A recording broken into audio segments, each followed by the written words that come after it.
There's a heartbeat that stretches from the snow-capped skyline of the north all the way to the golden coasts of the south. A pulse that never really quiets down, only shifts its rhythm.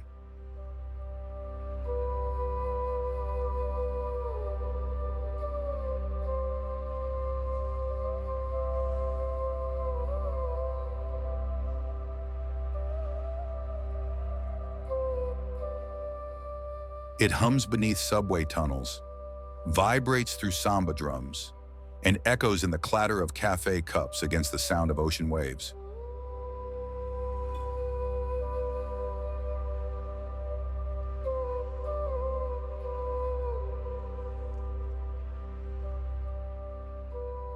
Here, art isn't hung neatly in galleries. It spills onto walls, dances in the streetlight, and lives inside the people who breathe it every day.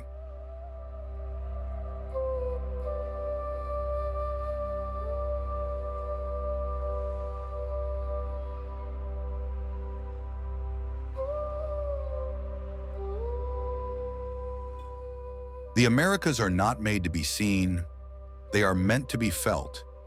In the sweat, the laughter, the rebellion that paints the air.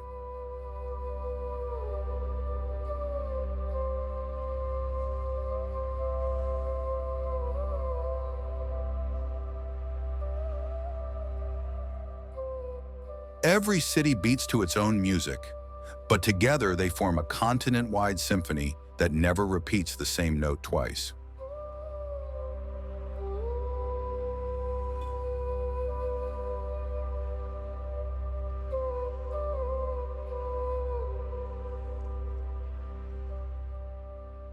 You can taste rhythm in the air, see color in the noise, and feel history in the heartbeat of strangers.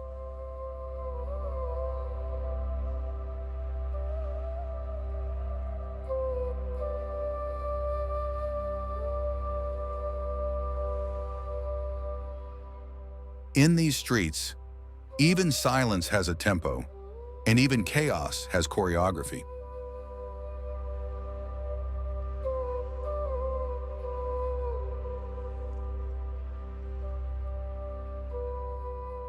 You'll find art born out of struggle, pride sculpted out of rhythm, and identity stitched together with sound.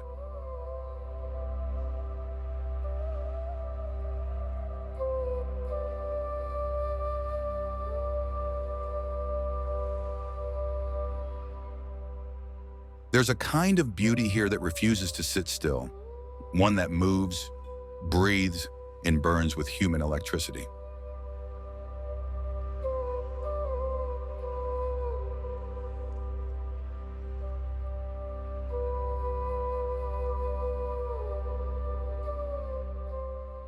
The cities hum at different frequencies, but somehow, they all speak the same language: passion.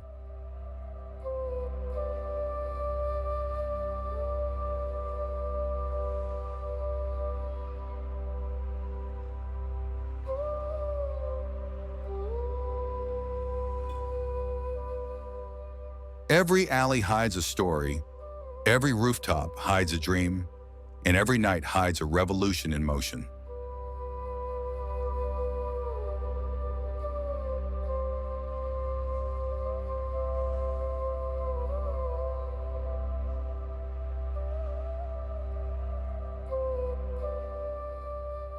The Americas don't care about perfection.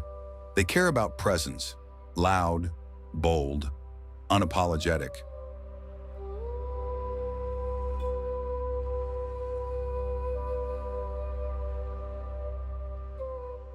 You come here thinking you'll watch life happen, but you end up being part of the song itself.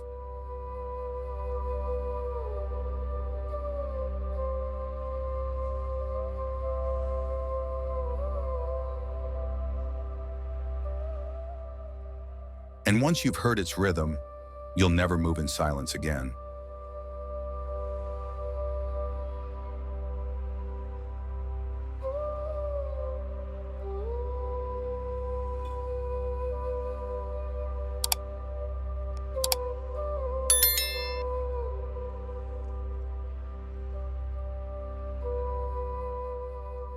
This is art, attitude, and all that noise.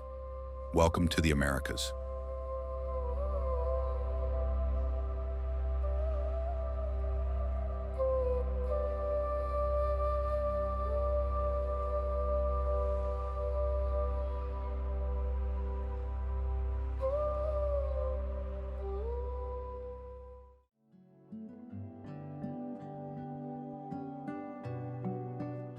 Havana, Cuba. On the northern coast of Cuba, where the Caribbean meets eternity and the horizon shimmers like glass, Havana rises like a hymn carved from coral, salt, and stubborn hope, a city born from the sea's embrace and the sun's relentless gaze.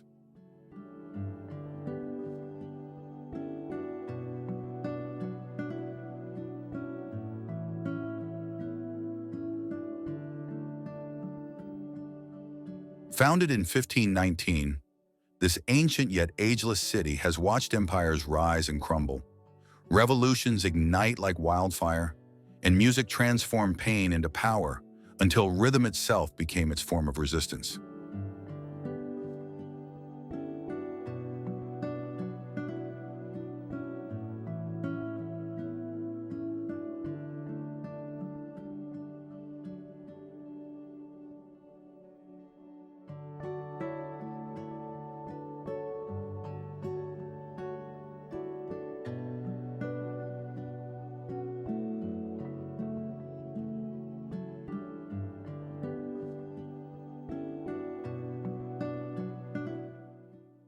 Its history is not buried beneath dust but sung into the air, echoed in trumpet notes and laughter that drift lazily through cobblestone streets long after midnight.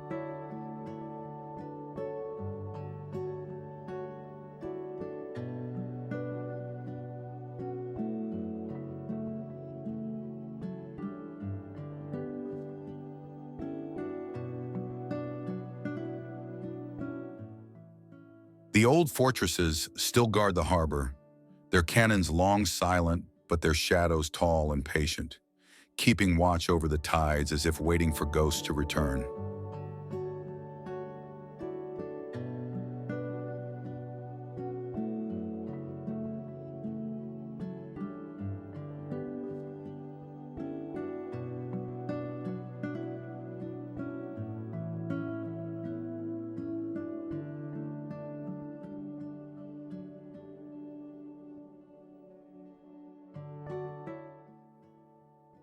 The sea has shaped Havana's spirit, sometimes tender as a lullaby, sometimes cruel as truth, but always calling like a voice that refuses to fade.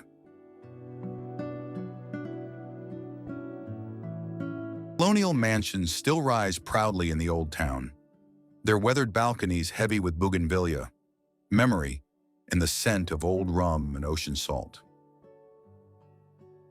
Beneath them, cars from the 19th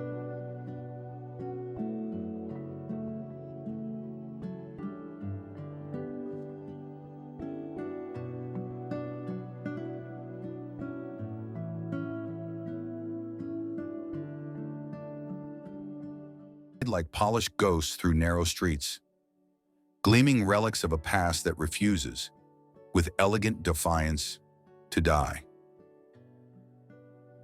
The rhythm of this city is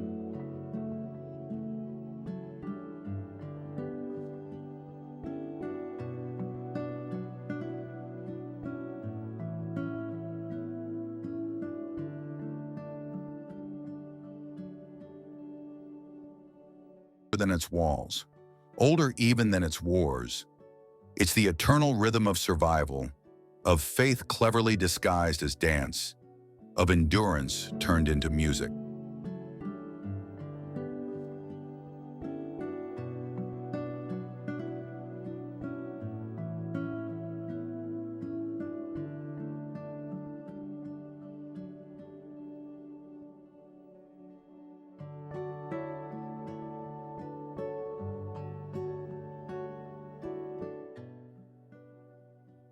Churches ring their bells beside bars that never sleep, and somehow it feels as though both are preaching the same gospel, one of grace, joy, and human persistence.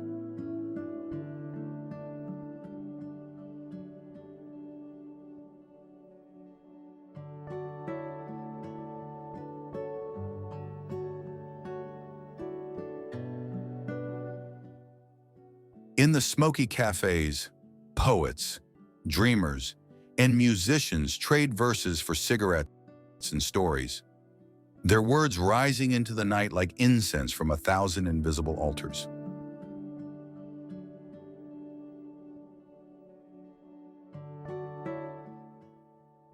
Food and music blur together here, rum sweet as mercy, beans slow-cooked in memory, and drums that speak a language older than speech and deeper than sorrow. The people carry grace the way others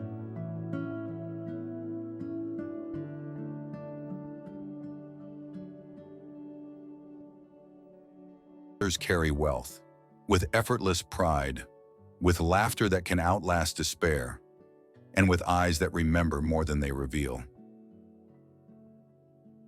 Every smile is a form of resistance, every melody a monument built not from stone,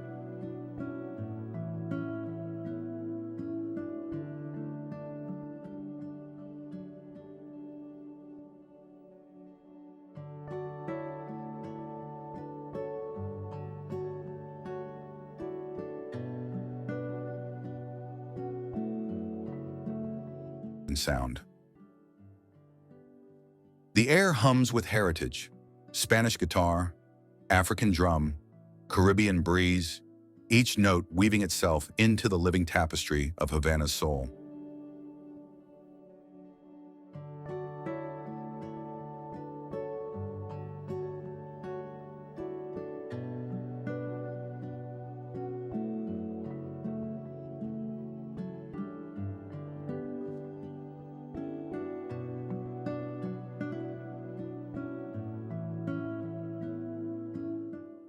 Yet Havana keeps her secrets close. Beneath the cobblestones lie tunnels whispered to lead toward pirate treasures, lost lovers, or revolutionary hideouts long forgotten by history. Some say the sea itself, glowing faintly at night where ships once burned, as if the water still carries their final embers in its depths. Others whisper that the bells of La Catedral ring on their own. Wind rises from the bay, carrying the prayers of the lost back home. Myth and history walk here side by side, arm in arm beneath the same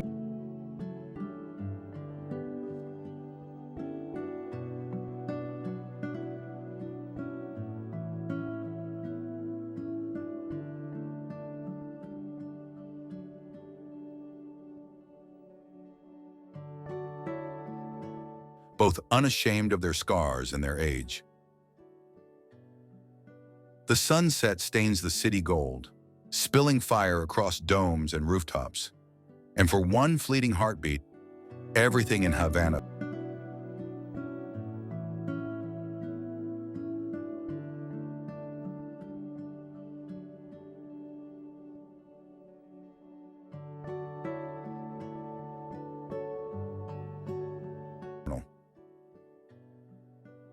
The Malecon glows with lanterns and laughter, lovers leaning into the wind as the sea roars below.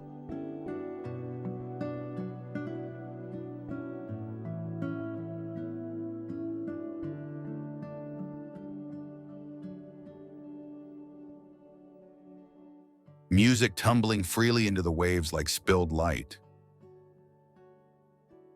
You can feel time unraveling, centuries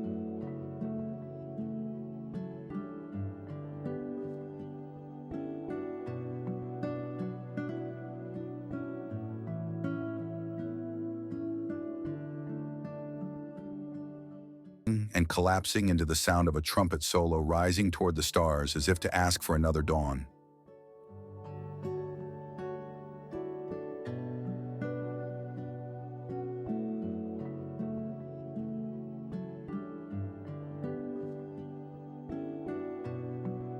Teaches you that beauty isn't youth.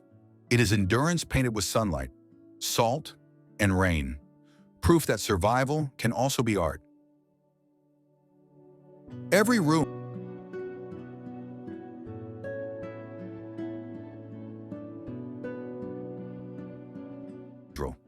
every melody a map that leads straight to the beating heart of what it means to be alive. This city does not move forward or backward. It simply keeps time.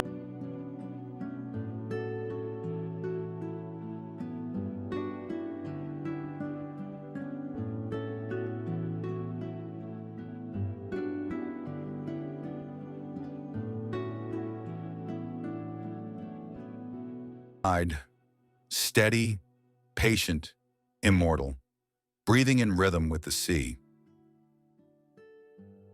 And when you finally leave,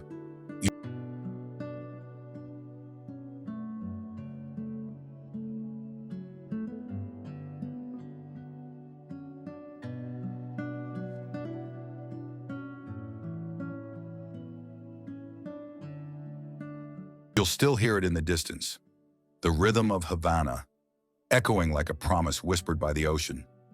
The music never ends.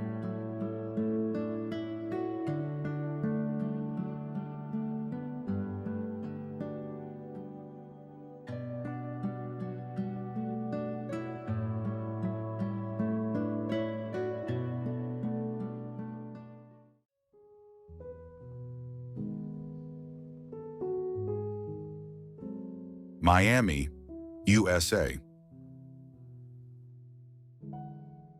If cities had moods, Miami would be that wild friend who dances barefoot at sunrise, smells like sunscreen and espresso, and never apologizes for being too much.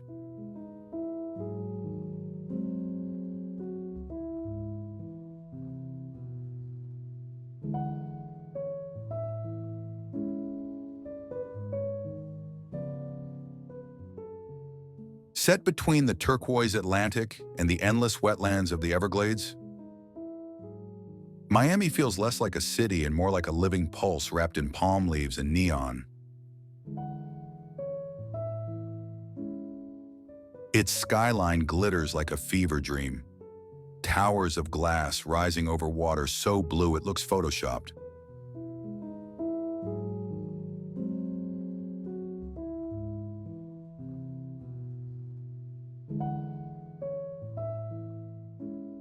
This place isn't about perfection, it's about energy, about the way sunlight hits your skin, and suddenly you remember what happiness tastes like.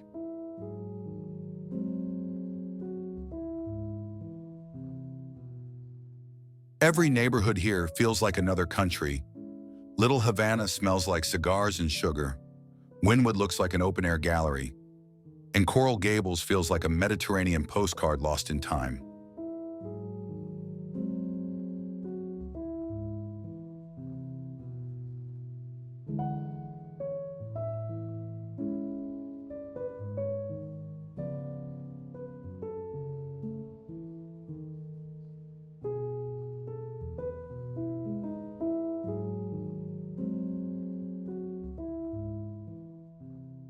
History hides under the shimmer.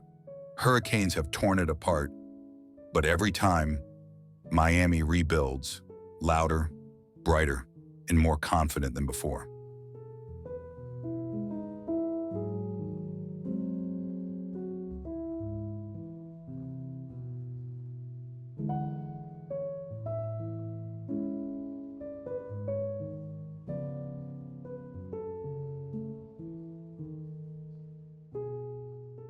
The architecture is part retro fantasy, part modern sculpture, curved facades, pastel colors, and the kind of glamour that refuses to grow old.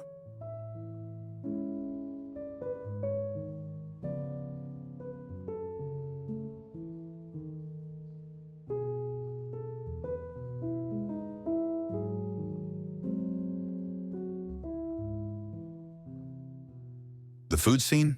It's wild. Ceviche by the ocean, pastelitos from a corner bakery, and late-night tacos with strangers you'll never forget.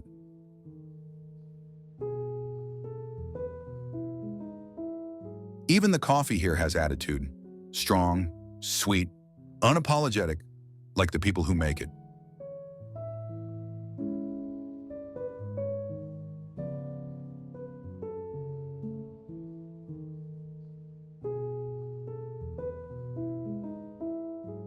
The vibe is tropical chaos with a pulse.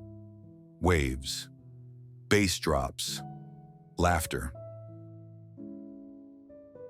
and the hum of air conditioners battling the eternal summer.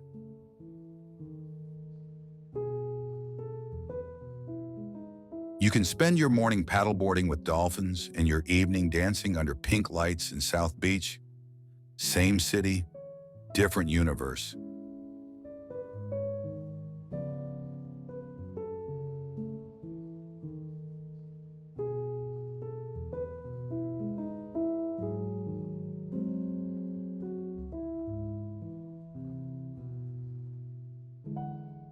The ocean isn't just a view, it's part of the conversation, whispering against the shore like it's gossiping with the wind.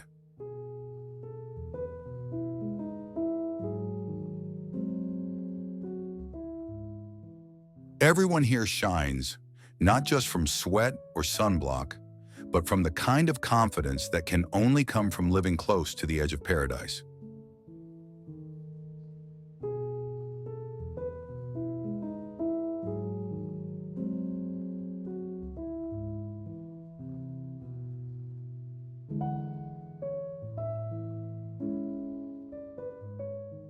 Art spills everywhere, in galleries, on walls, on people's skin, as if the whole city refuses to stop creating.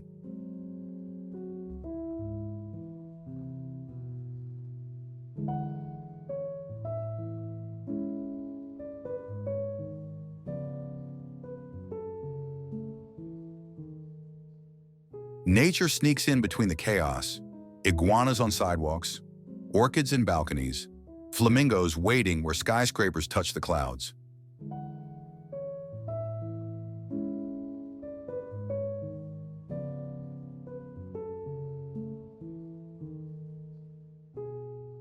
Even rain here feels theatrical, falling hard and fast, then vanishing like it never happened, leaving the streets gleaming like mirrors.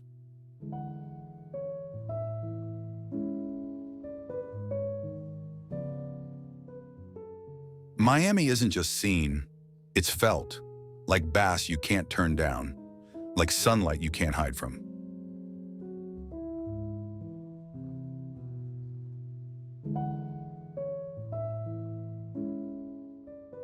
It's chaotic, sensual, impossible, and yet every moment feels exactly right.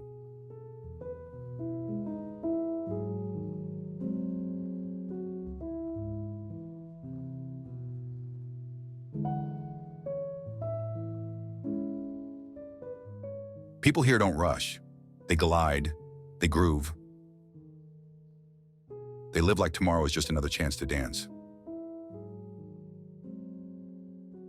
There's an unspoken rule. No one comes to Miami to be quiet. You come here to feel alive.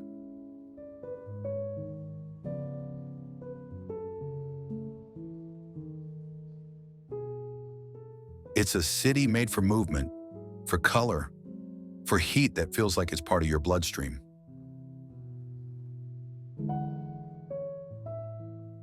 And just when you think you've seen it all, it surprises you again, with a smile, a storm, or a song in the distance.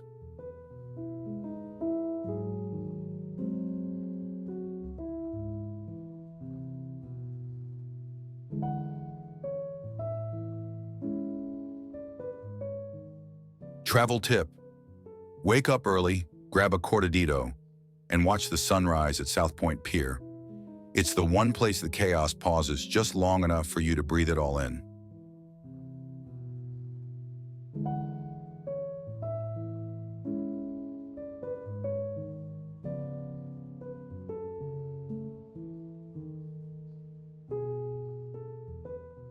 When you leave, you won't remember every sight. You'll remember how the city made your pulse speed up and never slow down again.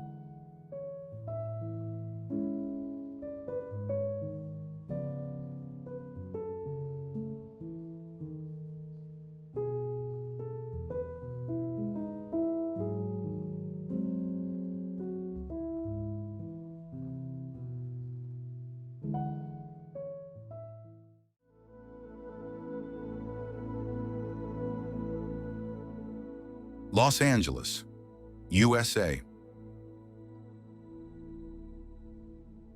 Los Angeles isn't just another city on the map.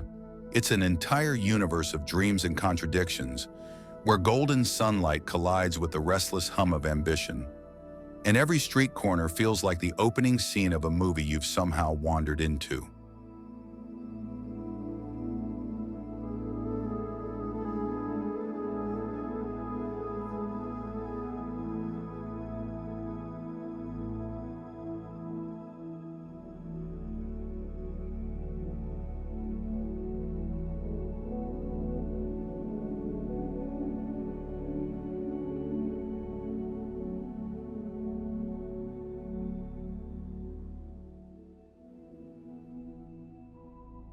Sitting gracefully between the wild pulse of the Pacific Ocean and the stoic calm of the San Gabriel Mountains, LA stretches endlessly like a mirage made of glass, palm trees, and burning imagination that refuses to dim even when the city goes quiet.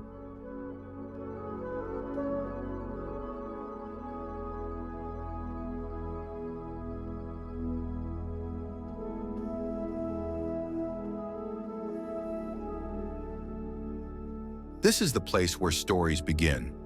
From Spanish settlers and silent film stars to tech rebels and street poets, all chasing the same intoxicating illusion that anything, absolutely anything, can happen here.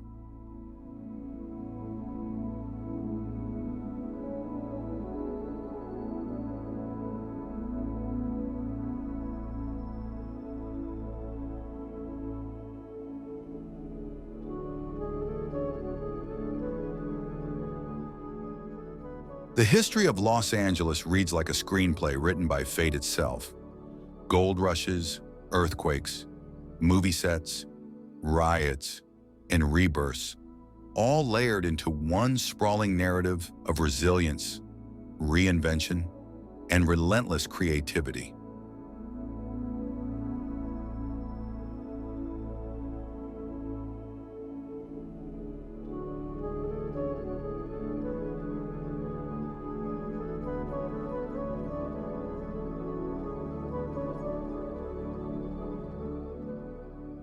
Walking along Hollywood Boulevard, you can almost hear the ghosts of old film reels spinning. The cracked stars beneath your feet whisper secrets of glory, heartbreak, and the kind of madness that turns ordinary people into legends.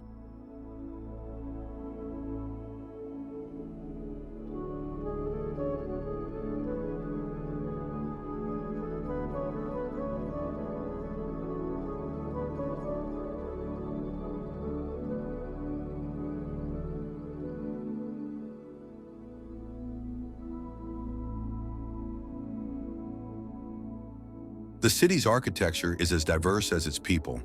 Sleek, modern towers of steel reflecting the sunset beside Spanish colonial bungalows, each building a visual echo of a dream someone once dared to make real.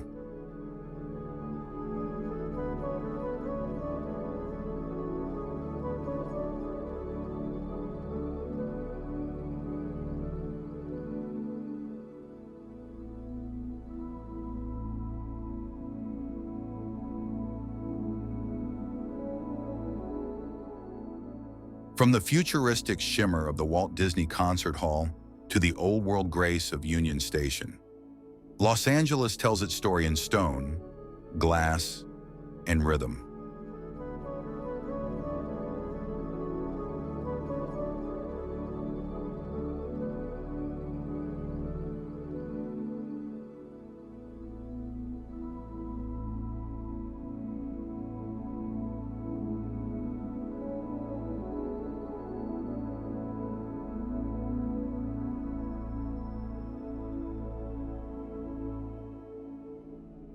Down by the ocean, Venice Beach feels like the world's most colorful circus. Roller skaters gliding to funk music, street performers juggling fire, and sunsets that look like someone spilled paint across the sky.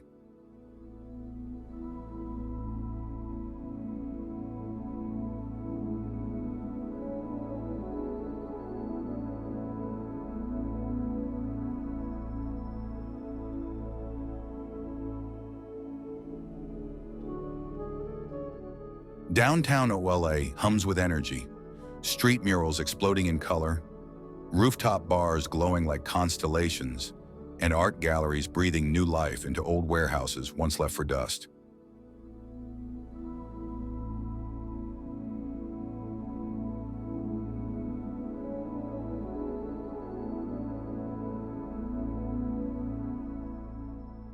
The city's food scene is a living, breathing reflection of its soul, bold, unpredictable, and unapologetically multicultural.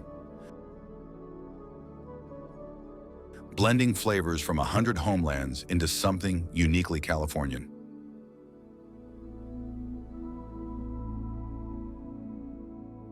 You can devour a taco al pastor that tastes like poetry on a plate, then turn the corner and sip handcrafted matcha from a minimalist cafe that looks straight out of Tokyo.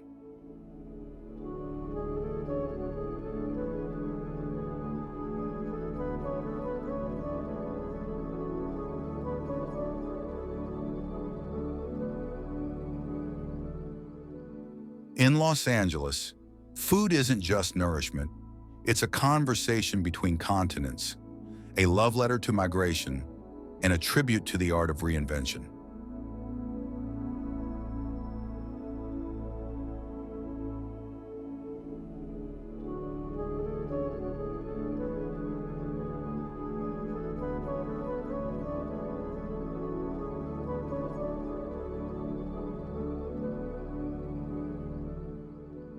The people who live here are characters from every possible storyline. Dreamers, creators, hustlers, philosophers, all orbiting around the same burning sun of ambition.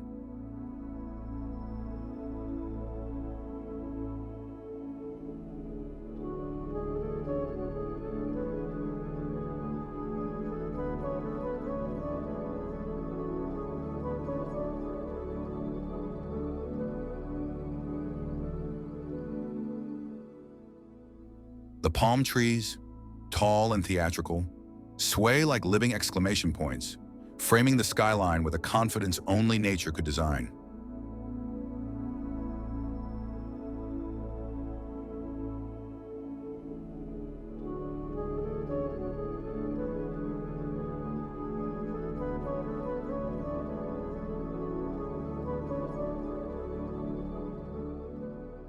At night, the city transforms.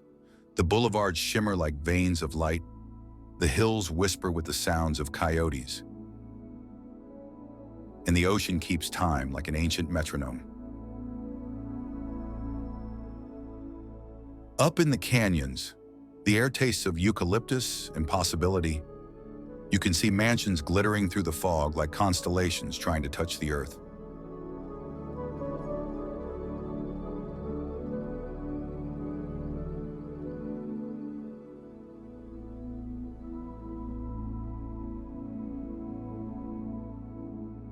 The flora here thrives against the odds. Desert cacti beside blooming bougainvillea, stubborn jacarandas painting entire neighborhoods violet every spring, as if the city itself were celebrating survival.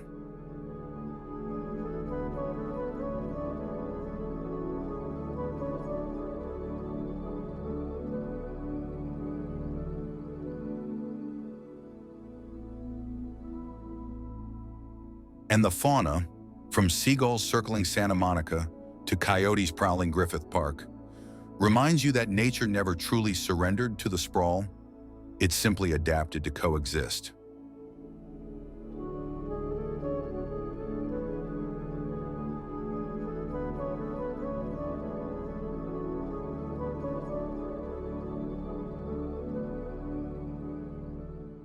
Art in Los Angeles is everywhere, not confined to museums like LACMA or the Broad, but splashed on alley walls, tattooed on arms, and pulsing through late-night music echoing from open windows.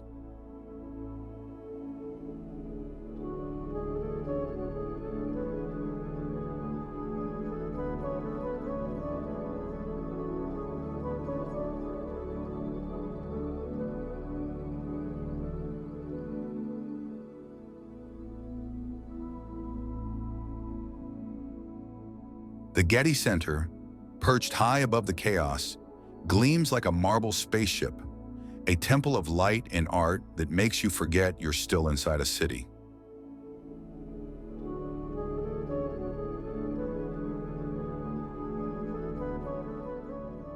This is a place of contradictions, wealth and struggle, beauty and smog, silence and sirens, yet it's those very contrasts that make it magnetic.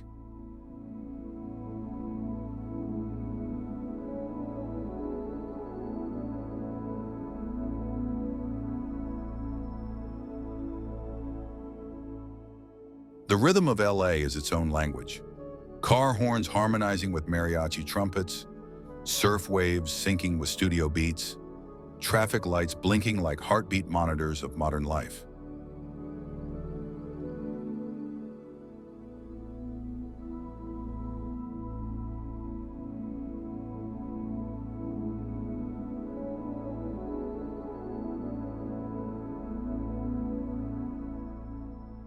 If you want a secret local tip, wake up early, drive to Griffith Observatory before dawn, and watch the first sunlight pour across the city. For one brief moment, Los Angeles will belong entirely to you.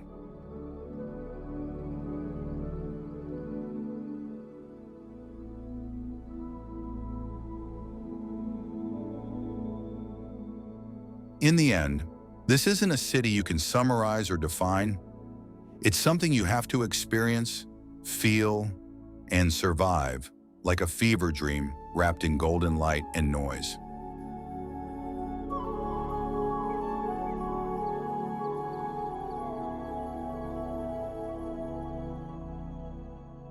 Because in Los Angeles, art isn't a gallery, attitude isn't a choice, and the noise isn't chaos. It's life itself.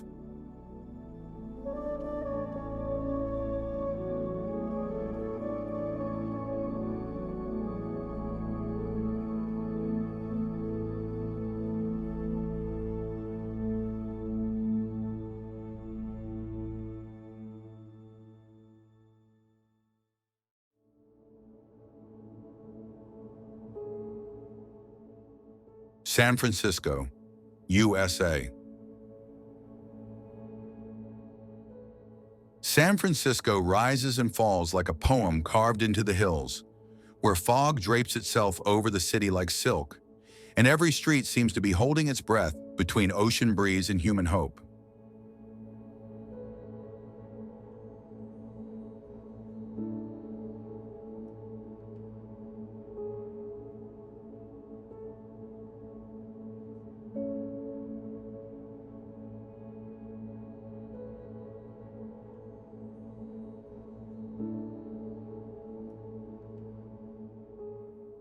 Built upon 7 hills that tumble into the bay, the city feels as if it's balancing delicately between earth and imagination, between nostalgia and the neon shimmer of tomorrow.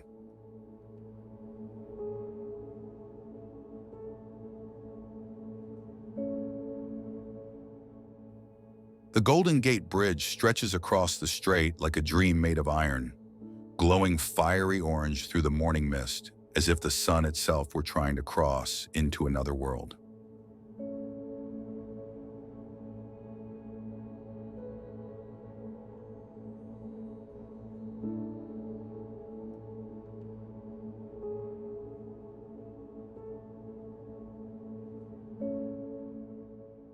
History here is never silent. It echoes in the clatter of cable cars climbing impossible slopes, in the Victorian houses that survived fire and quake, and in the whispers of sailors who once called this port the edge of the world.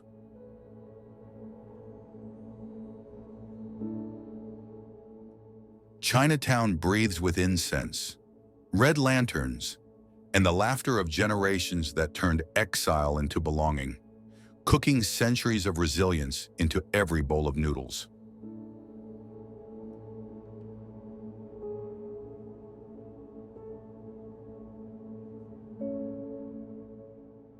Down by the water, Fisherman's Wharf smells of salt, crab shells, and stories told in every language under seagull cries that sound like arguments with the wind.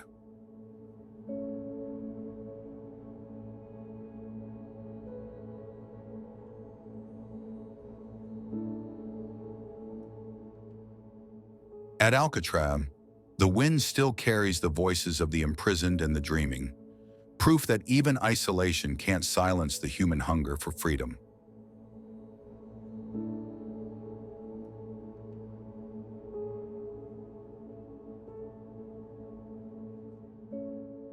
The city's architecture is a mosaic of ambition.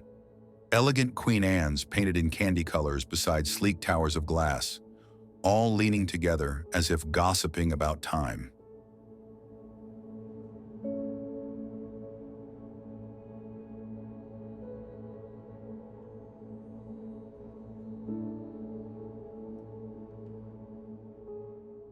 The streets curve like sentences written by a restless author, every turn revealing another postcard moment that feels half real, half myth.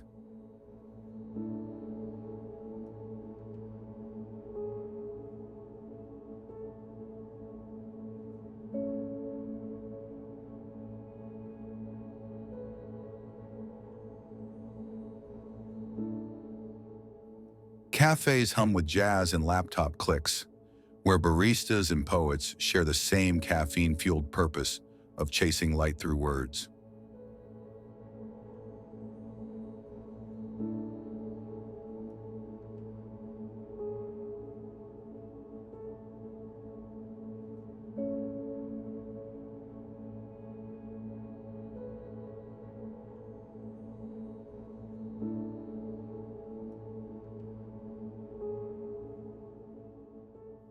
Food here is a carnival of cultures. Sourdough born from the gold rush, dim sum steaming in bamboo towers, burritos as big as dreams in the mission.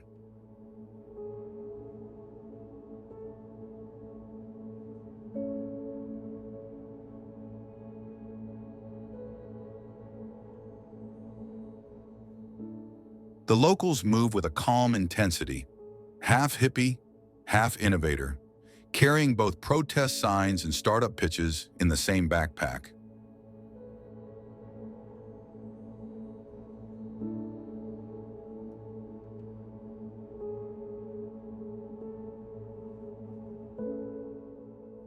Murals bloom on alley walls like political prayers, blending color with rebellion in a city that's never been afraid to shout.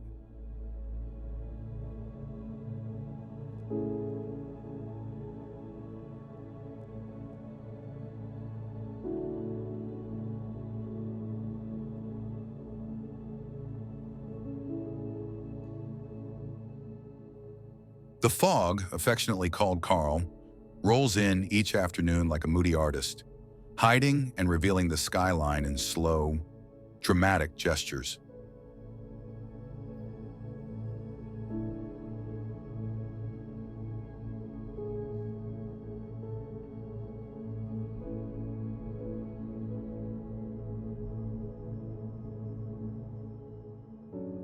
Nature here is not decoration, but presence. Pelicans dive near the piers, sea lions bellow like drunk poets, and wildflowers cling to cliffs that fall into blue infinity.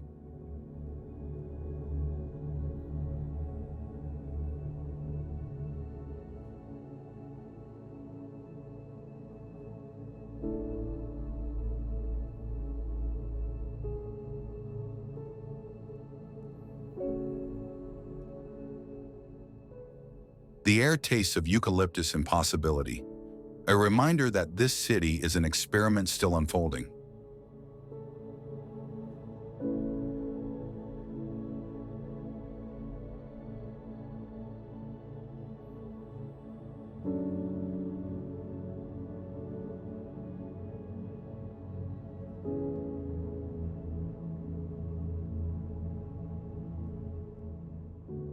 From Coit Tower, you can see both opulence and homelessness, beauty and burden coexisting like two sides of the same coin.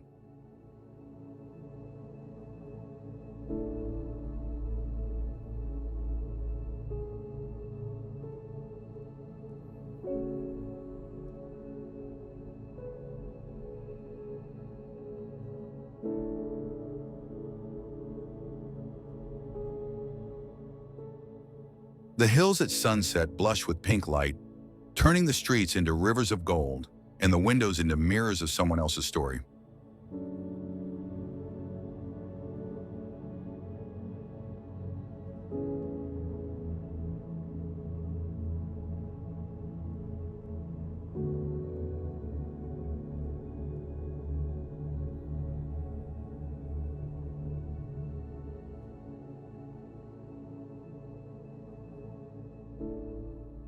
At night, the skyline glitters quietly, as if the city itself were dreaming of all the people it's ever hosted. Sailors, artists, revolutionaries, tech prophets.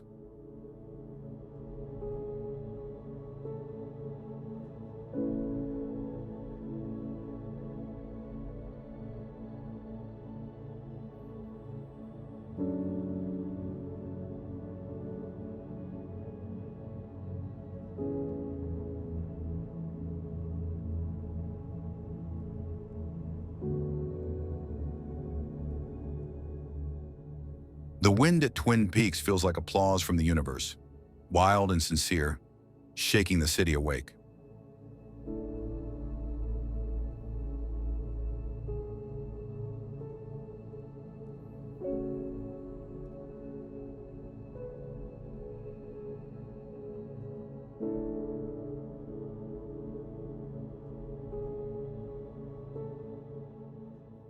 Botanical gardens cradle rare species from every continent, proving that diversity here isn't theory, it's biology.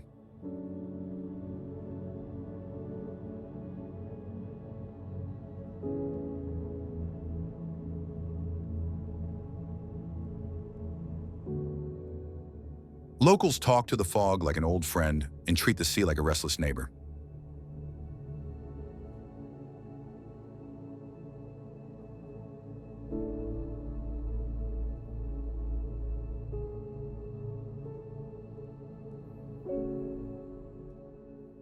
The trick for travelers? Dress in layers. In 1 hour, you'll feel 4 seasons, and the fog always wins.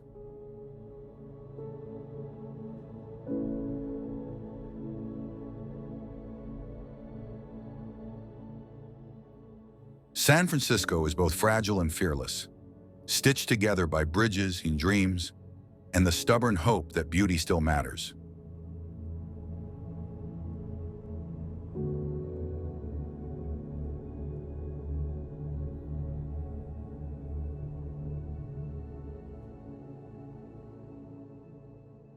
It's a city that doesn't simply exist.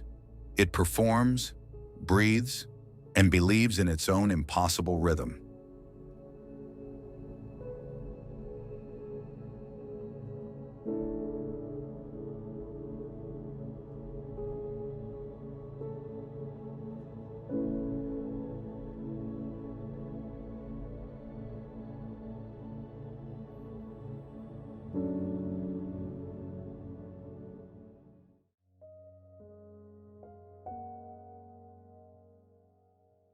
Chicago, USA.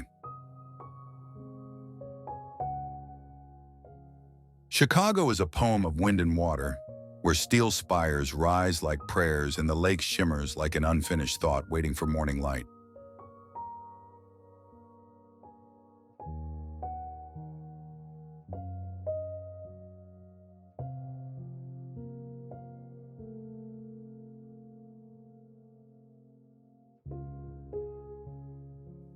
The city feels alive even when it's quiet, its pulse hiding beneath the rumble of trains and the sigh of waves against the shore.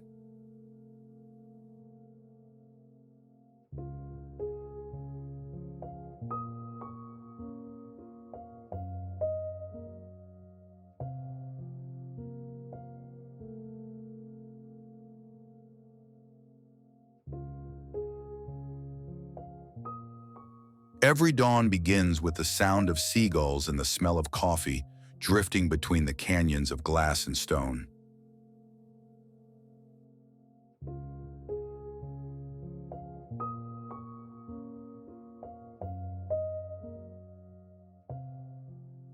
The architecture doesn't just stand, it speaks. It tells the story of human endurance, of art disguised as engineering, of dreams solidified in steel.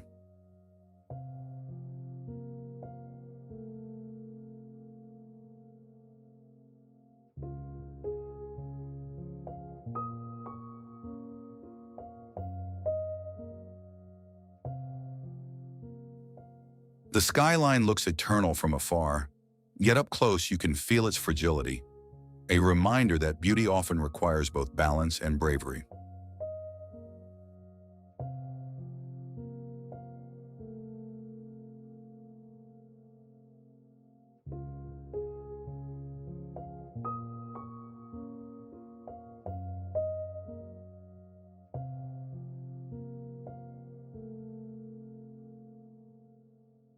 In Grant Park, the trees whisper stories older than the skyscrapers, their leaves catching the same light that glints off metallic towers above.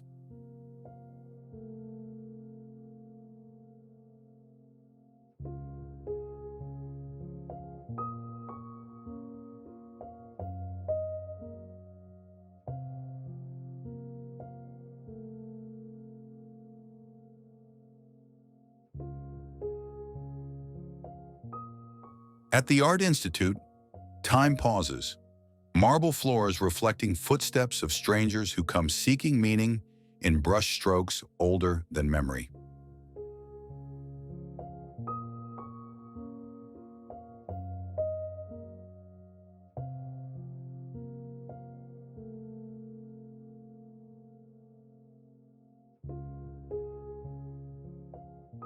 The river bends like a sentence searching for its ending, its green reflections painting poetry onto the facades of progress.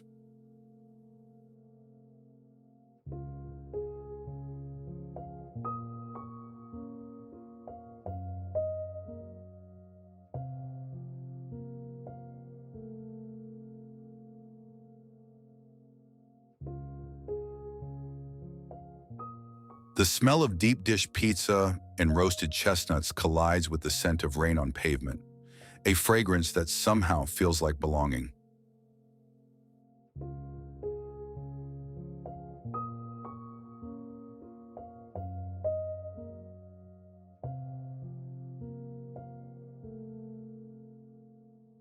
Music here is not background noise, it's heartbeat, the soulful cry of blues blending with the laughter of summer festivals.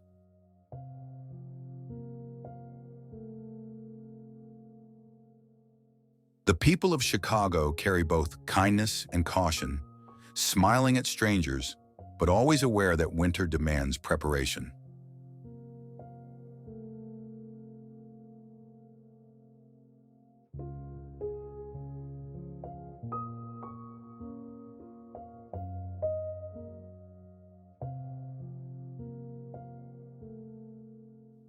When snow falls, the city slows into a beautiful kind of silence, the kind where sound itself feels sacred.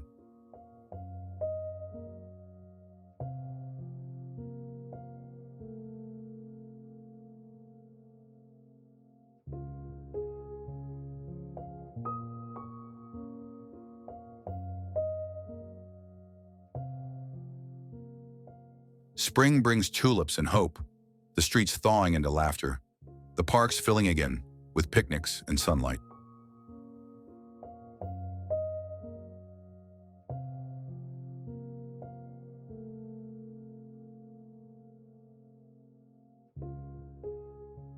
Summer turns the lake into a mirror for the sky, boats drifting like thoughts, and fireworks painting reflections on water that refuses to stay still.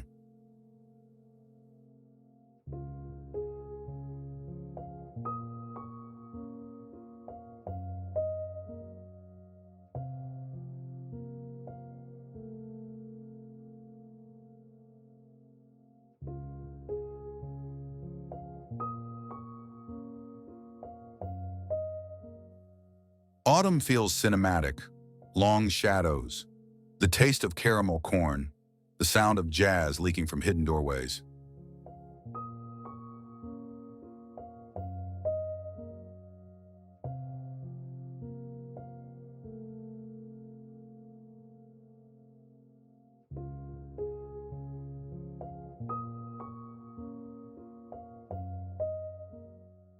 The skyline glows gold at twilight, skyscrapers catching the last rays like open hands.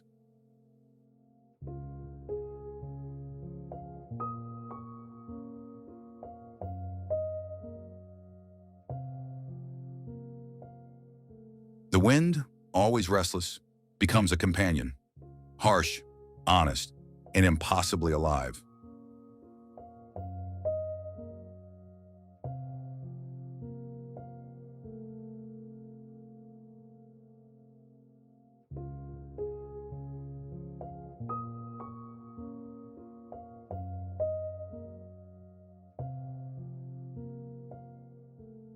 Street murals tell stories in color that words could never hold, celebrating identity, struggle, and joy in equal measure.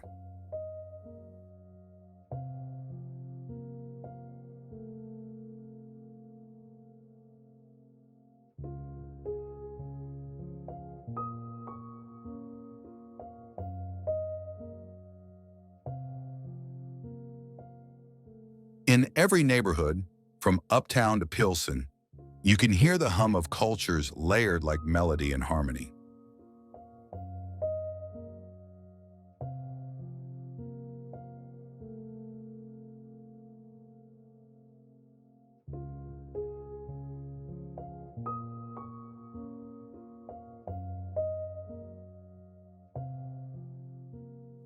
Chicago doesn't pretend to be perfect. It wears its scars like medals, proof that survival can be beautiful.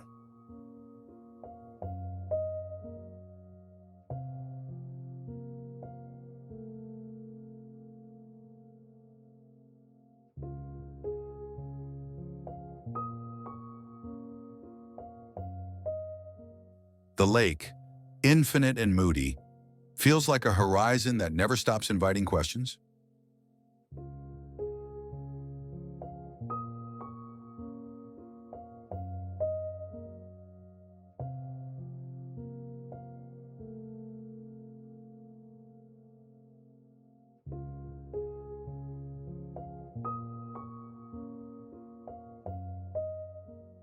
Standing at Navy Pier with wind in your face, you understand why this city breeds artists.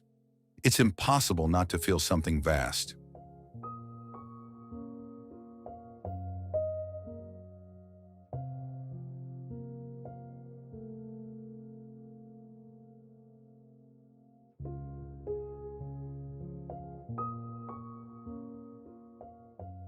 Local secret: take a nighttime stroll along the Riverwalk when the city lights dance. It's where Chicago shows you its gentler side.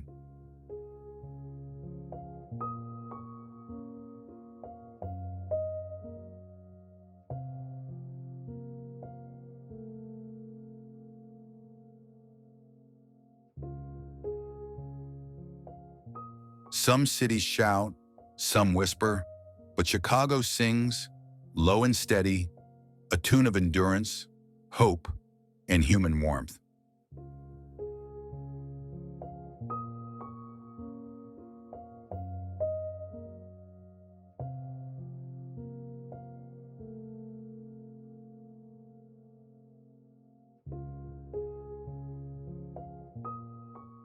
And when the wind finally stills, you realize it's not just air moving. It's the soul of a city still dreaming with its eyes open.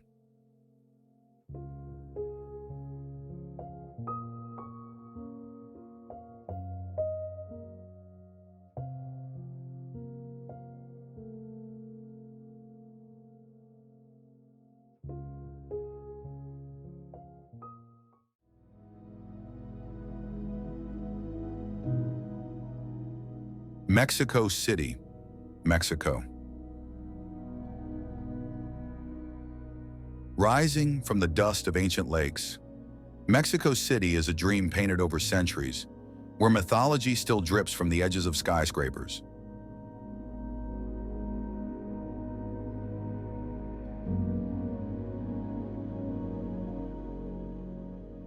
It sits high in the Valley of Mexico, ringed by mountains and restless volcanoes, as if the earth itself refuses to forget its sacred origins.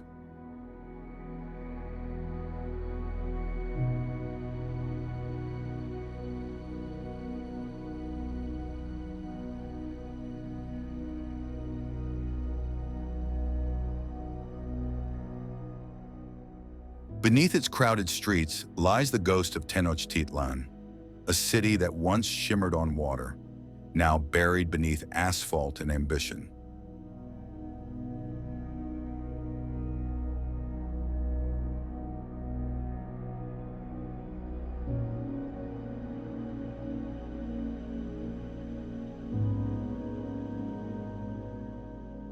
History here doesn't sleep. It hums beneath your skin like an electric current that never fades.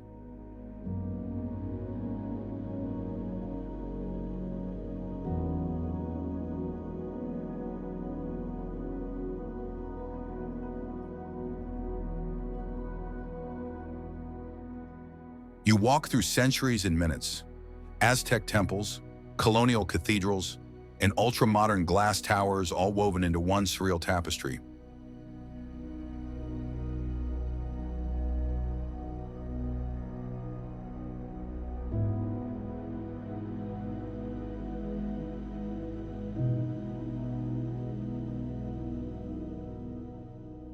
The Palacio de Bellas Artes glows at sunset, its marble walls like frozen music, its murals telling stories that no textbook could hold.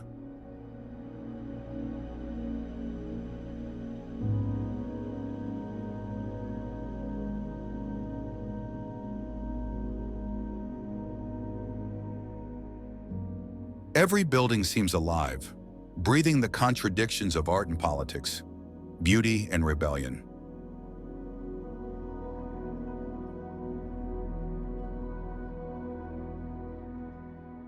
In the neighborhoods of Roma and Condesa, creativity spills into the streets, with cafes humming to jazz and murals blooming on crumbling walls.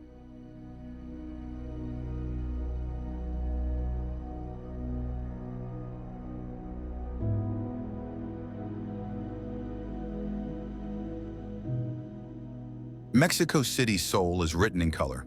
Turquoise tiles, golden domes, crimson chilies, and the cobalt blue of Frida's Casa Azul.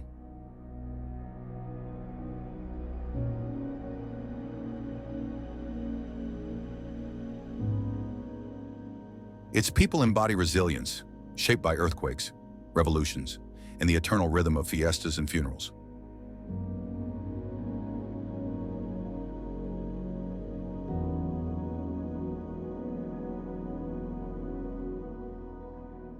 The cuisine is poetry, mole simmering for days, tamales wrapped like secrets, and smoky mezcal that burns and heals in the same breath.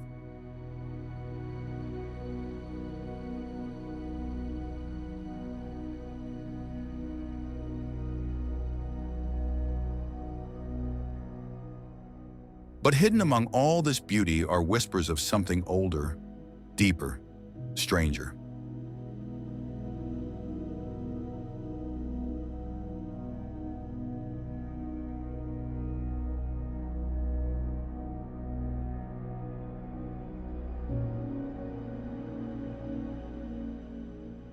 Some say at night, under the full moon, shadows gather in the ruins of Templo Mayor, dancing to drums no one can hear.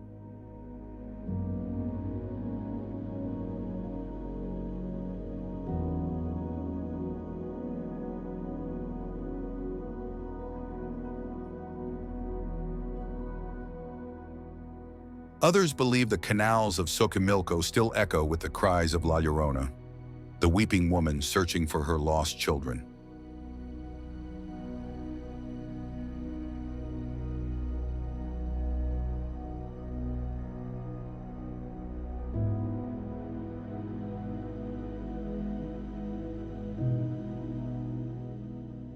Whether myth or memory, these stories are the city's heartbeat, an eternal bridge between the living and the dead.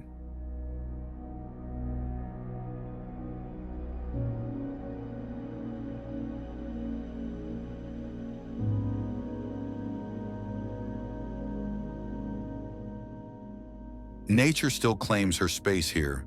Jacarandas painting the avenues purple each spring, and hummingbirds darting like living jewels.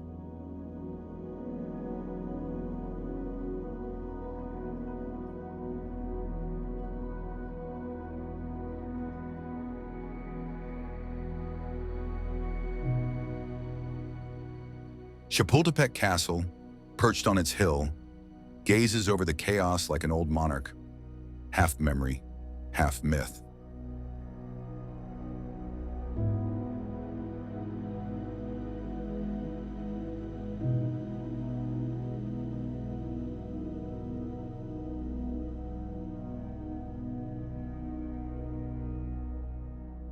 Below, the park's lakes mirror the sky, reflecting both beauty and illusion.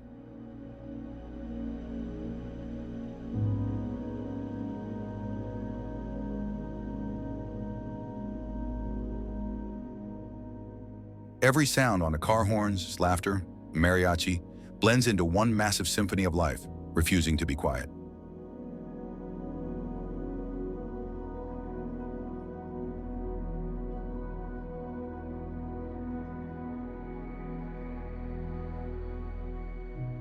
Even time seems to bend here, folding ancient ritual and modern rhythm into one continuous dance.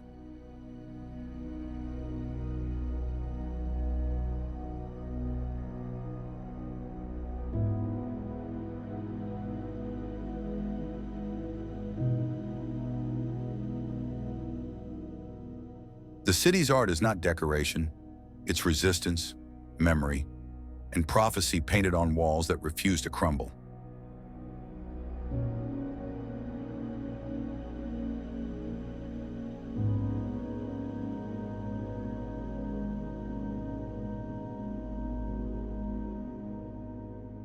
You come to see monuments, but you leave chasing ghosts.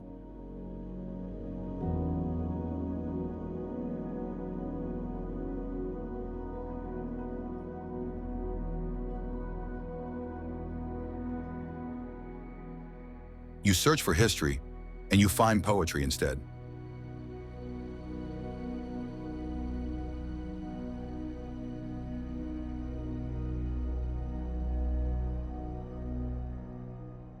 Mexico City isn't a place you merely visit. It's a labyrinth that consumes you, reshapes you, and releases you reborn.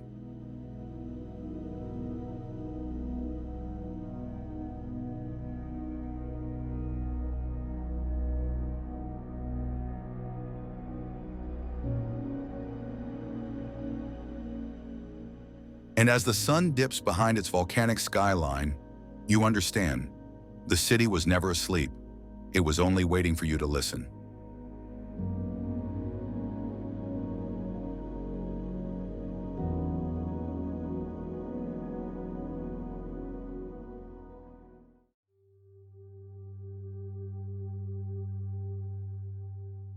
Buenos Aires, Argentina.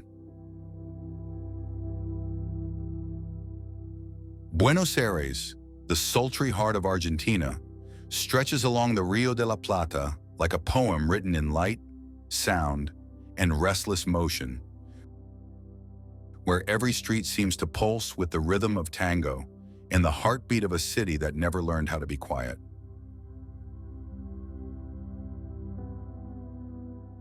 This is a city that dances between centuries, where the ghosts of revolutionaries and poets still walk the same cobblestone streets as fashion designers, football fans, and night owls who refuse to let dawn end their music.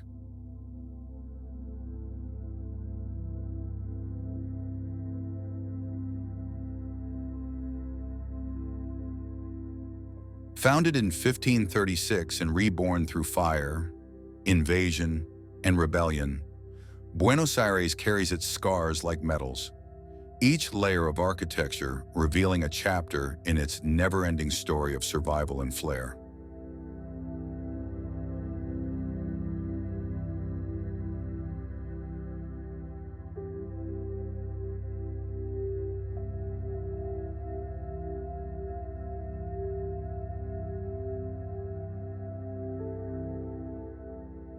The grand boulevards whisper Parisian elegance, while the narrow alleys hum with Latin passion, and somewhere in between,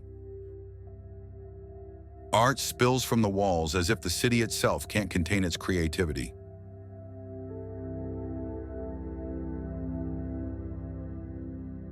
La Boca, the vibrant district painted in wild blues, red, and yellows, feels like a carnival frozen in motion, where every doorframe becomes a frame for another story, another song, another heart set aflame.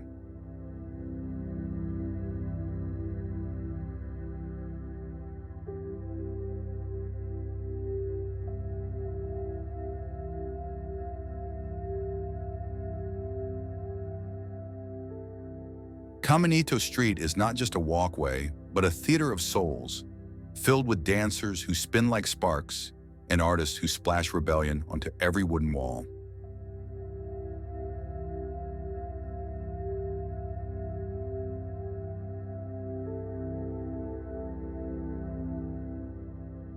The architecture of Buenos Aires is a visual argument between Europe and South America, between order and chaos, between nostalgia and the future, and somehow, the contradiction feels beautiful.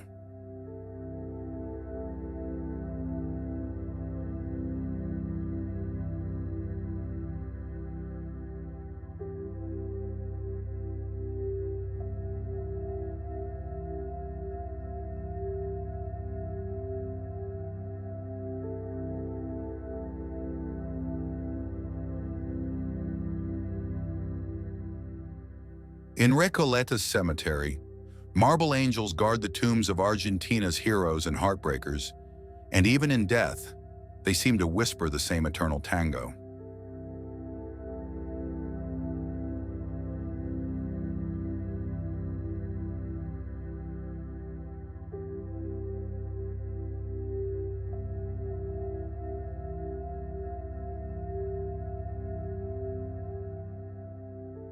The city's history lives not in museums, but in conversations, in the smoky cafes where Borges dreamed of labyrinths and Cortázar played with time.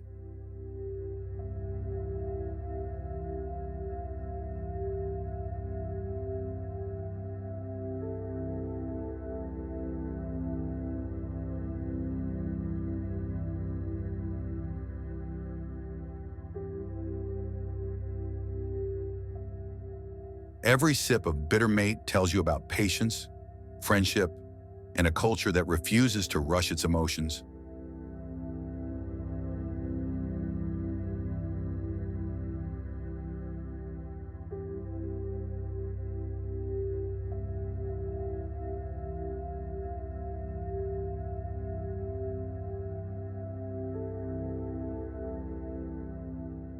The air smells of roasted beef, rain, and nostalgia, and it lingers like a love letter you can't throw away.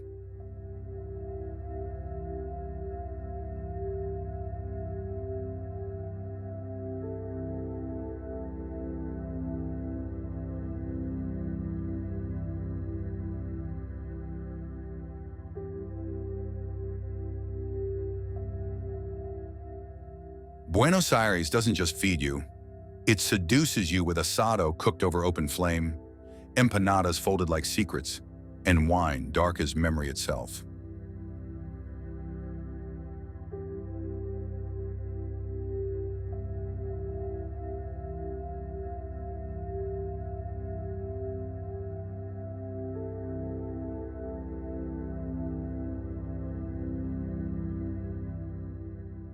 Its people are poets at heart, fiercely proud, achingly romantic, forever balancing melancholy and joy like partners in an endless dance.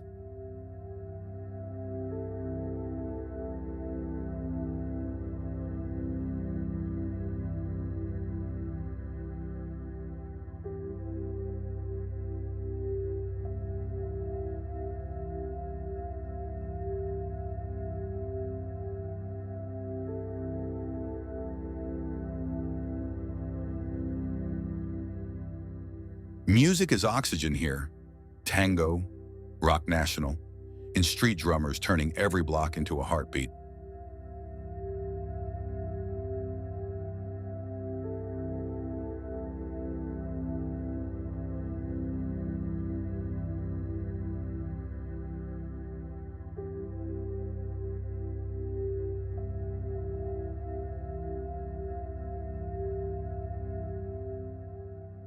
The Teatro Colón, a temple of opera and dreams, stands like a marble guardian of Argentina's soul, echoing with voices that have touched eternity.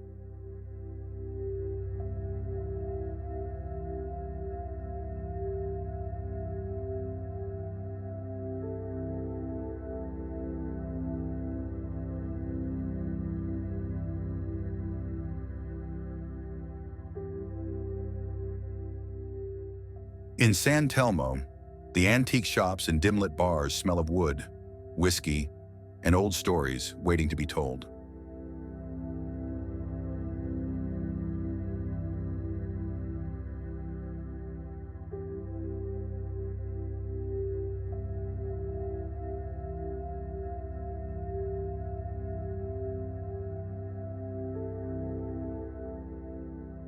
Even the stray dogs seem philosophical, gazing through the rain as if contemplating the meaning of existence beneath the city's neon reflections.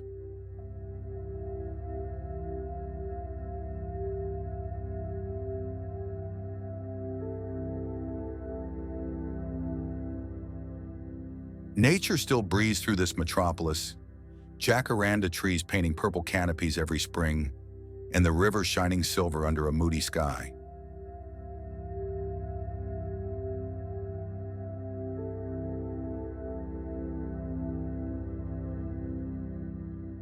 Beneath the beauty, mysteries hum quietly. Some say the tunnels under San Telmo lead to forgotten prisons and smugglers' paths from centuries ago.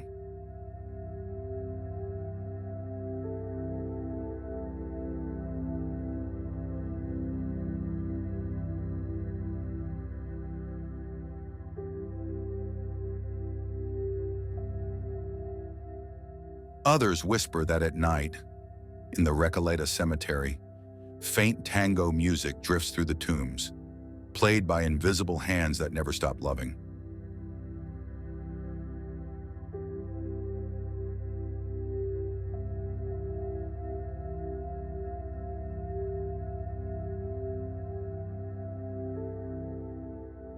Buenos Aires feels both haunted and alive, as if the past never left, but simply learned to dance to modern rhythms.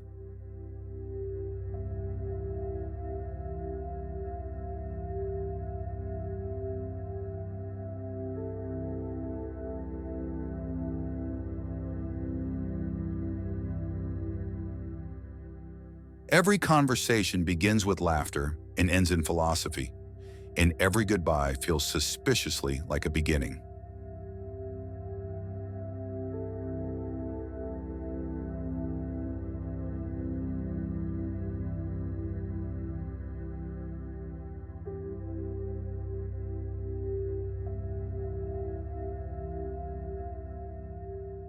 The energy is intoxicating, a mix of rebellion, art, sensuality, and 1,000 unspoken poems hiding in strangers' eyes.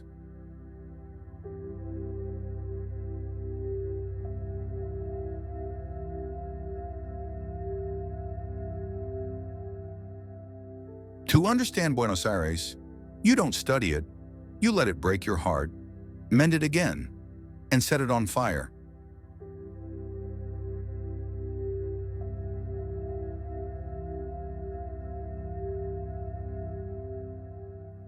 And when you finally leave, you'll realize the city never really let you go. It simply changed the rhythm of your soul forever.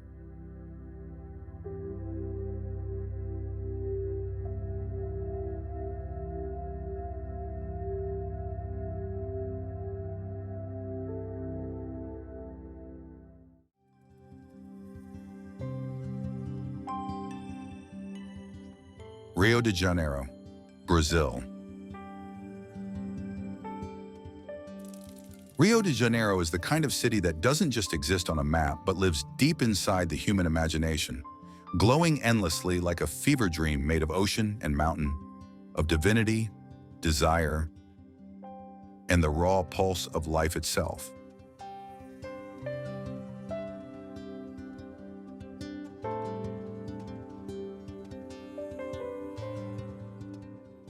It's the place where the sea and sky collide in blue perfection, so vast it feels eternal, and the hills rise like emerald cathedrals carved by the ancient breath of gods who still seem to linger in the wind.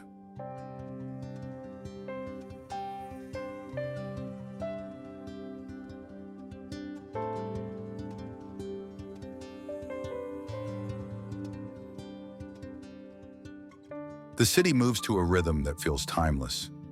Samba, laughter, and waves all whispering the same ancient secret, that life was never meant to be explained, only felt through every heartbeat and step.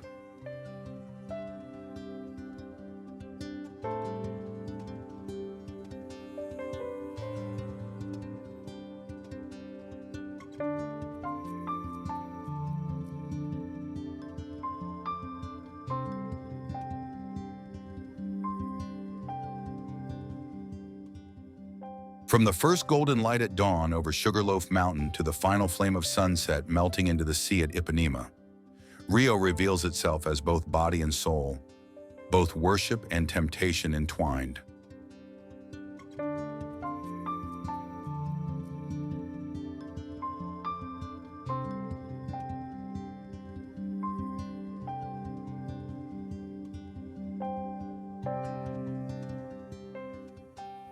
Its beauty is impossible to contain, the kind that stirs something deep inside you and almost hurts. Because perfection, this raw and unfiltered, demands nothing less than surrender.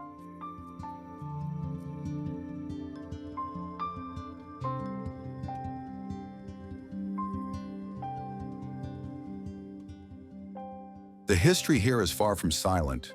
It sings and shouts in Portuguese hymns, African drums, and indigenous chants that seem to rise from the very soil, echoing stories of struggle, spirit, and survival. The architecture breathes with unruly personality, modernism shaped by madness, cathedrals that stretch toward the heavens like cosmic sculptures, and mosaics that transform ordinary sidewalks into vivid galleries of living art.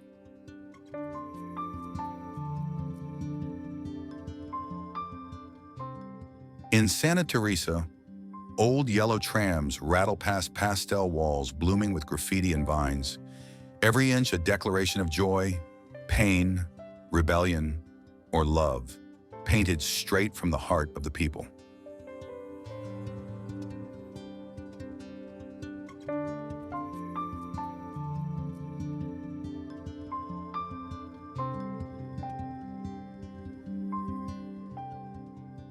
The people of Rio, beautiful, resilient, and gloriously unafraid, carry sunlight in their smiles, rhythm in their bones, and an unshakable faith in life's music, no matter how loud or unpredictable it becomes.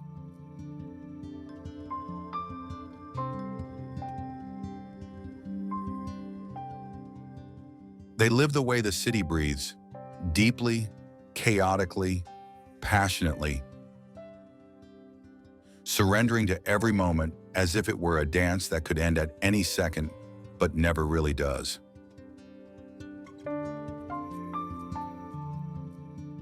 The beaches are Rio's beating heart, endless ribbons of gold, where the line between stranger and friend dissolves beneath the rhythm of salt water, laughter, and the shimmering sun.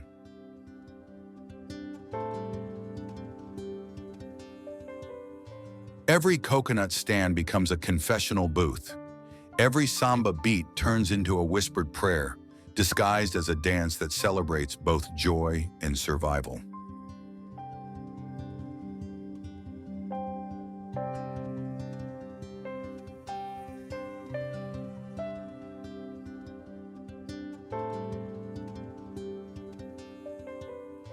The food feels like poetry you can taste. Acarajé fried golden as the sun, tropical fruit that drips with the sweetness of rain, and black beans rich with stories of memory, migration, and resilience.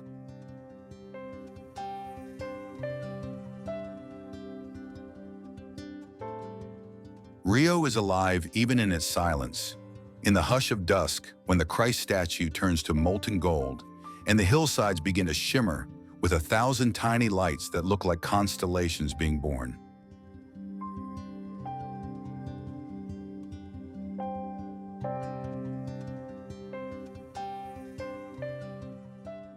In those fleeting moments, The city feels as though it's breathing through you, quietly asking you to remember what freedom sounds like when it has a heartbeat.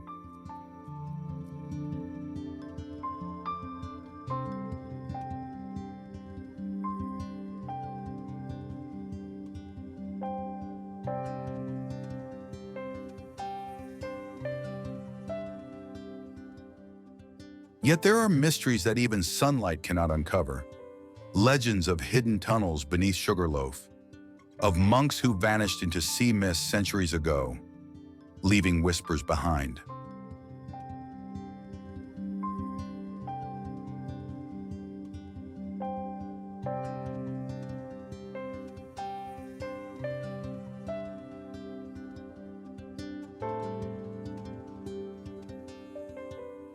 Some swear that at night, voices echo through the forests of Tajuca, singing songs older than Brazil itself, melodies woven from memory and myth.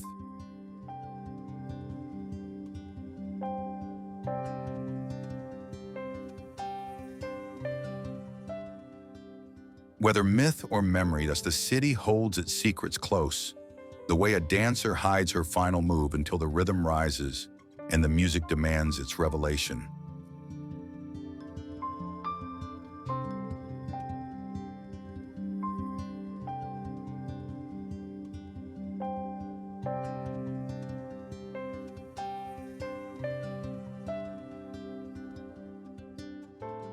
Nature rules everything here with a fierce hand, yet humanity dares to dance with it, and somehow,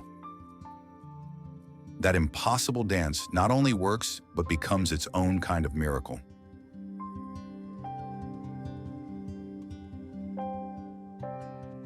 Rio's contradictions make it sacred. Poverty beside paradise, chaos beside beauty, sin beside salvation, all existing together in one breathtaking heartbeat.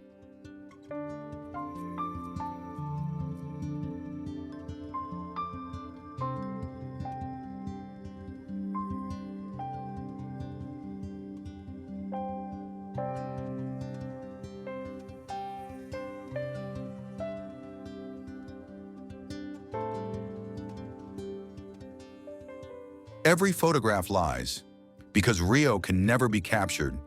It's something you feel deep in your chest, rumbling like thunder before a tropical storm.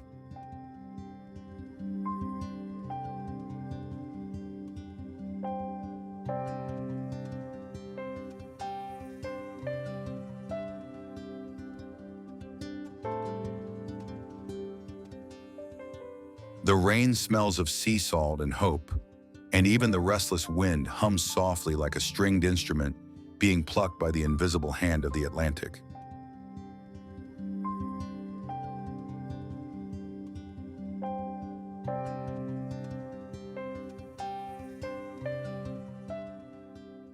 You come here searching for beauty, chasing postcards and sunlight, but you leave pursuing meaning, haunted by something you can't quite name.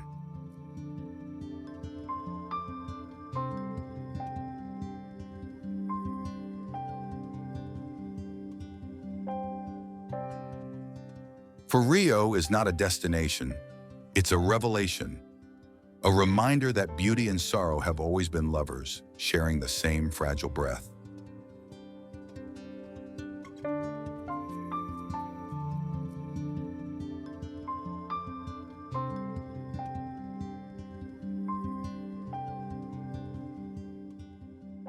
And when you finally leave, a part of you remains behind, still dancing barefoot on warm sand beneath a sky vast enough to forgive everything you've ever been.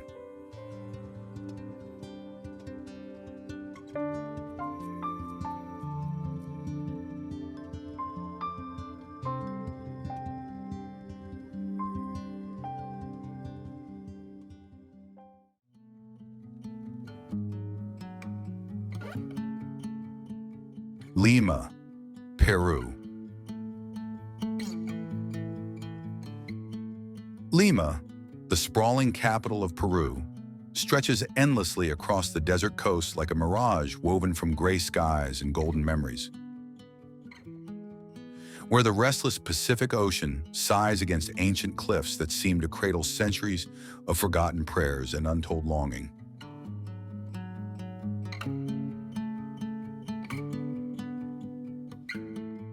It is a city born from paradox, a vast metropolis built precariously on sand and salt, at once ancient and modern, proud yet melancholic, timeless yet endlessly restless beneath its soft, shifting shroud of fog that drifts in like a dream.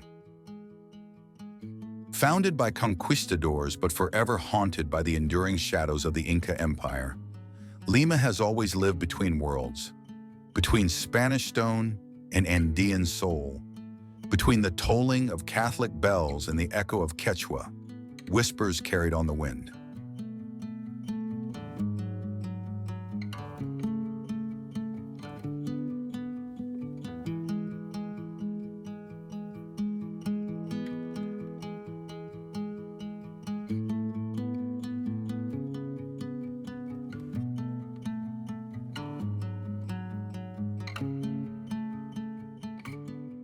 Every street feels like a conversation between ghosts, a dialogue of memory and possibility, as if the city itself can never quite decide whether it belongs to the past it mourns or the future it keeps inventing.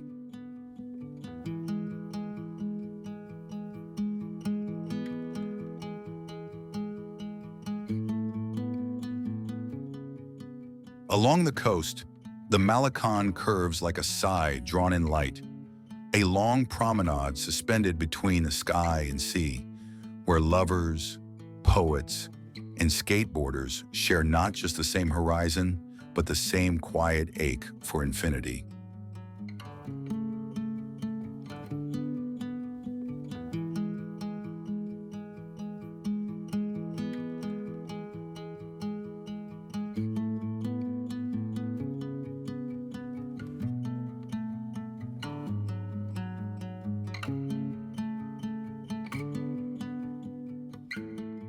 The city's colors are subtle yet endlessly rich, the gray mist of the ocean soft against the ochre of colonial walls, with sudden bursts of bougainvillea that bloom like acts of rebellion against monotony and time.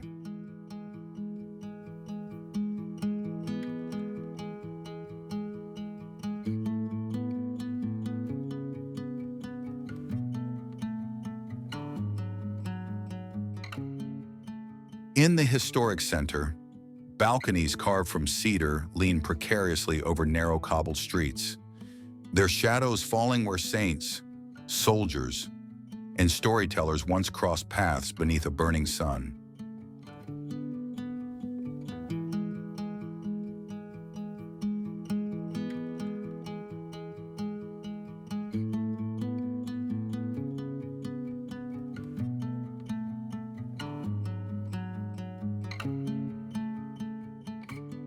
The Plaza Mayor glows with nostalgia at dusk, framed by the golden facade of the cathedral and the intricate Baroque grandeur of the Archbishop's palace, both shimmering like relics from a half-remembered dream.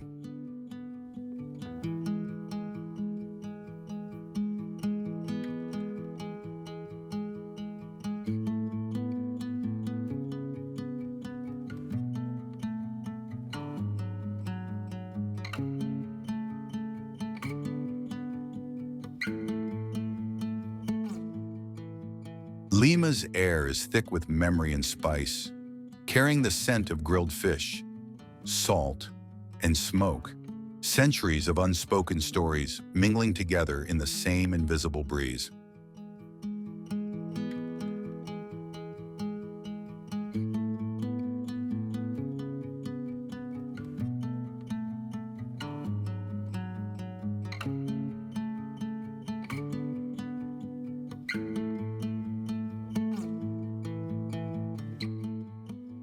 Its cuisine is the city's truest language.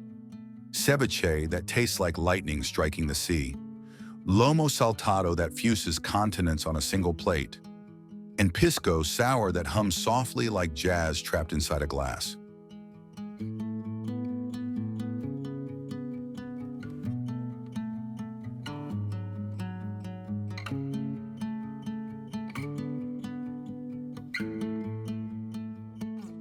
Every bite tells a story of migration and resilience, of Africa meeting the Andes, of Spain finding the sea again, all stirred together in the great simmering pot of destiny that defines Peru.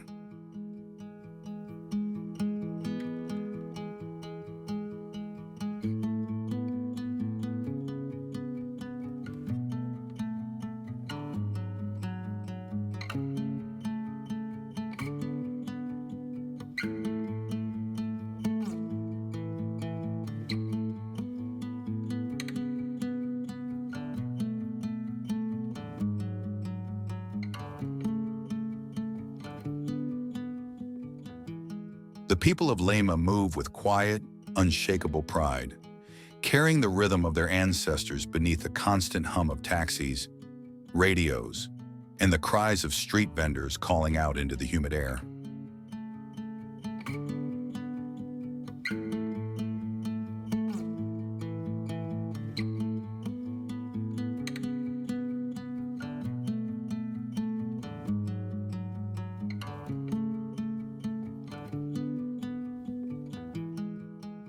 Art spills restlessly across walls, from the clean avenues of Miraflores to the crumbling alleys of Barranco, where graffiti meets gallery and history meets rebellion beneath 1,000 fractured shades of blue.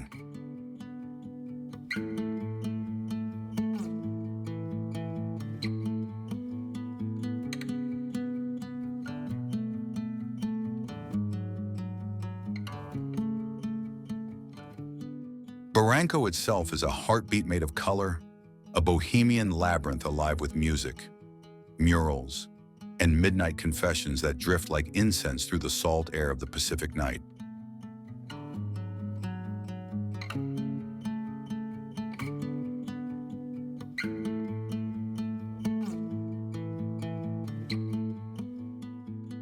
The Bridge of Sighs, and they say, grants wishes if you can cross it without breathing, a romantic myth that survives in a city that still dares to believe in miracles and the magic of silence.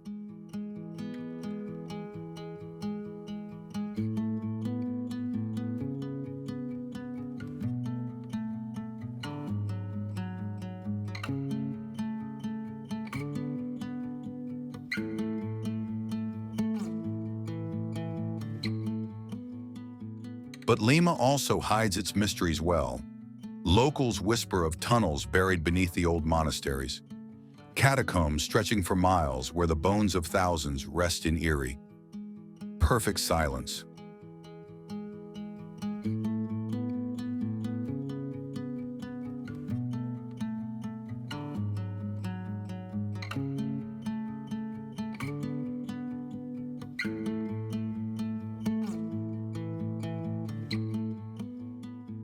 Some claim that on moonless nights, the sea carries faint voices from those tunnels, echoes of monks chanting to an invisible shore where memory meets eternity.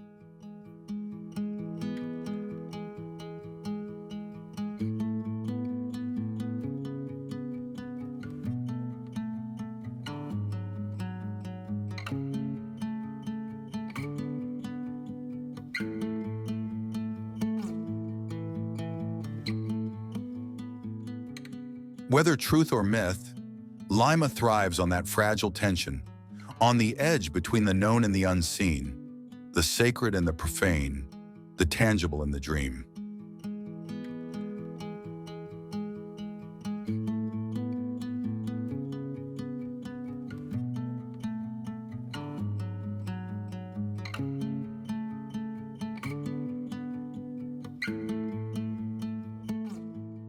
Its fog, the garua, rolls in each morning like a gentle secret keeper, wrapping the city in its gauzy veil, blurring reality just enough to keep it perpetually dreaming.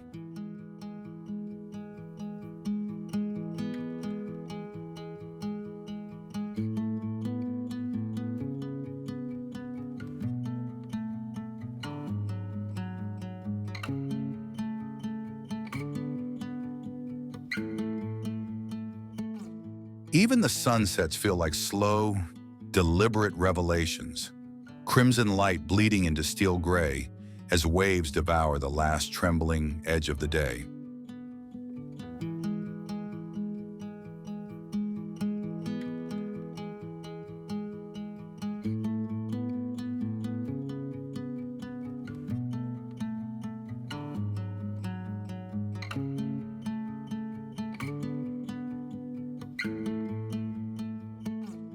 Nature here is not a backdrop, but a presence.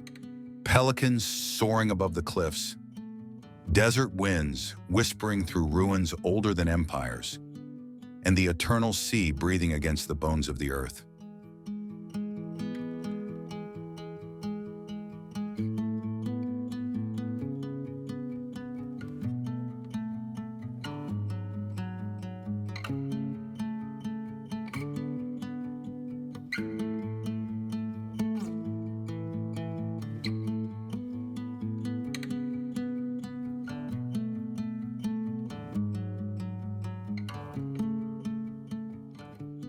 And through it all, the hum of the ocean remains constant, a deep pulse beneath the concrete, reminding Lima of everything that came before and everything destined to remain.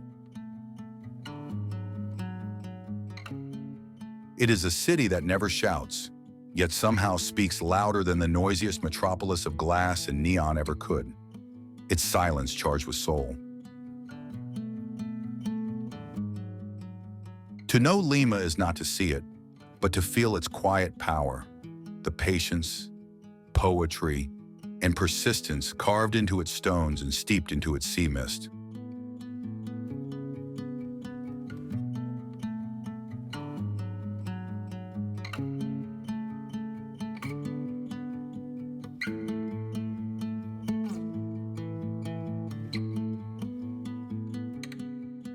And when you finally leave, you realize that the fog has followed you, not to obscure your vision, but to remind you that true beauty sometimes hides itself so it can be truly seen.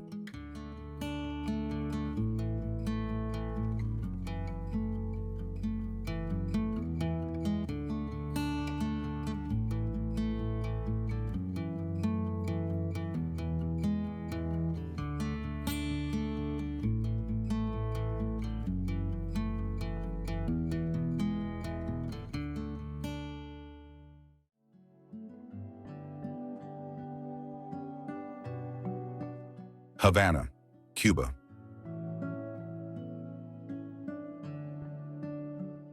On the northern coast of Cuba, where the Caribbean meets eternity and the horizon shimmers like glass, Havana rises like a hymn carved from coral, salt, and stubborn hope, a city born from the sea's embrace and the sun's relentless gaze. Founded in 1519, this ancient yet ageless city has watched empires rise and crumble, revolutions ignite like wildfire, and music transformed pain into power until rhythm itself became its form of resistance. Its history is not buried beneath dust but sung into the air, echoed in trumpet notes and laughter that drift lazily through cobblestone streets long after midnight.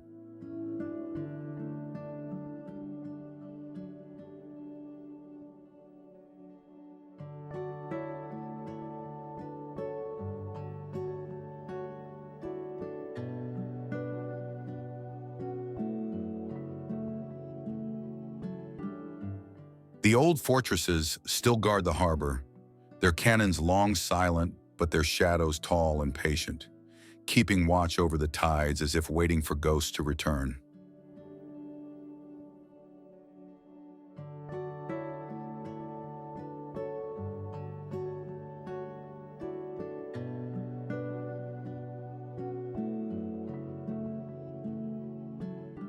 The sea has shaped Havana's spirit, sometimes tender as a lullaby, sometimes cruel as truth, but always calling like a voice that refuses to fade.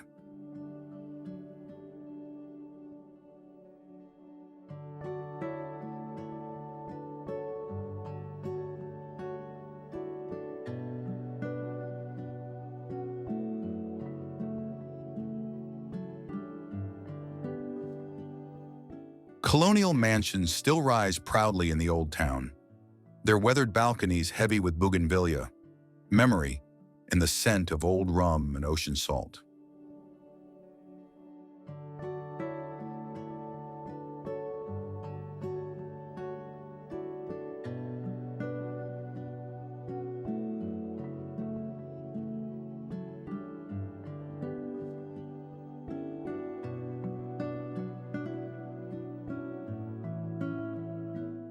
Beneath them, cars from the 1950s glide like polished ghosts through narrow streets, gleaming relics of a past that refuses, with elegant defiance, to die.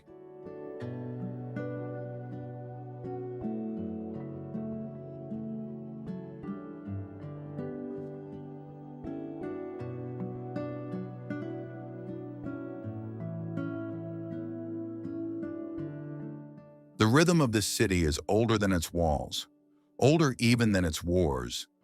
It's the eternal rhythm of survival, of faith cleverly disguised as dance, of endurance turned into music.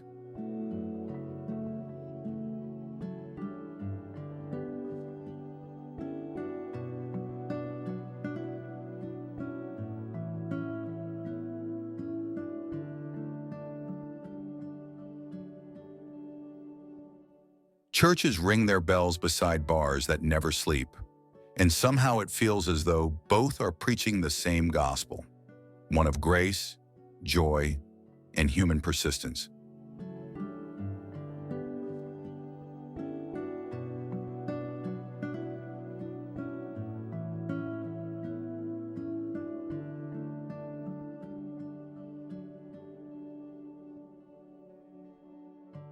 In the smoky cafes, poets, dreamers, and musicians trade verses for cigarettes and stories, their words rising into the night like incense from 1,000 invisible altars.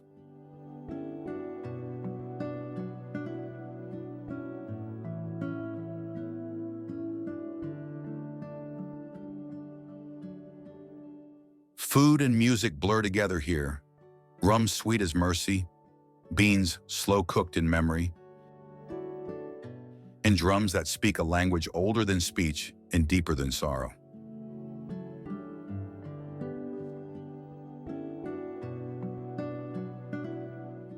The people carry grace the way others carry wealth, with effortless pride, with laughter that can outlast despair, and with eyes that remember more than they reveal.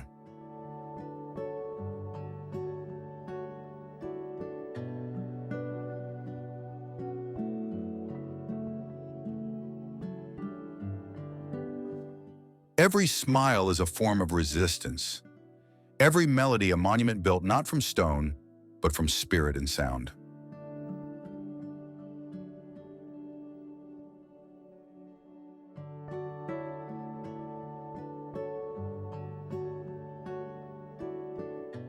The air hums with heritage, Spanish guitar, African drum, Caribbean breeze, each note weaving itself into the living tapestry of Havana's soul.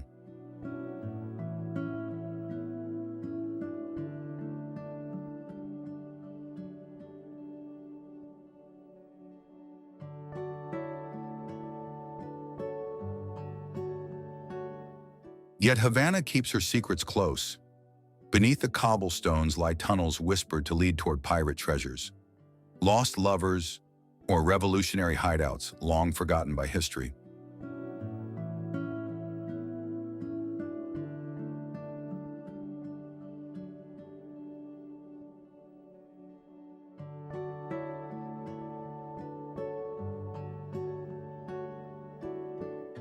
Some say the sea itself remembers, glowing faintly at night where ships once burned, as if the water still carries their final embers in its depths.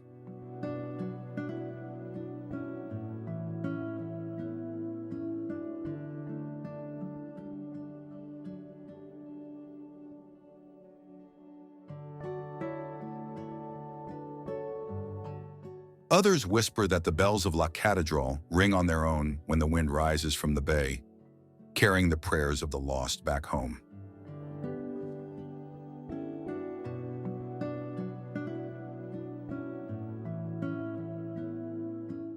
Myth and history walk here side by side, arm in arm beneath the same moonlight, both unashamed of their scars and their age.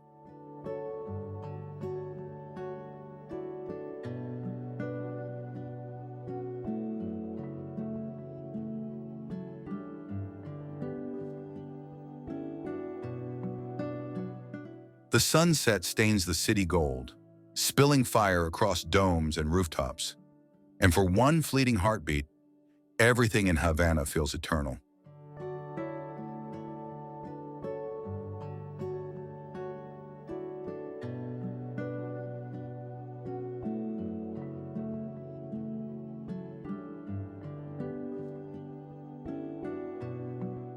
The Malecon glows with lanterns and laughter, lovers leaning into the wind as the sea roars below, music tumbling freely into the waves like spilled light.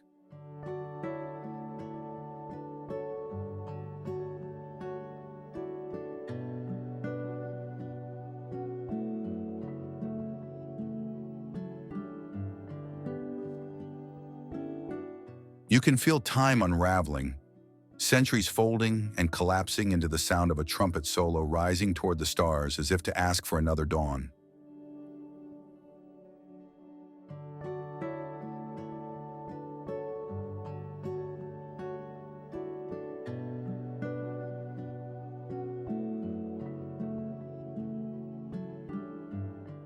Havana teaches you that beauty isn't youth.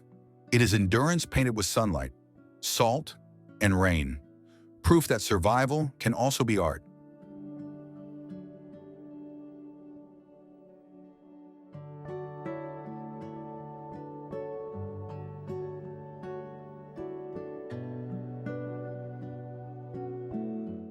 Every ruin is a cathedral. Every melody a map that leads straight to the beating heart of what it means to be alive.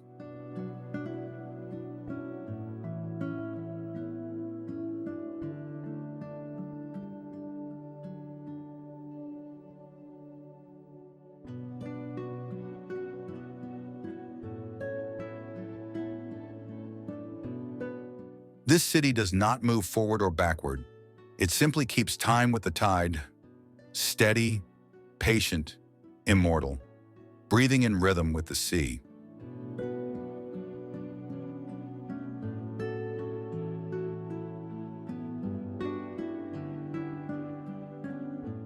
And when you finally leave, you'll still hear it in the distance, the rhythm of Havana, echoing like a promise whispered by the ocean.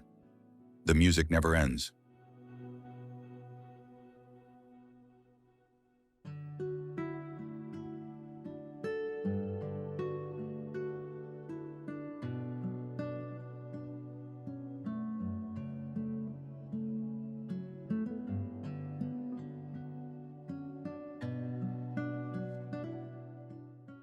The cities now rest behind us like constellations fading at dawn, bright, beautiful, unforgettable.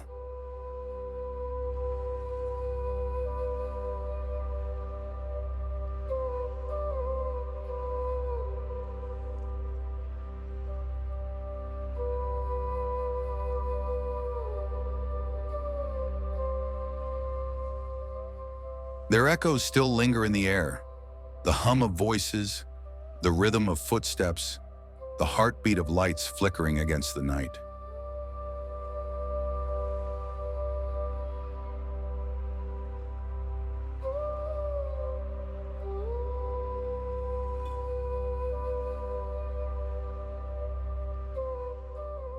But somewhere beyond all that, the world softens.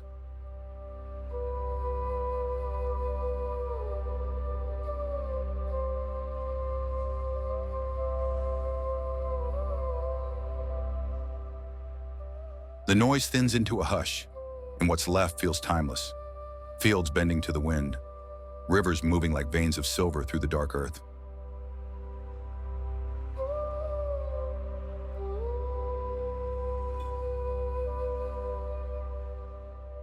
Here, the sun rises slower, and every shadow has a story.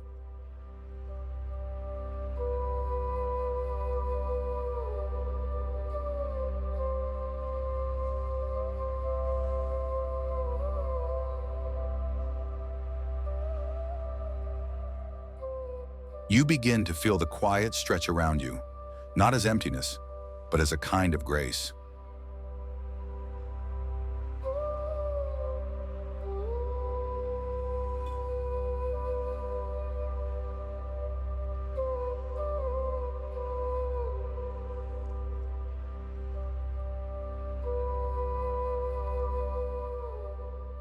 It's the sound of everything ancient still alive. The breath of trees, the whisper of soil, the slow turning of seasons.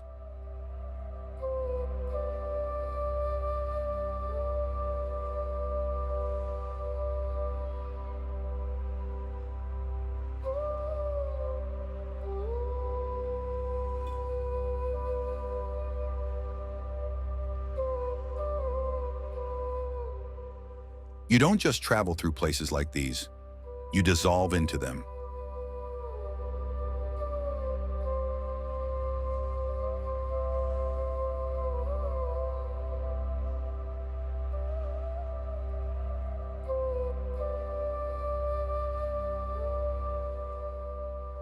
They remind you that wonder doesn't always come in sparks and sound. Sometimes it's found in stillness, in the pause between two heartbeats.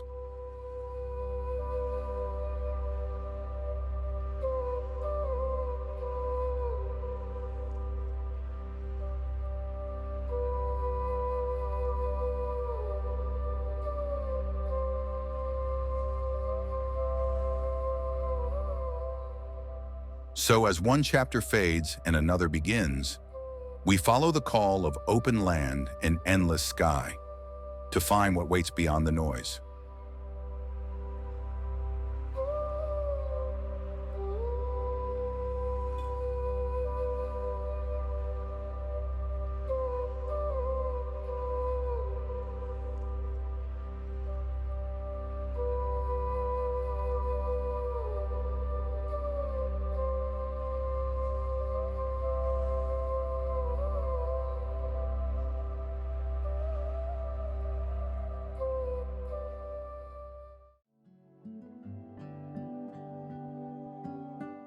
There are places across the vast spine of the Americas where the air itself seems to remember, where silence carries the echo of footsteps that no longer belong to the living, and the wind hums through abandoned streets like a requiem no one dares to finish.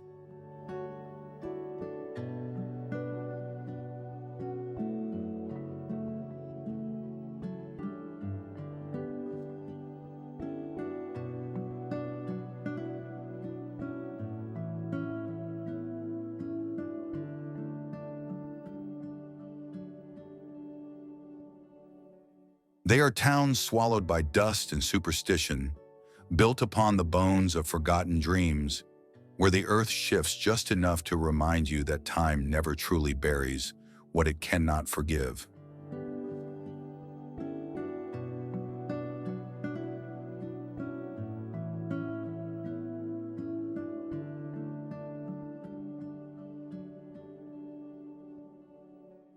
You can stand in the middle of a crumbling cell block and still feel the weight of eyes that watch from centuries away, or walk the cobbled lanes of a southern town and hear the rustle of hoop skirts that haven't touched the ground in 100 years.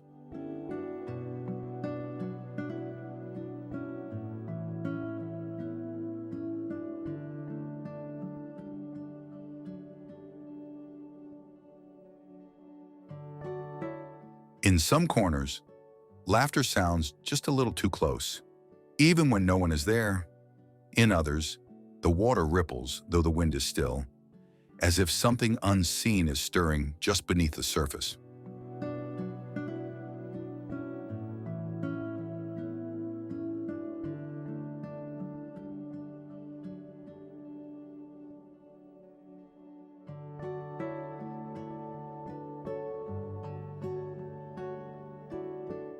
Here, light falls differently, heavy, reluctant, as though it knows what lingers in the shadows and would rather not wake it.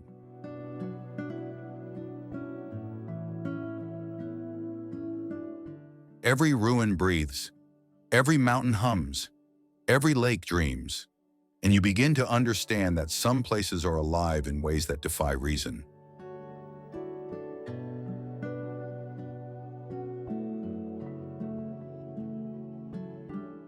It is said that the stones remember every whisper, that the trees trade secrets with the ghosts that pass between them, and that the restless never truly rest. They simply wait.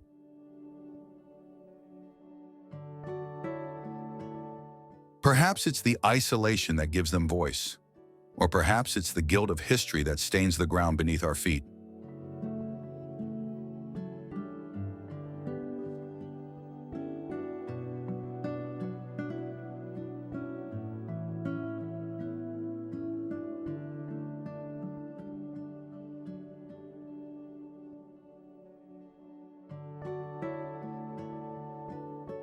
Whatever it is, it draws the curious, the brave, and the foolish. Those who still believe that the veil between the past and the present is thinner than it seems.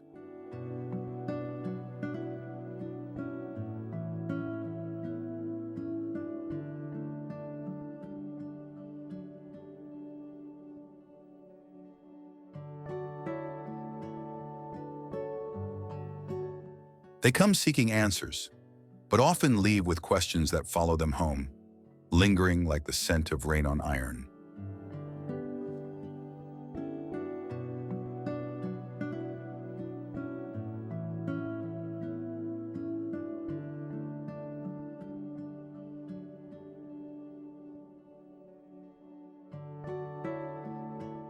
From the haunted walls of Eastern State Penitentiary to the drowning depths of Lake Lanier, from the spectral lights of Savannah to the whispering sands of the Nazca Desert, each corner holds a fragment of the continent's unspoken story.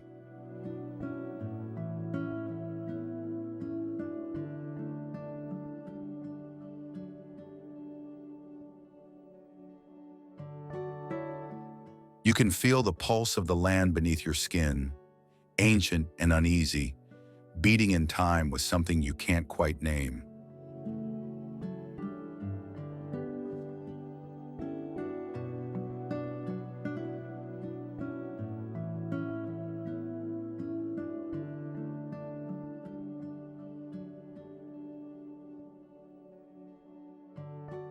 And as the camera drifts through ruins and red skies, you start to wonder whether we are exploring the ghosts of the past, or whether they are exploring us.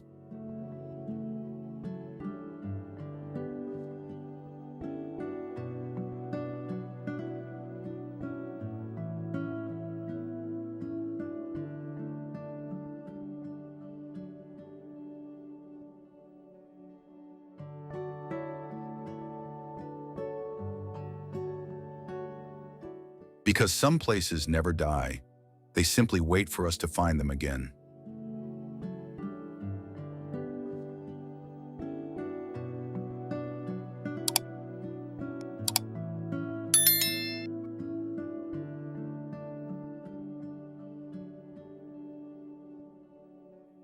This is Unseen Americas, lost towns, restless spirits.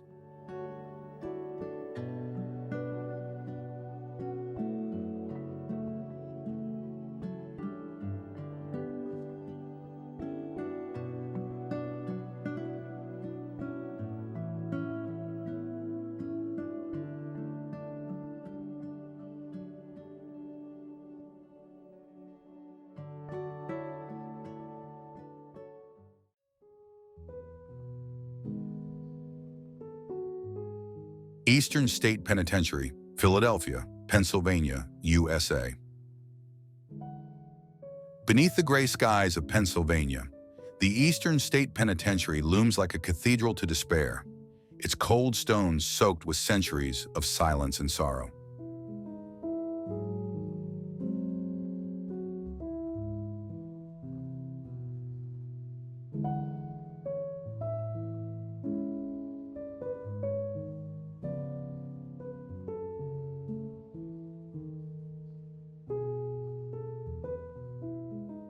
Built in 1829, this fortress of isolation was once a revolutionary experiment in reform, but its silent halls soon became a labyrinth of suffering, where the echoes of the dam seemed to blend with the cold wind that sweeps through the cell blocks.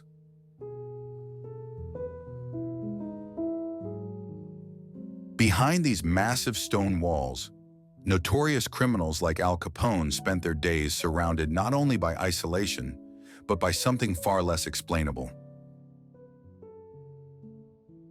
Shadows that moved, voices that spoke, and visions that chilled the blood.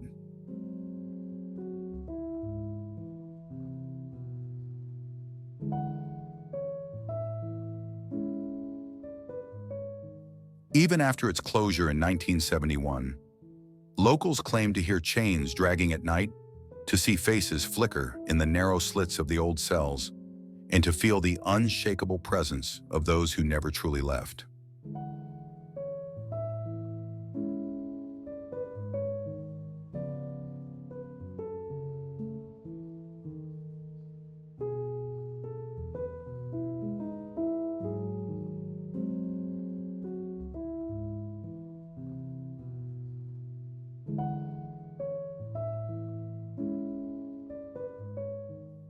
As twilight falls over its crumbling turrets, the penitentiary seems to breathe once more, alive with secrets that time itself refuses to bury.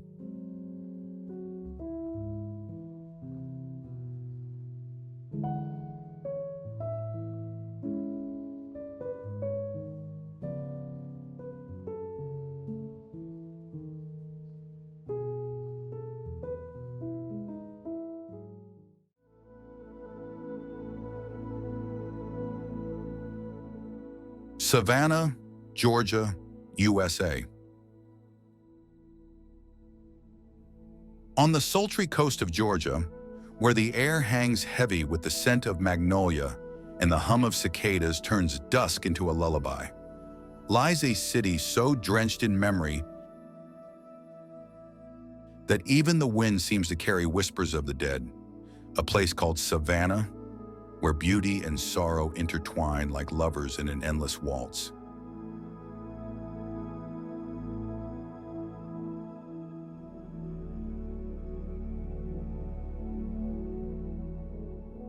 It is not a city that merely exists upon a map, but one that breathes between dimensions, where history seeps through the cracks of cobblestone streets and the past still flickers in every shadow, like a candle that refuses to die.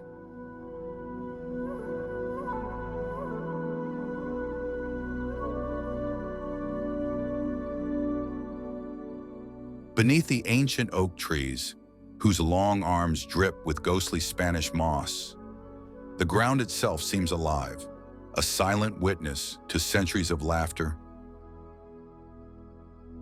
loss, and lingering souls who never quite left.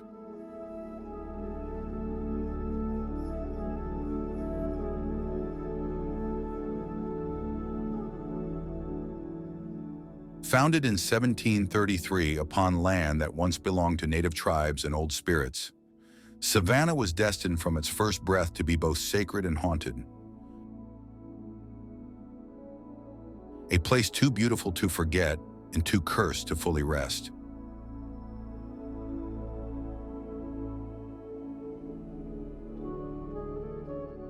Its city plan, a perfect grid drawn by human ambition, hides beneath its symmetry a chaos of unseen forces that still stir whenever the moonlight spills across its squares.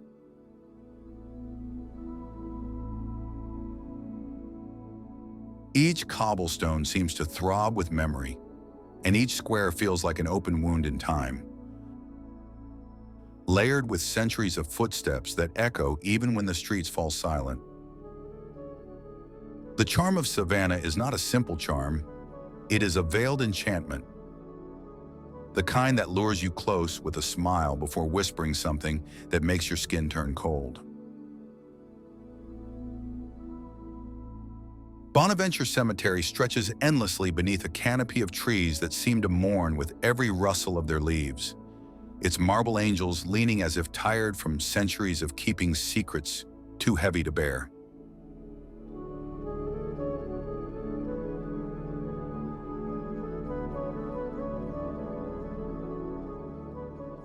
There, amid weathered stones and flickering lanterns, travelers speak of soft murmurs that rise with the mist, voices that call their names in tones both tender and tragic.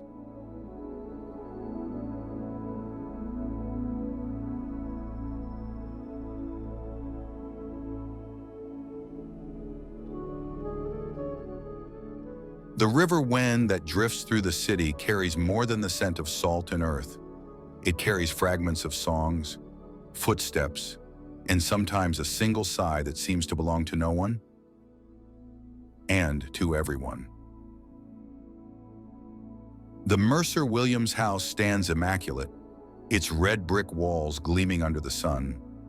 But those who step inside say the air thickens with invisible sorrow, as though the house itself remembers too much.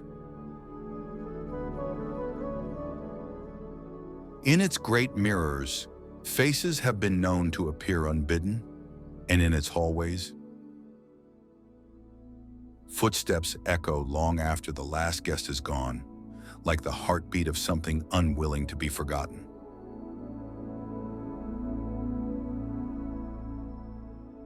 Colonial Park Cemetery, though fenced and quiet by day, becomes something else by night. They say the fog that rolls through carries the breath of thousands buried beneath, restless in their unfinished sleep.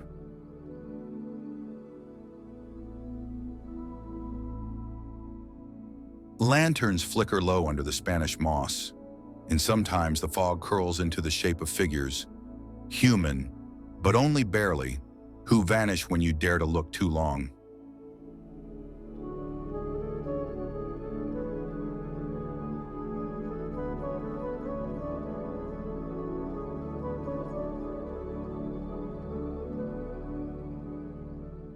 Down by the river, the pirate's house still hums with stories of sailors who vanished without farewell, swallowed by tunnels beneath the city that lead not to water, but to something darker still.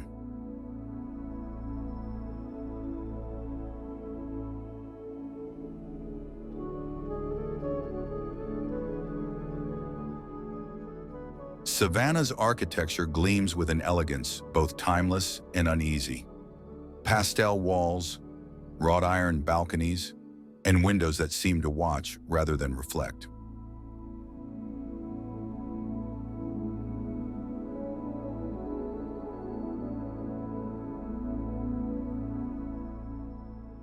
There is a pulse in this city, a rhythm of ghost and grace that beats beneath every porch and church bell, as if heaven and hell negotiated their border right here.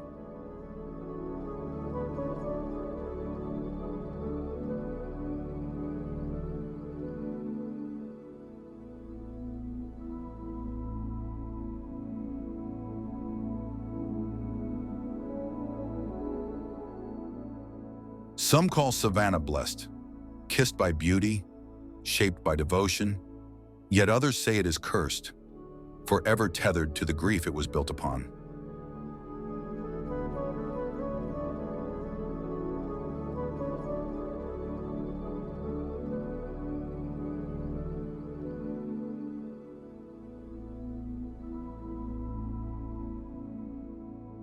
The truth, perhaps, lies somewhere between, in the strange balance of light and shadow that makes the air shimmer as though the past still breathes beside you.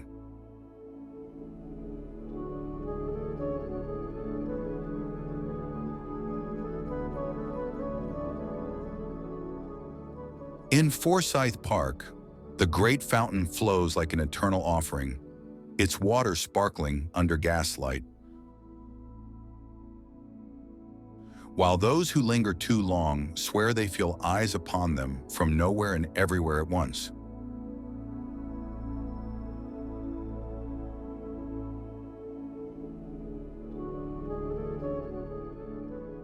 Tourists lower their voices here without knowing why, perhaps sensing that their words might disturb something that should never be woken.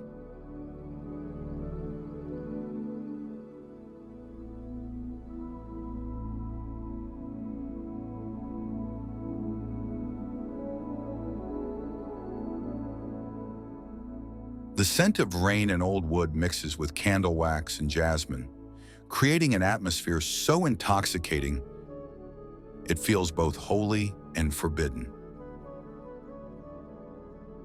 Savannah seems to exist not just in geography, but in a dream, a shimmering illusion where every whisper, every breeze, every shadow could belong to someone no longer alive.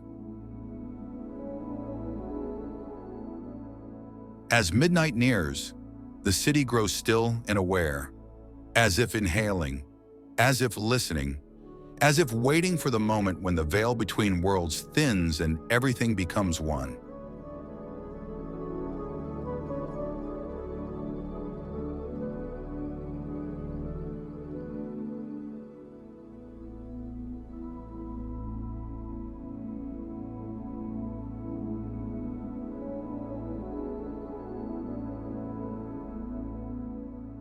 They say time forgot Savannah, but maybe it was Savannah that chose to forget time, to remain suspended forever between beauty and mourning, between heaven's light and the dark poetry of its ghosts.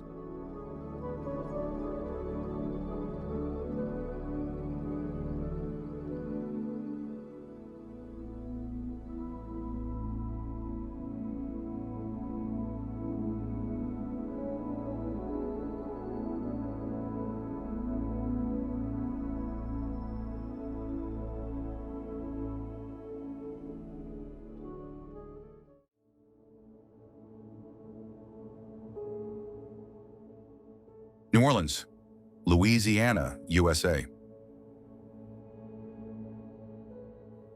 New Orleans isn't a city, it's a spell, cast long ago, that still hasn't worn off, a living incantation whispered through centuries, woven from moonlight, music, and memory.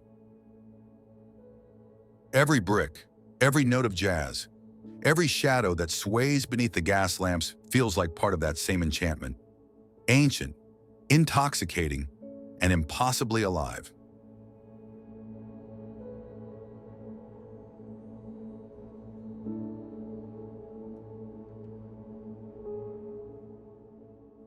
The air is thick with jasmine, smoke, and something you can't quite name, a blend of sweetness and decay that clings to your skin like a secret.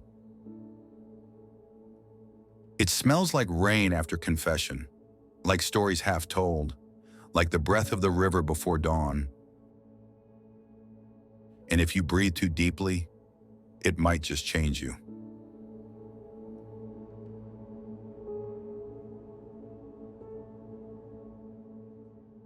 It's the kind of place where even time walks slowly, intoxicated by its own perfume, lingering in the corners of narrow streets and the echo of a trumpet note that never seems to end. Here, clocks don't command, they observe. Days melt into nights like candle wax, and every hour feels heavy with remembrance.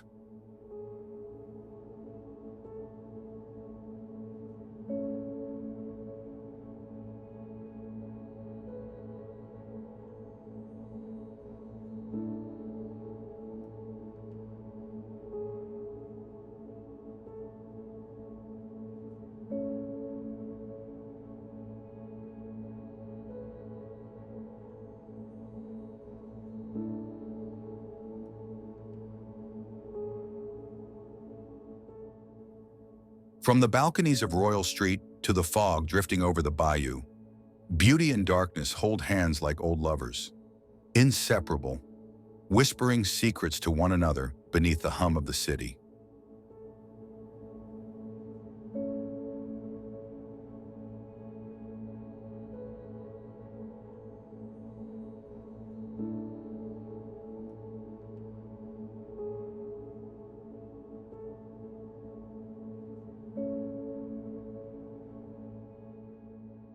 You can feel it in the way laughter mingles with mourning, how every smile carries a shadow and every ghost wears perfume. The city's heartbeat is jazz, but beneath the music lies something older. Something watching, an ancestral rhythm that moves beneath the surface, unseen but deeply felt. It's the pulse of the land, the memory of the river, the hum of all the lives that passed here and refused to truly leave. Founded 3 centuries ago, New Orleans rose from swamp and sorrow, baptized in fire, flood, and folklore, yet somehow always reborn.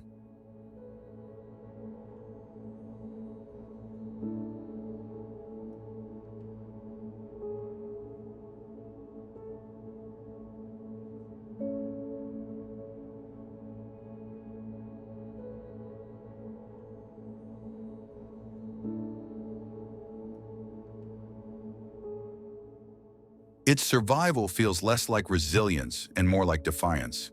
A city too beautiful to die, too haunted to ever be ordinary. Its buildings lean like they've seen too much, and perhaps they have, their iron balconies curling like lace over stories that still breathe in the cracks.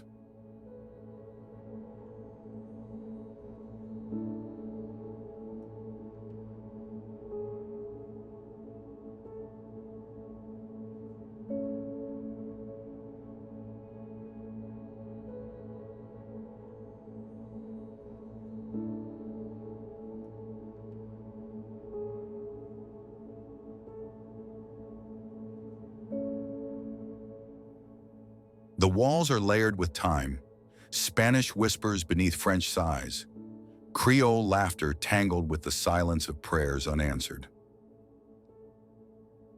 Each courtyard hides a secret. Each alley remembers the footsteps of someone who never made it home. And if you listen closely, you might still hear them.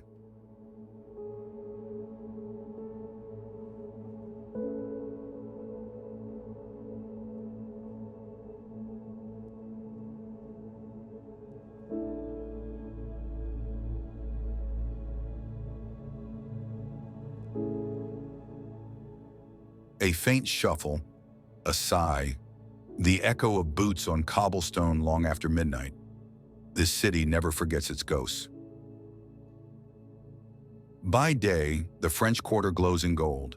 By night, it shivers in blue, like a living painting that shifts with the sun.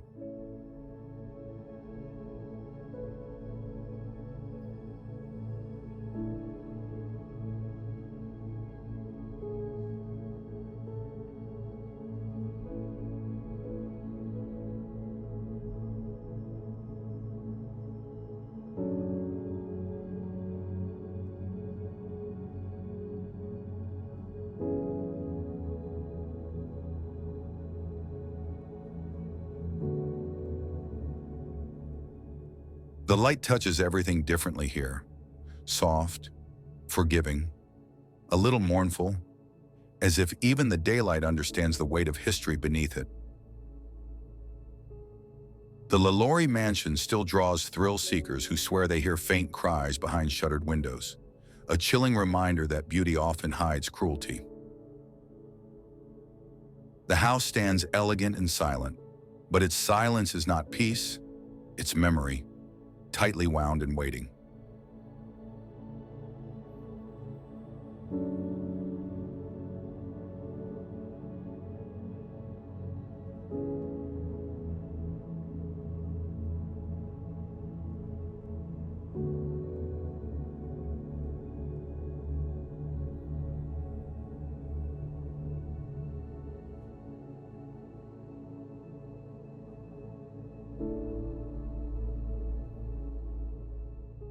Meanwhile, at St. Louis Cemetery, the dead sleep lightly, their names fading, but their presence not, as if their souls are simply resting between verses of the same endless hymn.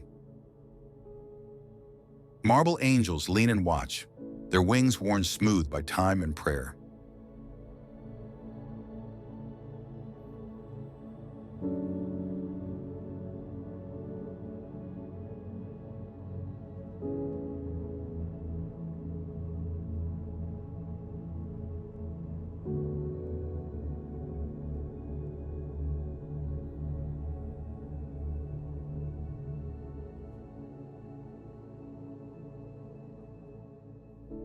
The streets hum with brass and heartbeat, laughter and lament blending until you can't tell which is which, and maybe that's the point. Joy and sorrow have danced together here for so long. They've become the same song, the melody that defines this place.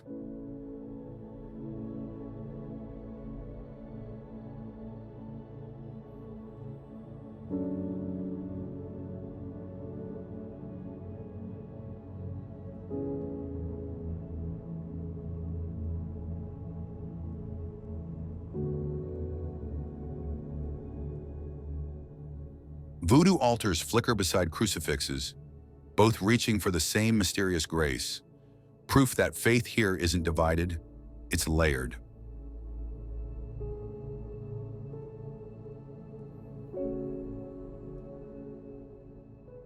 Candlelight burns beside rum offerings, psalms mix with chants, and somehow, everything feels sacred.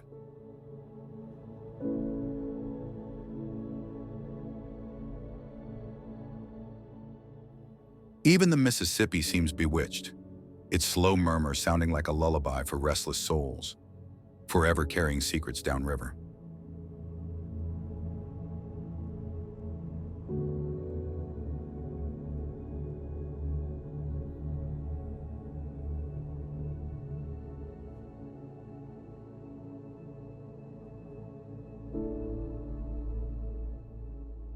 It moves with the patience of eternity, a mirror for both sin and salvation, a voice older than the city itself. Here, history feels tangible. You can taste it in the air, in the food, in the hush before dawn, when the fog rolls low and even the wind sounds reverent.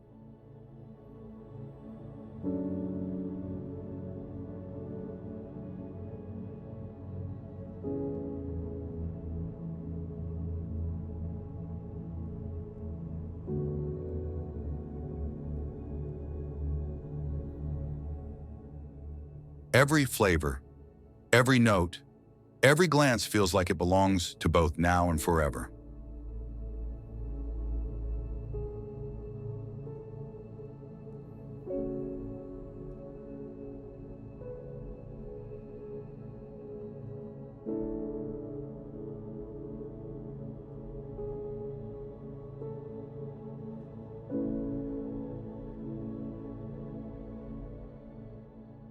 The locals don't fear the spirits.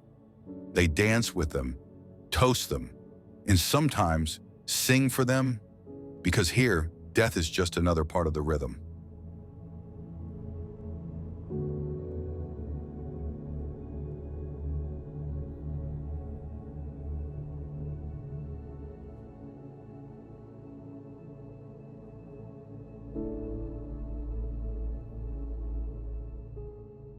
Mardi Gras beads glint beside gravestones, and laughter spills into the night like an offering. Festivals spill into the streets like color into water, vibrant and unstoppable, each one an act of devotion to life itself.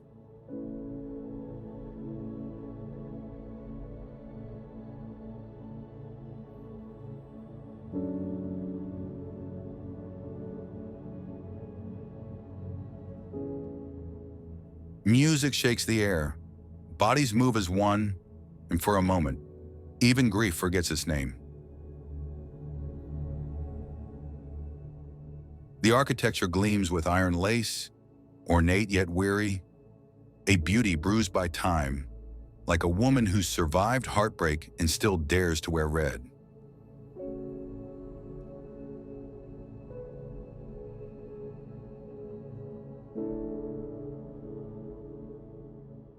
Every column, every shutter, every creak of the floorboards feels alive with personality.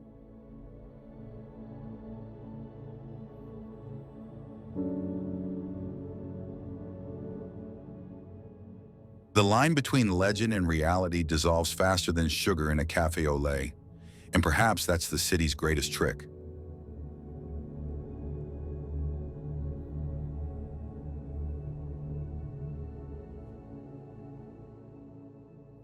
Truth and myth blur until you stop needing to know which is which, until you simply believe. Some say the city is cursed, others call it blessed. But both are right, because New Orleans exists in the in-between, suspended between light and shadow, heaven and hell, laughter and loss.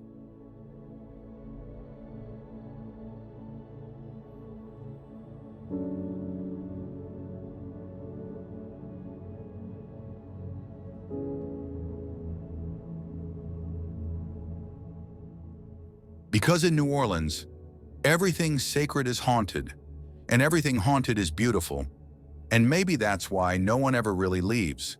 They just change form, become another note in the endless song.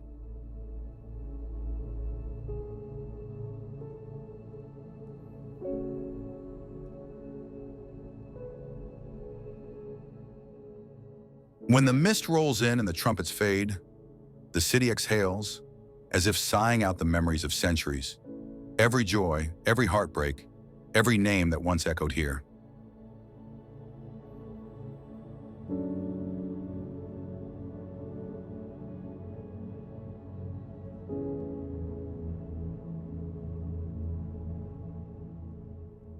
It's a living soul, breathing through time. And for those who've heard its whisper, no other place will ever feel quite alive enough again, because once New Orleans claims you, even the silence elsewhere feels hollow. You leave, But it doesn't let you go. It lingers, soft as smoke, eternal as song.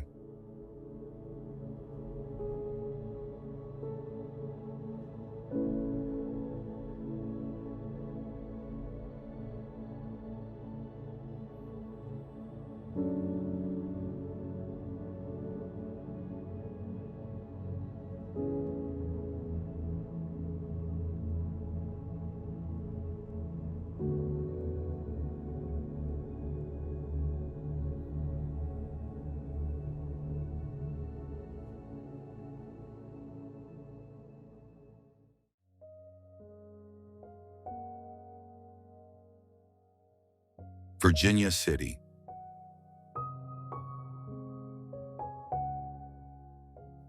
They say the mountains of Nevada keep secrets, and among their dusty folds lies one that still murmurs in silver and sorrow. Virginia City, a relic of greed and glory that refuses to fade. The desert wind that sweeps across these ridges doesn't just carry dust, it carries whispers, the low hum of something old and restless, a memory too stubborn to die.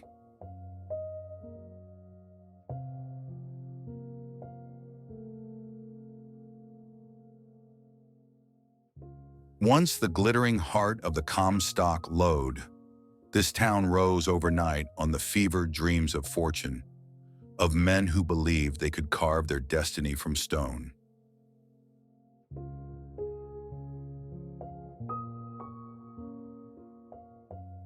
For a brief, blinding moment, Virginia City shone brighter than San Francisco, its saloons overflowing with miners, its theaters with laughter, its streets paved not with gold, but with promise.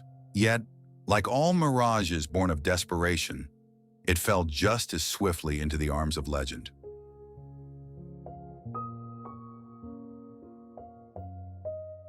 The streets still wear the same wooden bones from the 1860s, weathered and warped by sun, storm, and sorrow.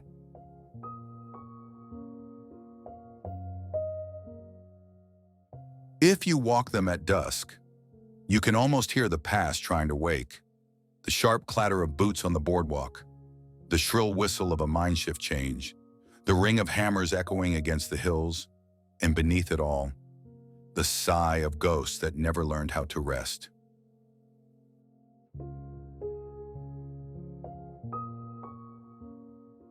Here, history is not buried. It lingers, suspended in the dry mountain air, in every creaking saloon door and every rusted mine entrance that gapes like an unhealed wound.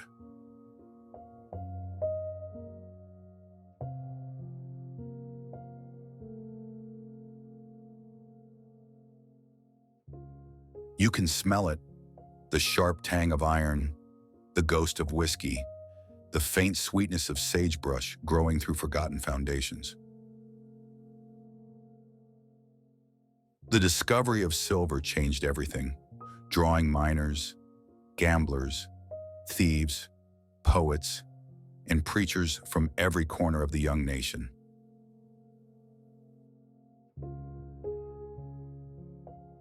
They came chasing light in the darkness, believing silver could buy salvation, but found instead a town that devoured them whole. But where gold and silver flow, darkness always follows, and Virginia City became both a beacon of wealth and a graveyard of ambition.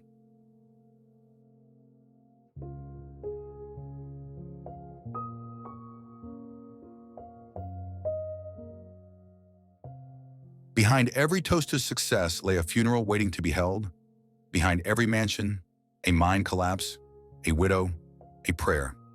Fires tore through it, earthquakes shook it, and still the town refused to die.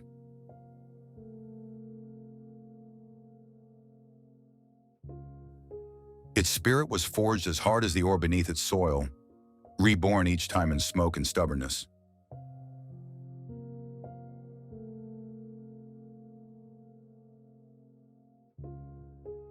The people here didn't just survive, they endured, clinging to the edge of the desert like a vow never meant to be broken.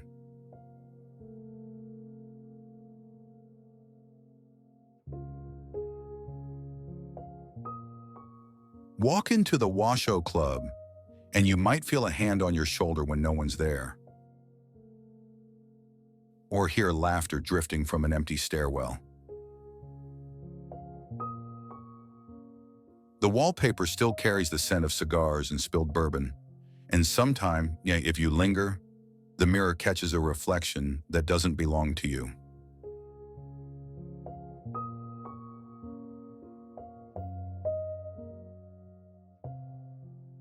The locals don't flinch at such tales. To them, these spirits are just neighbors who never quite moved on. They pour an extra shot at the bar for the unseen, speak softly when the lights flicker, and nod knowingly when doors close themselves.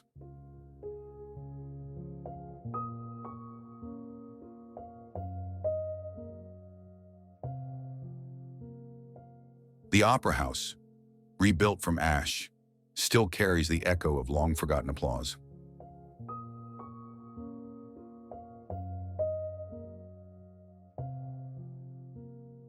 On quiet nights, caretakers swear they hear the faint rustle of dresses and the soft clearing of a singer's throat, even when the stage is bare. It's as though the performances never ended, only paused.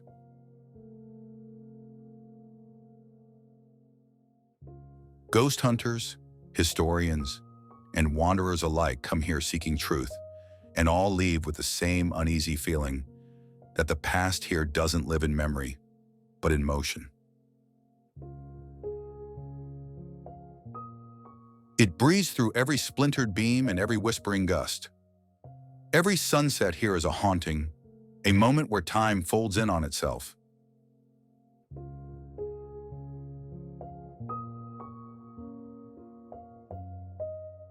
The red hills burn beneath the dying light, and the town seems to flicker between centuries, the living and the lost standing side by side, just for a heartbeat.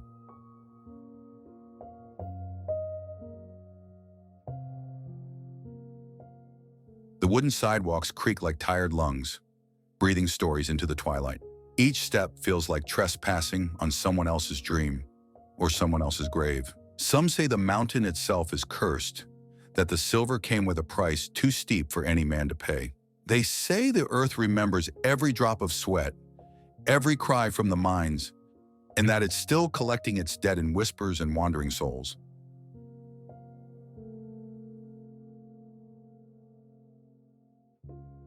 Others claim to see shadowy figures drifting through fog, their faces half-formed, their eyes hollow with unfinished stories.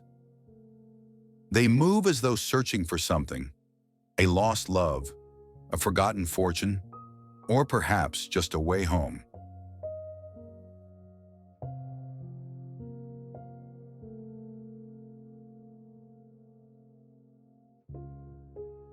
The old mines stretch for miles underground, twisting like veins through the mountain, a labyrinth carved by human hunger.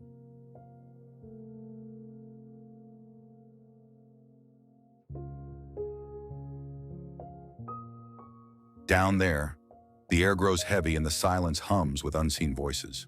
Men once descended chasing fortune and sometimes found only the dark, or worse, the echo of their own fear.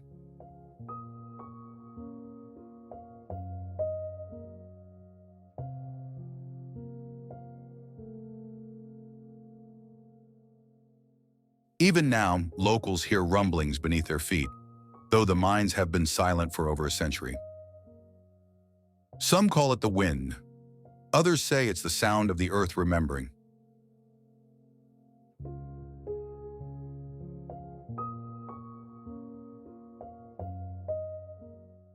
The air carries the weight of memory, thick, metallic, trembling with the echo of dynamite long gone. At night, it tastes almost electric, as if lightning has struck somewhere deep below. On Main Street, lamplight flickers as if dancing with invisible shapes, throwing long shadows that move where the wind doesn't. The light here never feels entirely alone. It seems to be performing for an audience only the town can see. The architecture, stubborn and scarred, refuses to modernize. Its false fronts and narrow windows guarding secrets like scars too sacred to heal.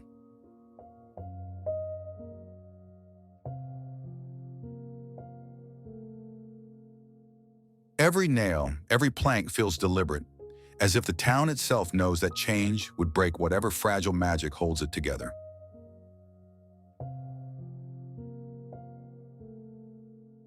Virginia City feels less like a destination and more like a seance, a place where you don't just visit, you listen. You listen to the floorboards sigh, the wind hum through empty windows, the sound of time brushing against your sleeve. It's where the line between myth and memory blurs, where truth walks arm in arm with legend, and no one dares to ask which is which.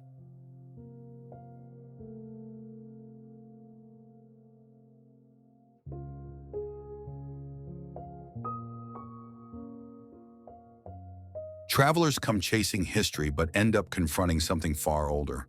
The haunting persistence of human desire, the endless reach of people who wanted more than the world was willing to give.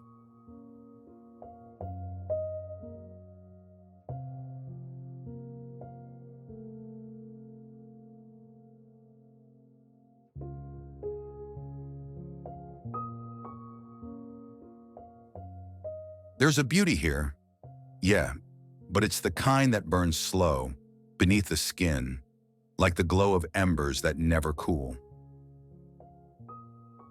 You don't just see Virginia City, it stays with you, under your nails, in your lungs, in your dreams.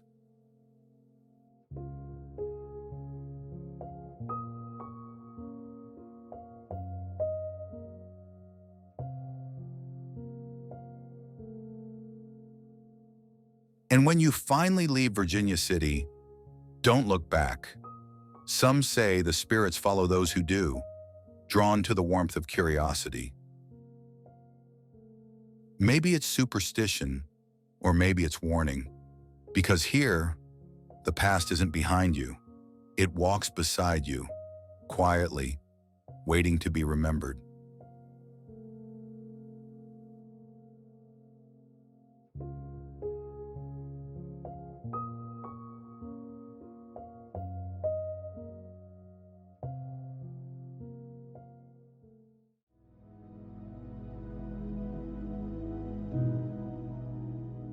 Superstition Mountains, Arizona, USA. Long before the cameras roll and the title Unseen Americas, already waiting in the heat haze distance, a jagged wall of stone and shadow rising out of the desert. The land itself is alive and listening.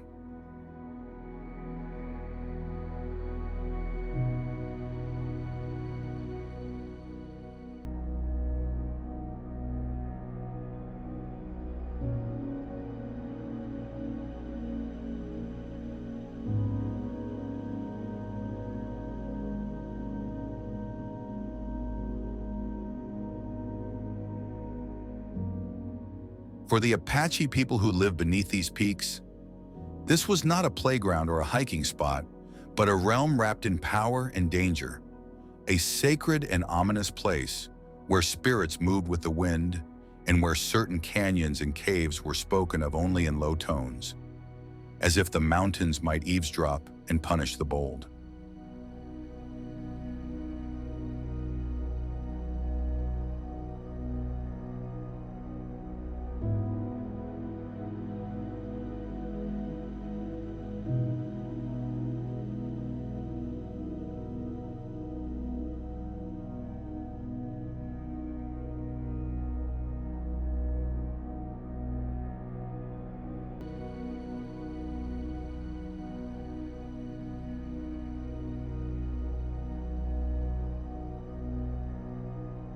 And left behind only rumors, cryptic clues, and a long body count of those who tried to follow his ghost into the rocks.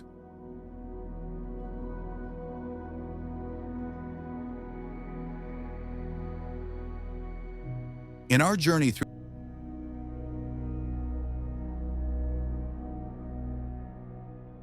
Down on the desert floor, the ground is cluttered with volcanic rock, brittle brush, and the prints of coyotes, javelinas, and rattlesnakes.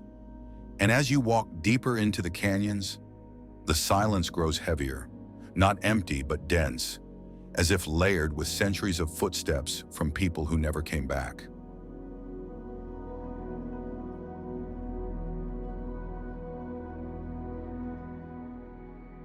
The history here reads like a catalog of obsession, prospectors vanishing with only scattered bones later found, hikers succumbing to the brutal Arizona sun, and lone wanderers disappearing after boasting they had finally deciphered the maps and riddles that would lead them to the Dutchman's vault of gold.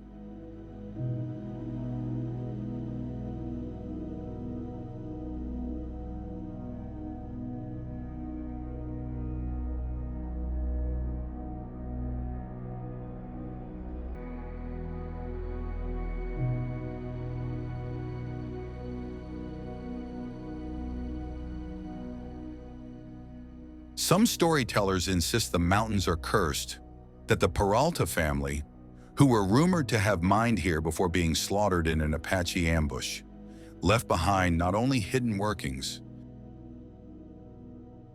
but a trail of blood that stained the earth and drew future misfortune like a magnet.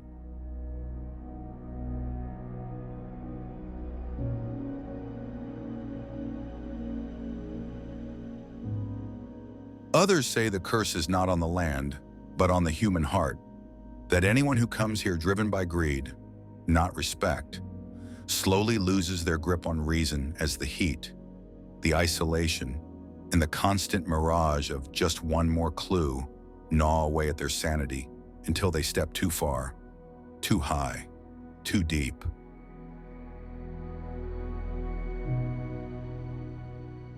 Yet for all its menace, the Superstition Range has its own stark beauty, with sunrise pouring molten gold over the cliffs, revealing layers of red, ochre, and black rock, while the desert floor glows with wildflowers in spring.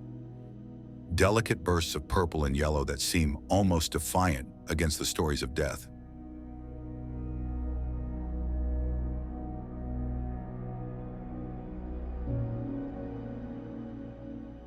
Along the lower slopes, traces of human presence cling to the landscape. A crumbling stone wall here, a rusted can there, a weathered wooden post that once guided travelers or marked a claim, each relic a fragment of some forgotten chapter in the mountain's long, unfinished book.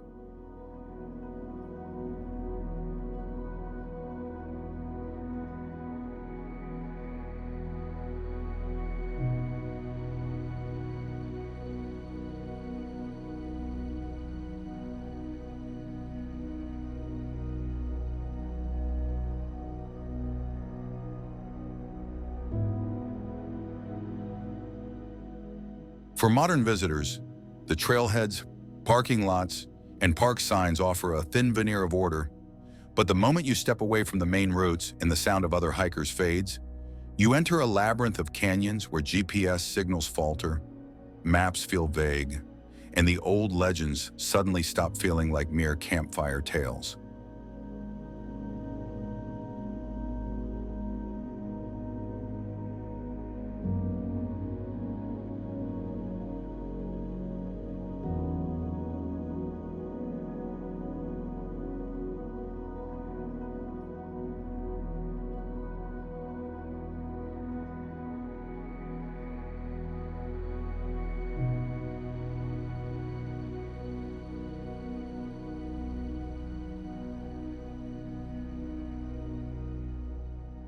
The culture that has grown up around the superstitions is a strange blend of outdoor adventure and myth-chasing, with local shops selling maps marked with X, books full of theories, and souvenirs that wink at danger. While old-timers in diners and bars raise their eyebrows and say, "You going out there alone?"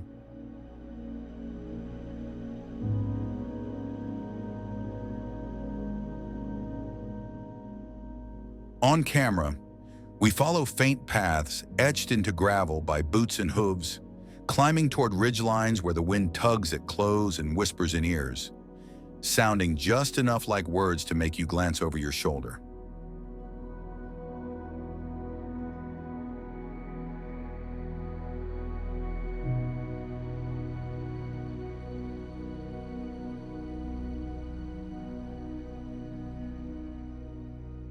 Every gulch has its own story.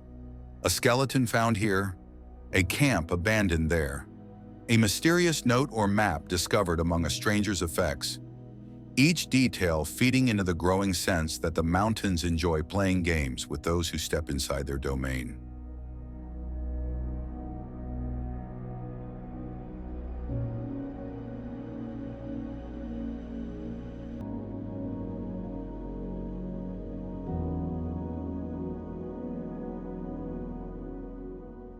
Night in the Superstition Mountains is not gentle.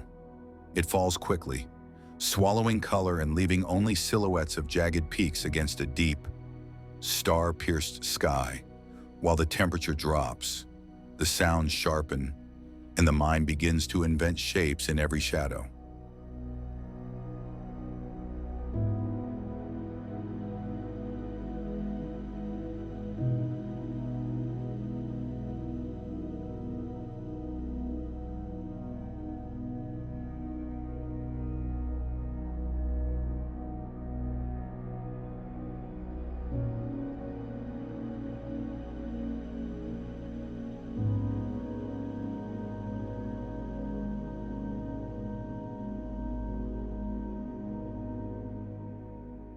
In the flicker of a campfire, with embers rising toward constellations that the Apache once read like a book, the stories of lost mines and murdered treasure hunters feel less like folklore and more like a living presence circling just outside the ring of light.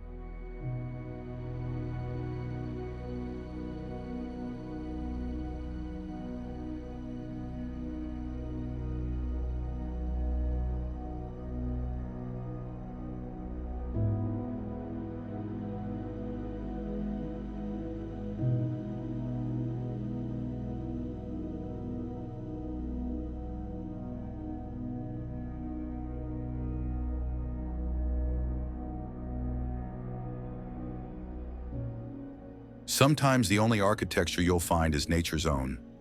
Arched rock formations framing distant valleys, overhangs that look like doorways into another world, and narrow slots where light filters down in pale beams as if descending from some place sacred and unreachable.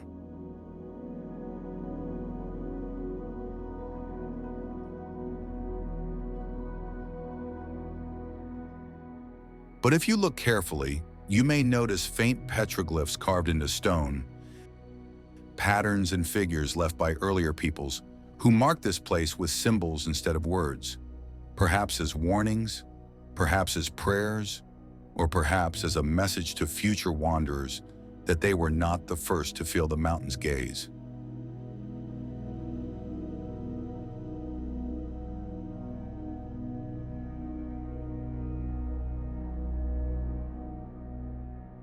Our journey here is less about confirming any one version of the legend and more about stepping into the atmosphere that created it, a world where danger is real, beauty is unforgiving, and the line between spiritual and physical feels thinner than the desert air.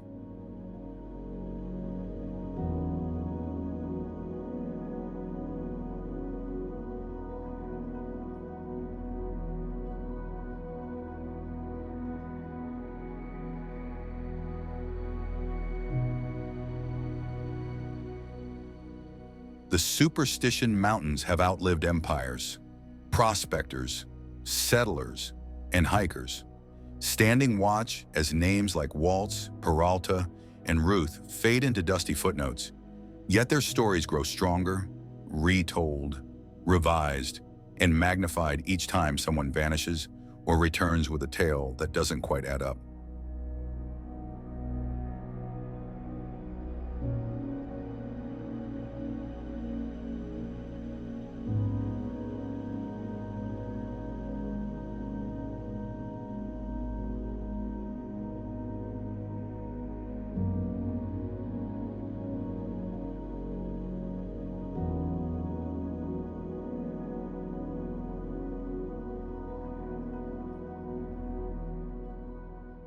As our drone rises over the peaks and pulls back to reveal the full sprawl of this rugged range, you can almost believe that somewhere in those folds of stone lies a hidden shaft, a sealed tunnel, or a narrow ledge where a stash of ancient gold still waits, untouched, surrounded by the spirits of those who paid the ultimate price just to glimpse it.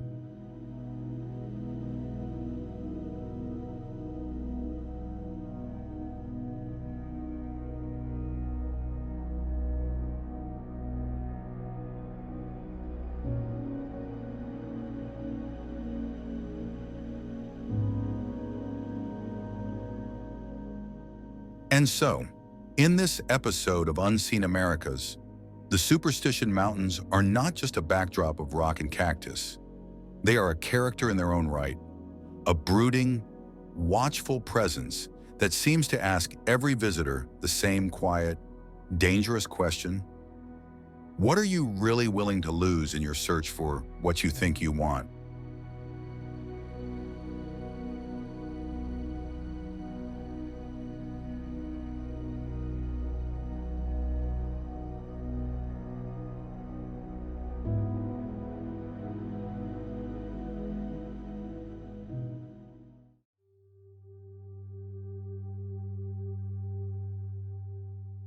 Rocky Mountains, Colorado, USA.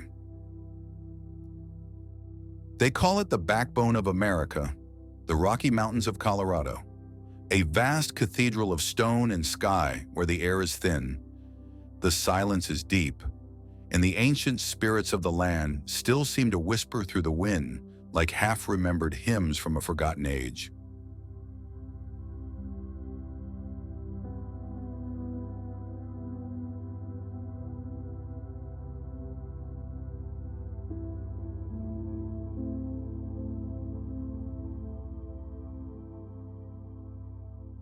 Rising like jagged teeth between plains and heavens, the Rockies stretch across the state like a living myth, their snow-tipped crowns glinting in the sunlight as if the gods themselves left fingerprints on the peaks.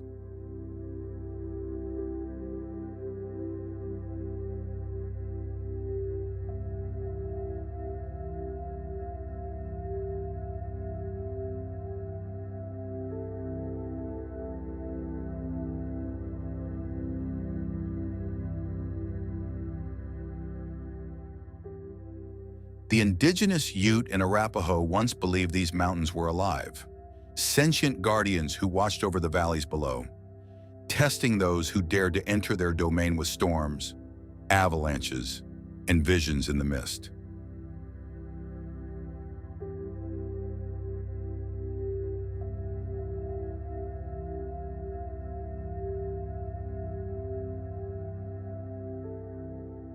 Even now, as hikers and travelers carve paths through forests and granite ridges, that sense of presence remains, an invisible pulse beneath the earth, older and wiser than any human history.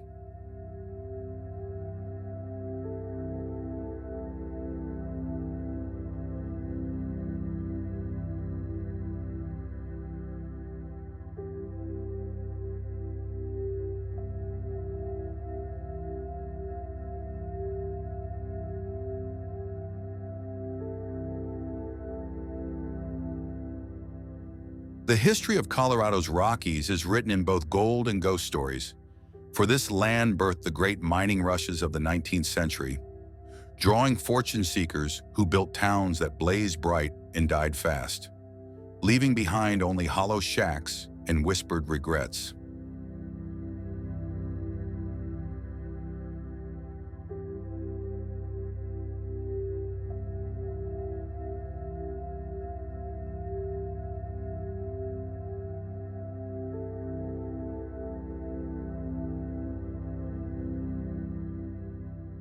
When the sun sets behind Mount Elbert or Long's Peak, the light pours like molten copper across valleys where entire communities once thrived, places now reclaimed by pine, silence, and rumor.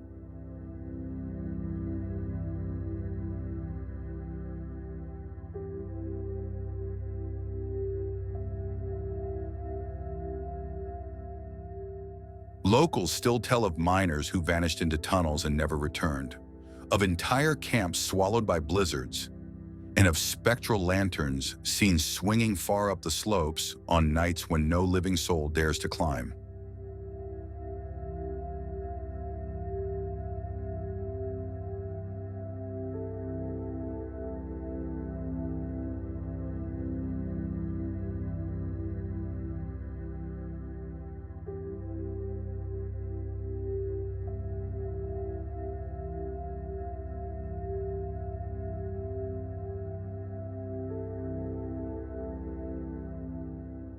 In the old ghost towns, like St. Elmo, Ashcroft, and Animas Forks, the wind slips through broken windows and rattles doors that no one has touched in 100 years, as if trying to finish conversations that death interrupted.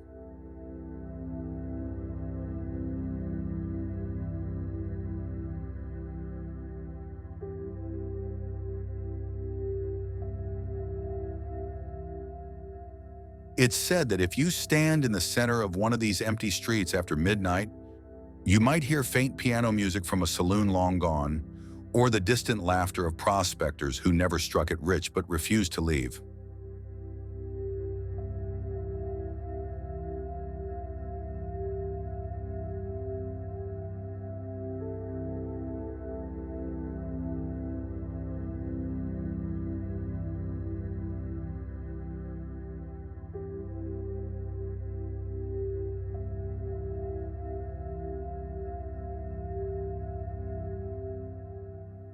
The Rockies have always demanded reverence.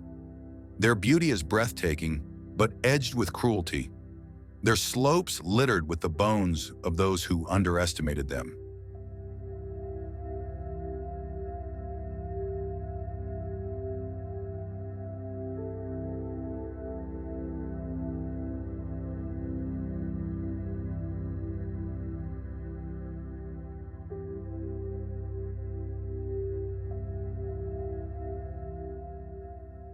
Avalanches move like living things here, silent until the moment they strike, and then unstoppable, erasing entire traces of human ambition in seconds.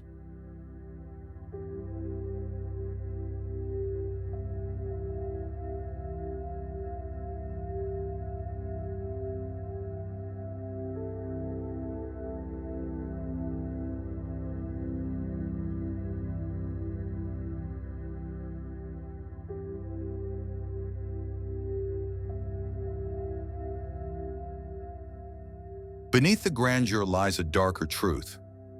The mountains remember every mistake, every life claimed, and they never truly give back what they take.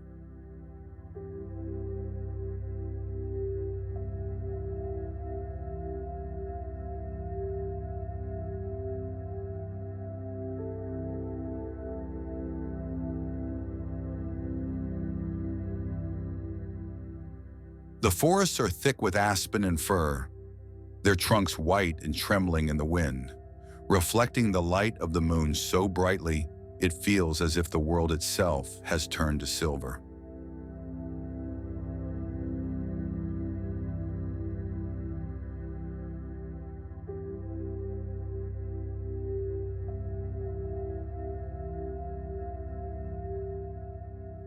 In the high passes, ghost stories travel as easily as echoes.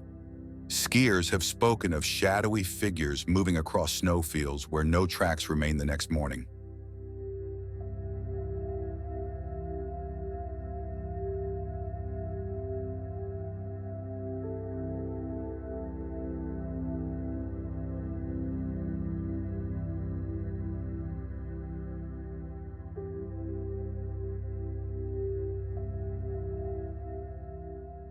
Climbers talk of voices carried by the wind, calling their names, urging them higher or deeper until reason dissolves into the thin air.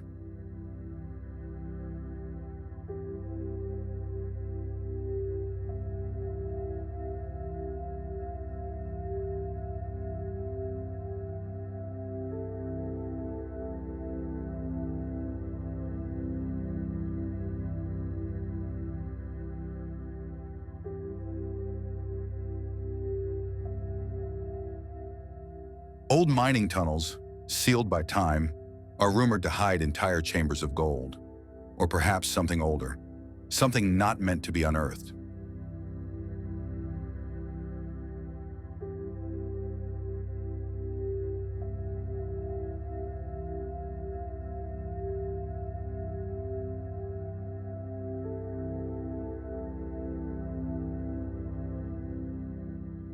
In some valley, even modern technology falters, compasses spin, radios die, and cameras capture glimmers of light that vanish as soon as they're noticed.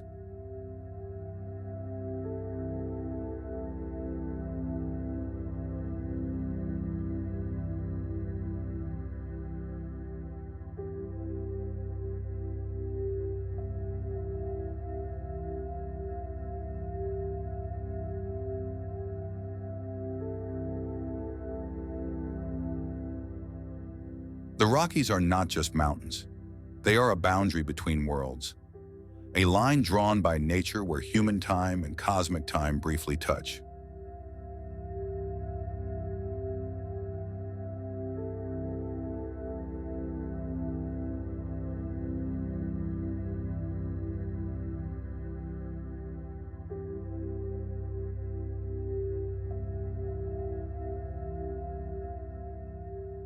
Each sunrise feels like a resurrection, each sunset a warning that night here belongs not to men, but to the mountain spirits who wake when the cold deepens.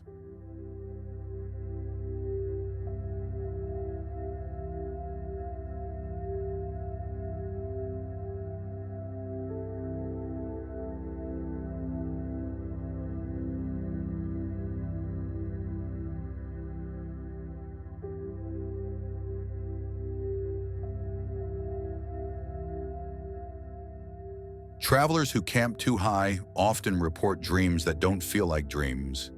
Vivid scenes of mining towns alive again, of fires glowing, of strangers watching from behind curtains.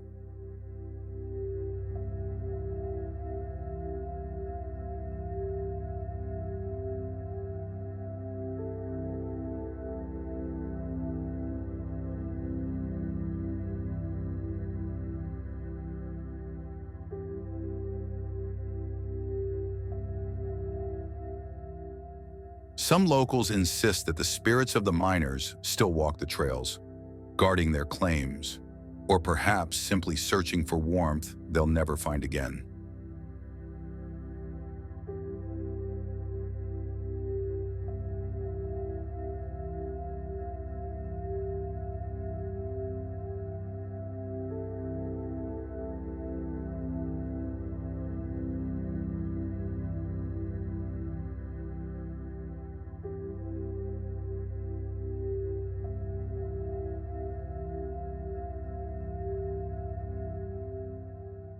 There is beauty in the Rockies that feels almost holy, but holiness often walks hand in hand with the uncanny. And here the sacred and the haunted are the same thing.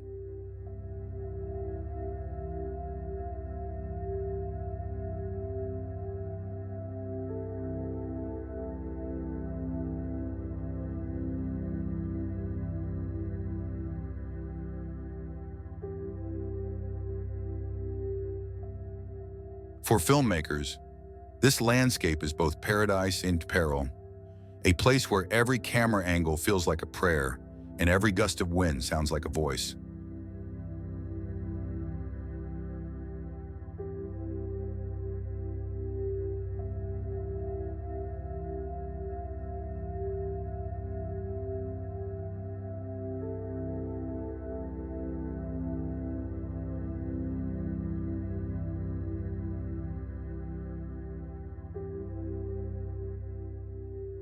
You come here thinking you'll film mountains, but you leave realizing you've filmed ghosts carved into stone, time itself captured in slow motion.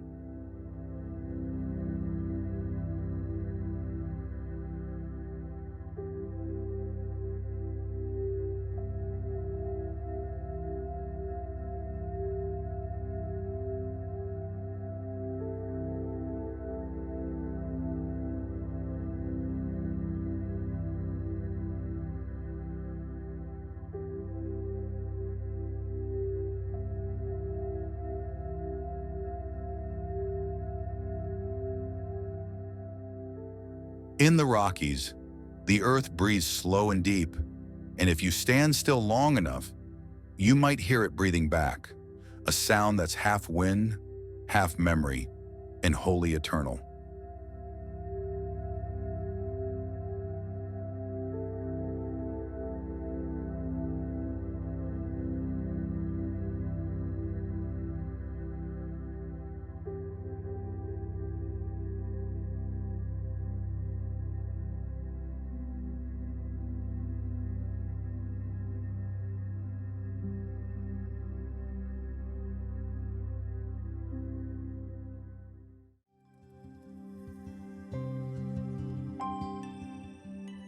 Lake Lanier, Georgia, USA.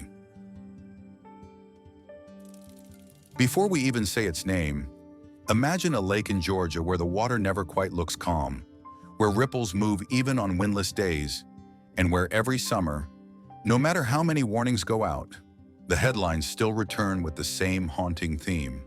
Someone else didn't make it back to shore.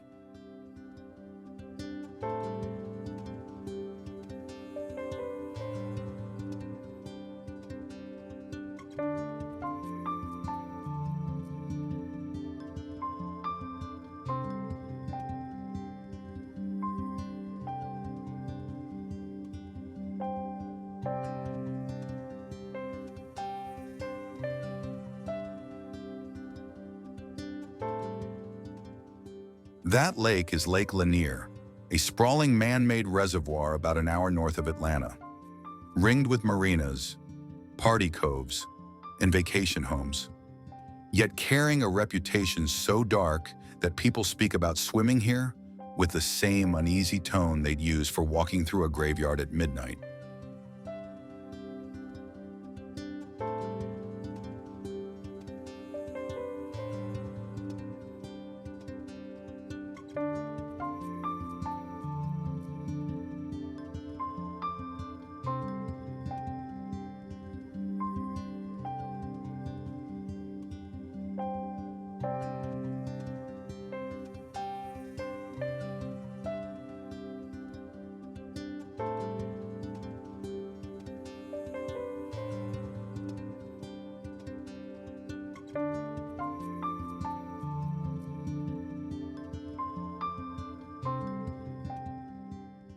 If you trace its history backward, the story doesn't start with water at all, but with land, farms, churches, roads, and small communities in the Chattahoochee River Valley, including the mostly black town of Oscarville, a place scarred by racial violence in 1912, and later swallowed beneath the rising reservoir when Buford Dam was built in the 1950s.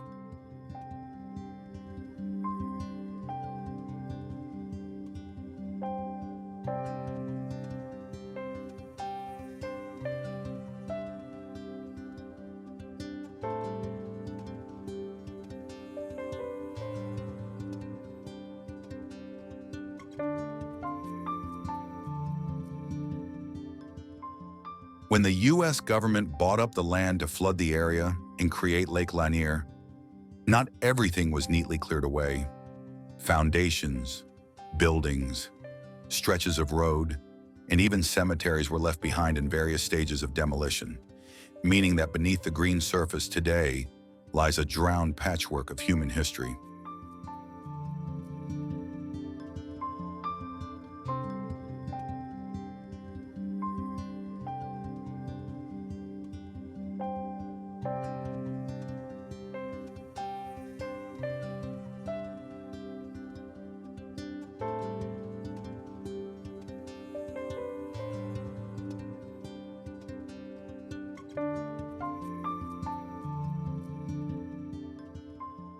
Divers and engineers talk about half-standing structures, tree stumps, twisted metal, and strayed debris scattered across the lake bed, turning the underwater world into an obstacle course of hidden hazards that can snag anchors, trap limbs, and complicate rescue efforts whenever someone slips beneath the surface.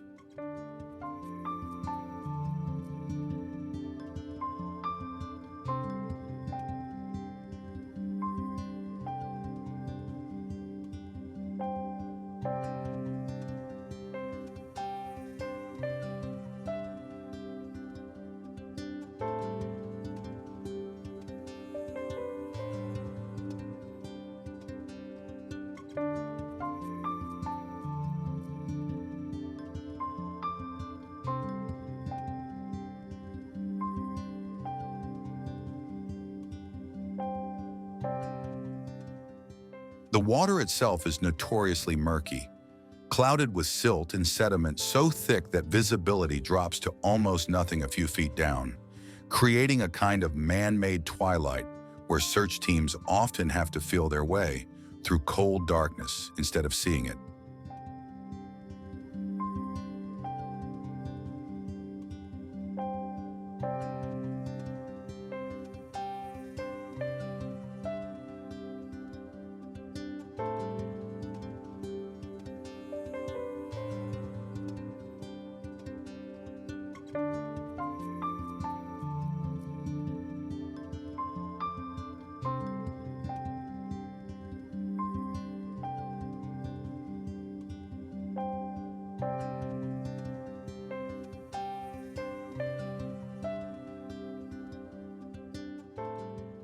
Since the lake's creation, hundreds of people have died here, from boat collisions, freak accidents, and especially drownings. Enough that some sources estimate the toll at several hundred to over 700 deaths in just a few decades, a number that has fueled endless theories about curses and restless spirits.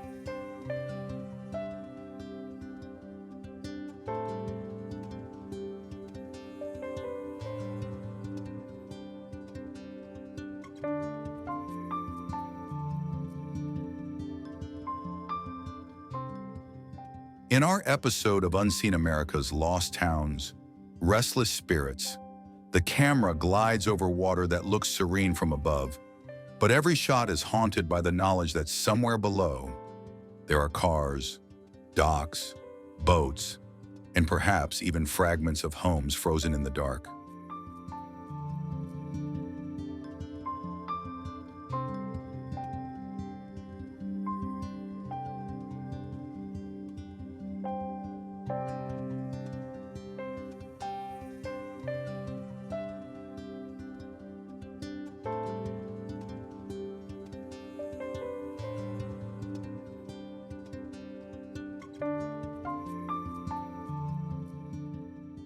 Local folklore has turned Lake Lanier into something more than dangerous.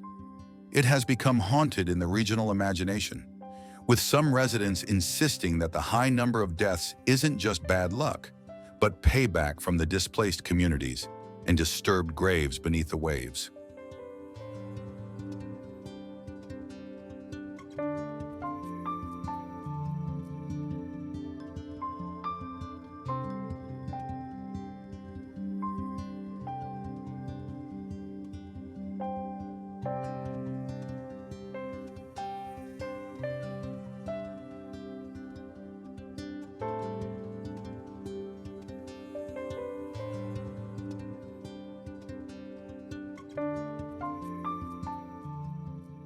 One of the most famous stories is the legend of the Lady of the Lake, a ghostly woman said to wander the shoreline and hover near the surface, often linked to a 1950s car crash where two women plunged off a bridge into the water, with one body not recovered for decades.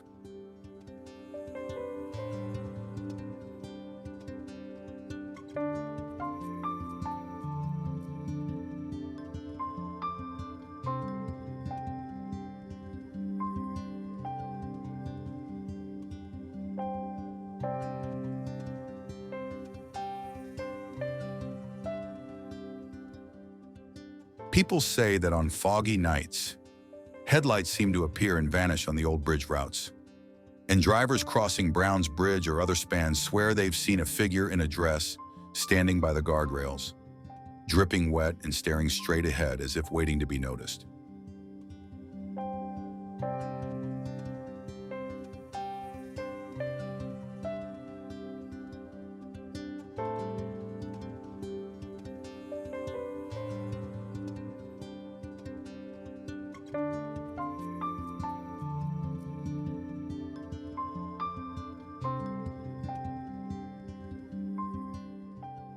The haunting isn't just about apparitions, it's about patterns that feel too eerie to ignore. Families torn apart by boating wrecks, kids lost in shallow coves, and experienced swimmers pulled down in water they thought they understood.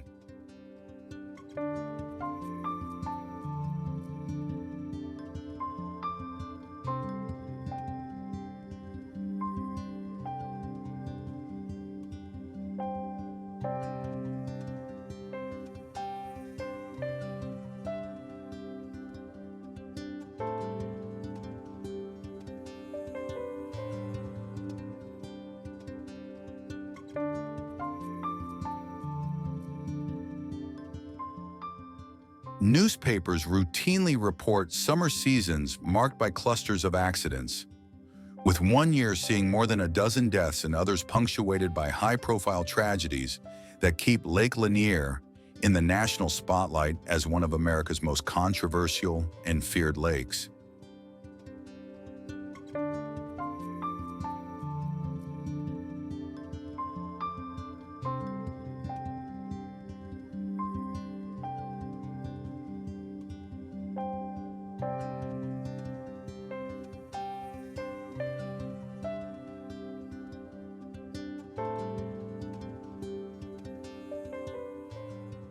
Beneath the statistics lies a story of displacement and erasure, the flooding of farmlands, the relocation of families, and the covering over of a region whose Black residents had already been driven out decades earlier, leading many to say that the lake is not just deep with water, but heavy with unresolved history.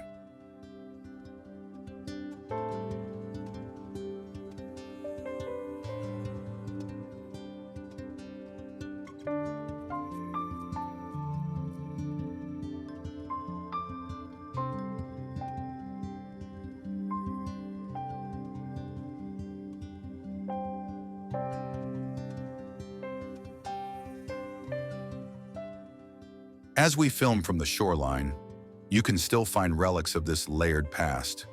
Abandoned docks listing at odd angles, half-sunken boats eaten by algae, and fragments of old infrastructure that hint at how quickly human creations can be swallowed by the elements.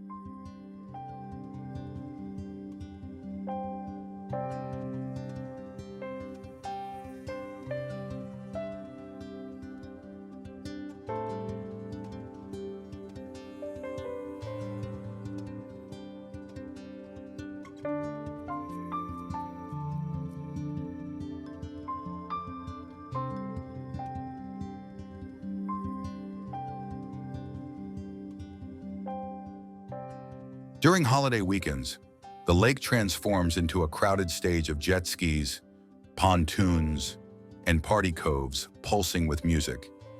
Yet even in the middle of all that noise, there's a strange tension, as if everyone is aware, somewhere in the back of their mind, that this water has a reputation for turning celebrations into memorials.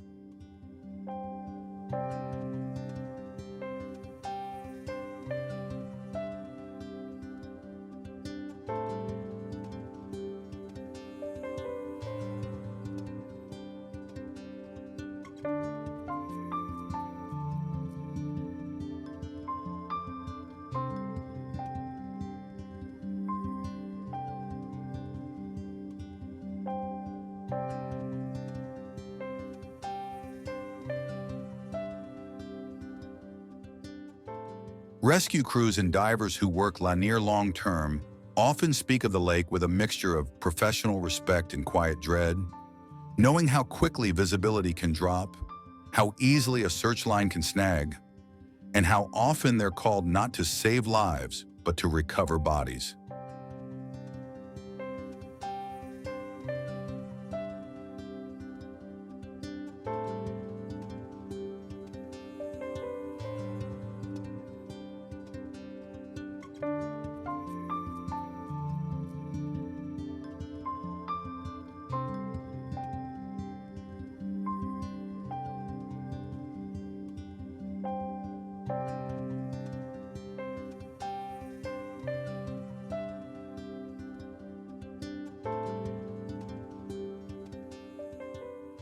Some of them privately admit that there are parts of the lake they simply don't like. Deep, flooded hollows where sonar shows strange shapes and where every movement underwater feels as if something is watching from just outside the beam of light.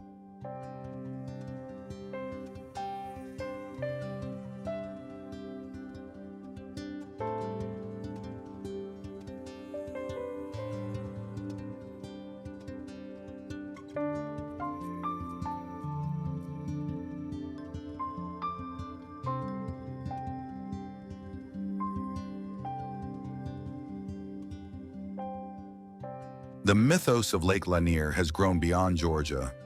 Documentaries, podcasts, horror stories, and social media threads all circle the same questions. Is the lake cursed? Is it haunted? Or is human negligence the only real monster here?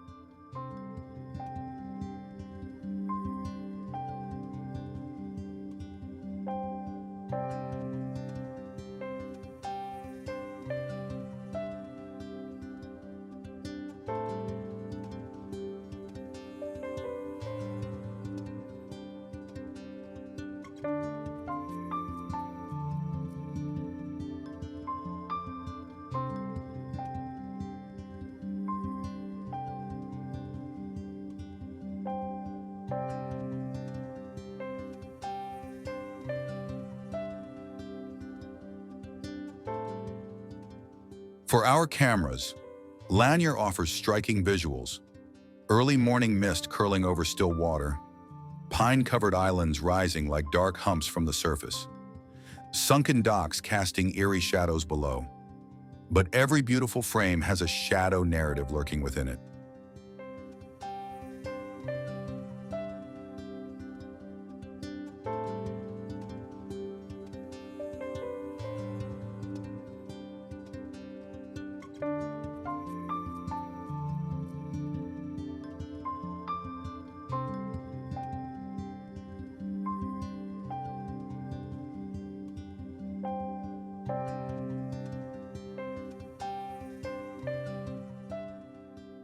If you listen to people who grew up nearby, you'll hear a pattern in their stories.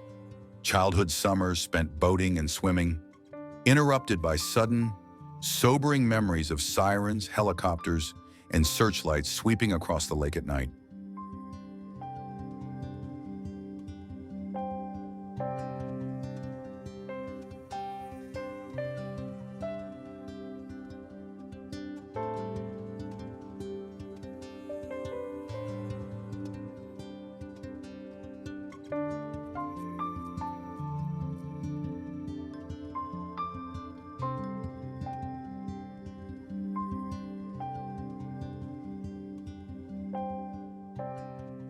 The most chilling thing about Lake Lanier is not a single ghost story or accident, but the way its tranquil surface hides so much. Submerged towns, lost graves, wrecked boats, and the names of hundreds of people whose last moments were spent gasping in water that feels strangely unwilling to let go.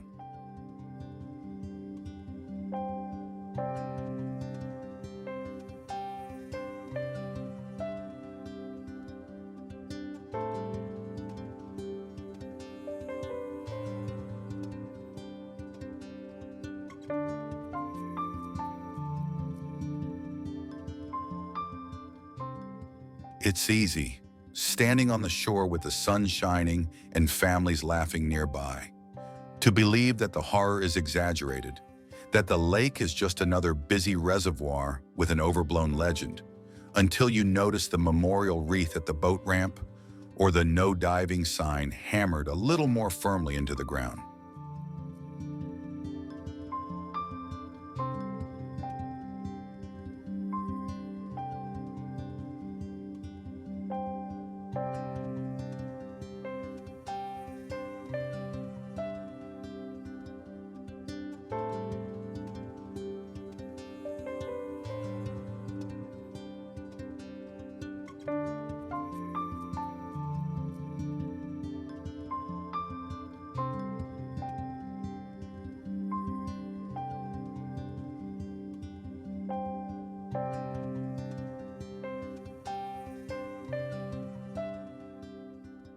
Whether you come here as a tourist a local, or a filmmaker, Lake Lanner forces you to hold two realities at once: the postcard image of summer fun and the invisible gravity of history, tragedy, and rumor pulling from below.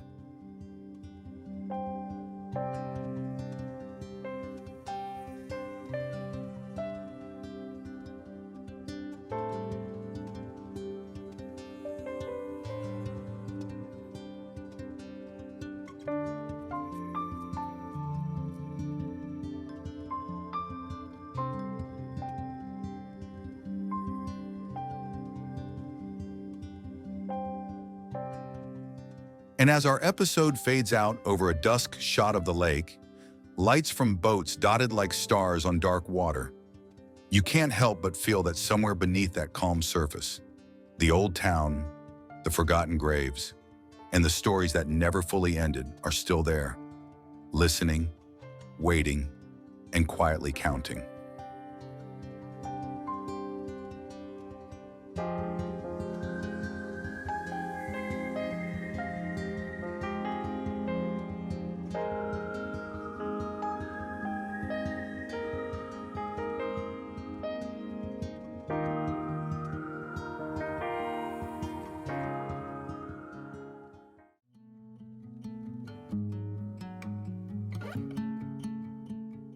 Nazca Lines, Peru, USA.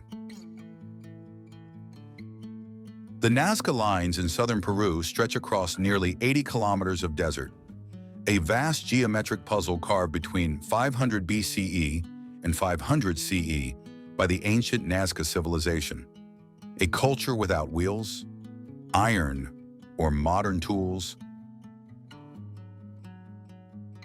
yet somehow capable of creating one of the most precise and enduring artworks on Earth. These aren't small etchings you can stand beside. Some figures measure over 300 meters long, best seen only from hundreds of meters above ground. A perspective impossible for the people who made them.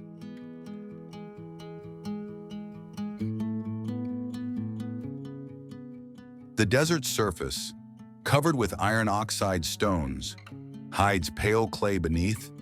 By scraping away that top layer,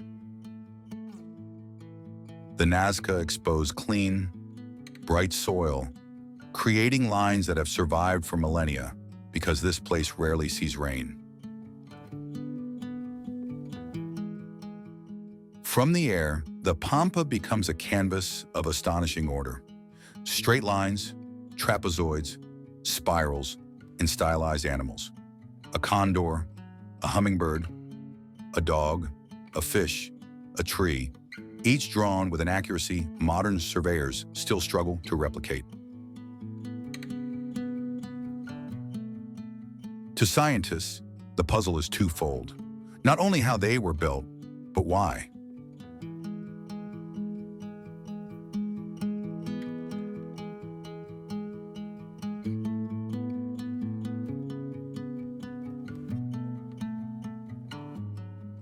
Some argue they are astronomical charts, aligning with solstices and celestial bodies, turning the desert floor into an open observatory that tracked the rhythms of the heavens.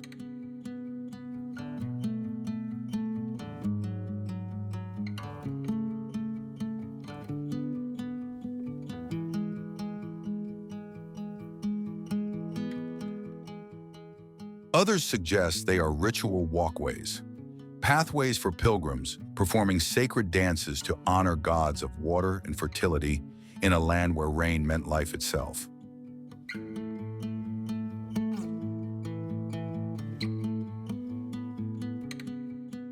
In the mid-20th century, German mathematician Maria Reiche dedicated her life to studying the lines, mapping and cleaning them by hand, often sleeping alone in a hut in the desert and arguing passionately that they formed a calendar written in geometry.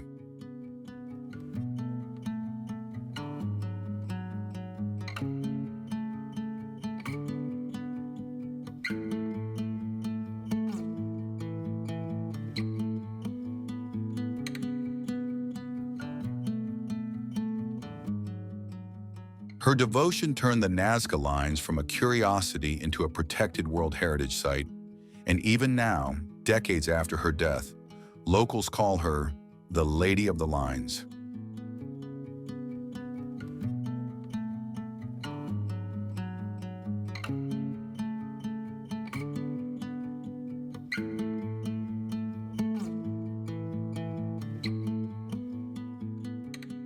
Pseudo-archaeologists such as Erich von Daniken fueled wilder speculation, proposing that the lines were landing strips for extraterrestrial visitors, an idea dismissed by scholars but embraced by popular imagination, adding another layer of legend to the sands.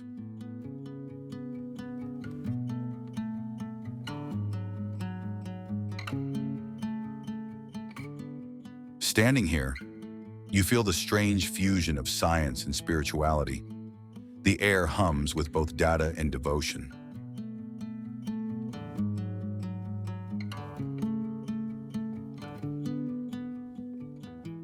The land is so dry that even footsteps can linger for years, yet the lines remain crisp, preserved as if the desert itself is guarding them.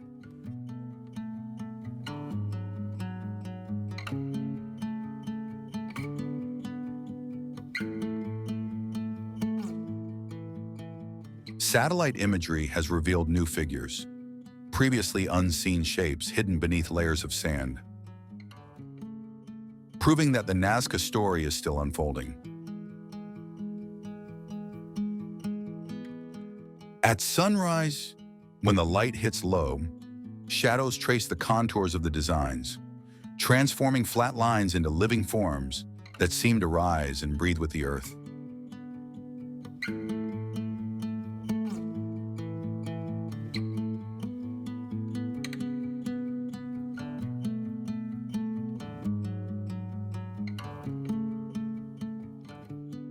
Drone footage captures the surreal scale, a landscape turned manuscript, a message meant for eyes in the sky, perhaps the gods themselves.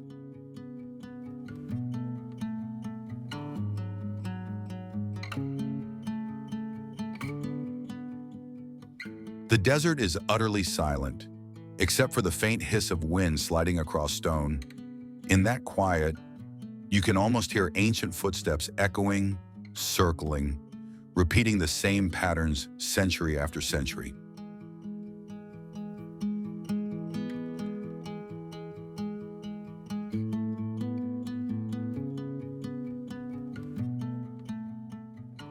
For modern explorers, it's a reminder that art and belief are sometimes the same thing, an attempt to make meaning in a world that offers none.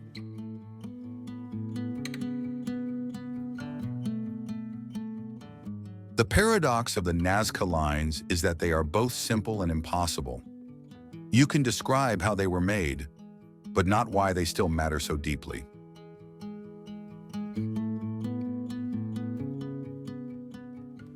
When twilight comes and the desert turns gold, it's easy to imagine the Nazca priests still walking here, shadows inside the lines, endlessly tracing the boundary between earth and sky.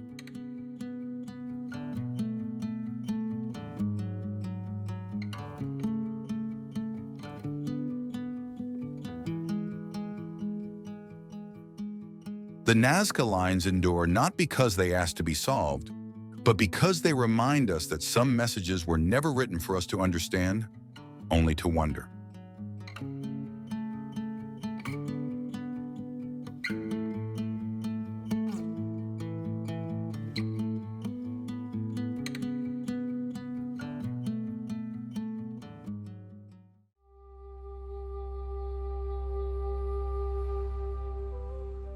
Berlin, Nevada. Long before you see Berlin, you feel it, a slight tightening in the chest as the pavement narrows. The world empties, and Nevada's high desert opens into an expanse of pale hills and sagebrush that seems to stretch all the way to the edge of memory.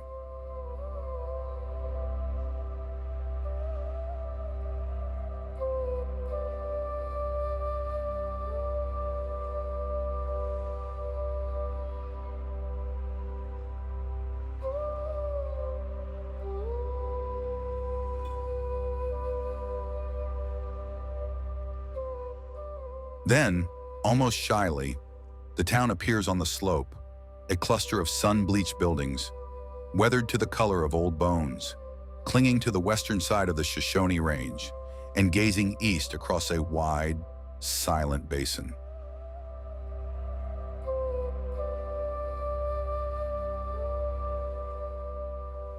Berlin feels less like a destination and more like a ghost that has agreed just this once to let you see it. A mining town from the 1890s, caught mid-collapse, arrested in its decay so that visitors can wander through someone else's pause button.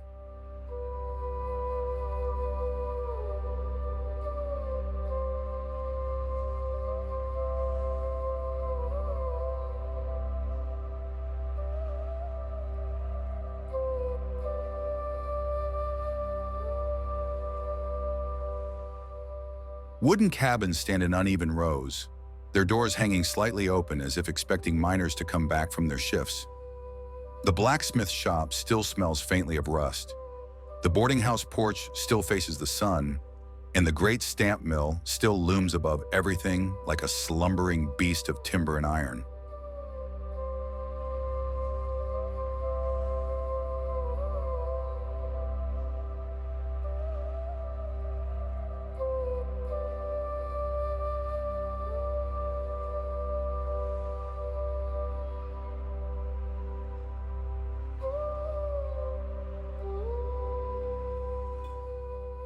Walk slowly, and details begin to emerge.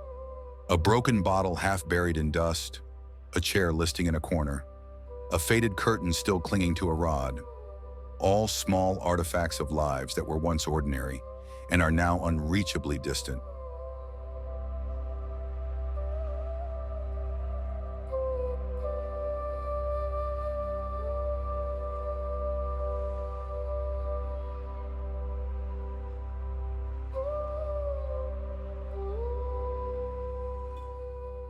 Somewhere between 1896 and 1911, Berlin lived its entire life, discovered, built, worked, and emptied. The Berlin mine tunneling deep into the mountain while families tried to scratch a sense of home from this hard, high desert.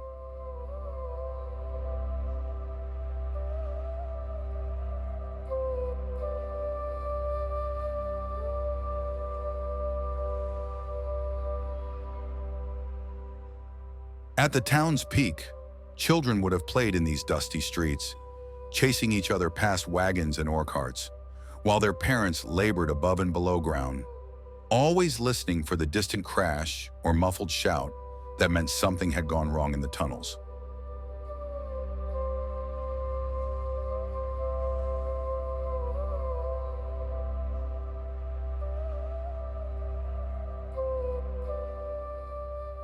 Now, the only footsteps are yours, and perhaps the soft pads of a fox weaving between the buildings at dusk, or the occasional hiker, head down against the wind, reading the interpretive signs that try to condense a whole town story into a few paragraphs.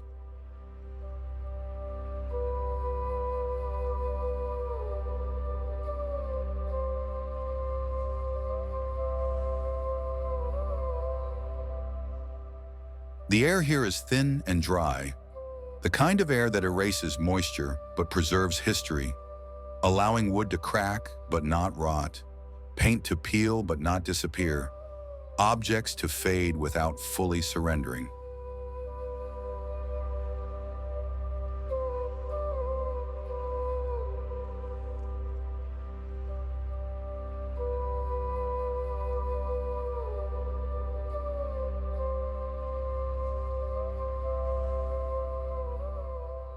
Above the ghost town, the hills hold another secret, the stone-locked bones of ichthyosaurs, marine reptiles that swam through warm Jurassic seas nearly 250 million years ago, long before there were maps, mines, or the idea of Nevada.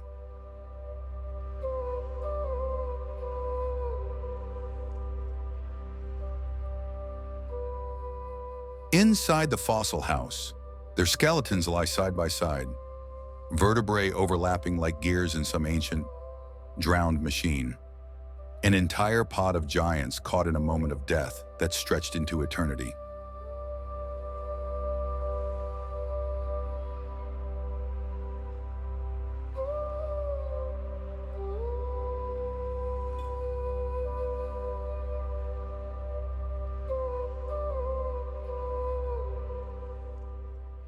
To stand in Berlin, between the deserted houses and the fossil beds, is to feel crushed in the middle of a vast timeline. Human years on one side, geologic ages on the other, both staring down at you in patient, unhurried silence.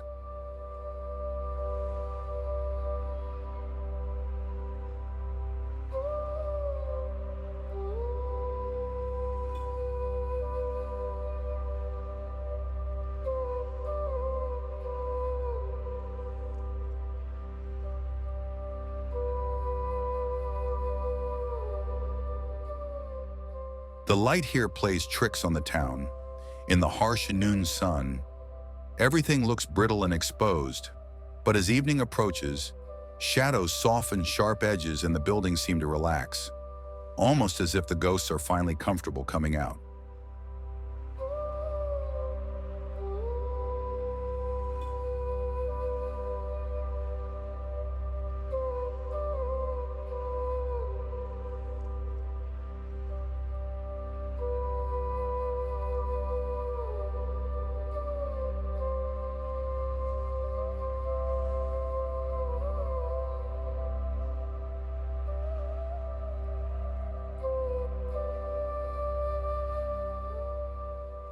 Some visitors say that, at that hour, they've heard the faint murmur of conversation drifting on the breeze, or the metallic echo of a hammer on an anvil where no living smith is working.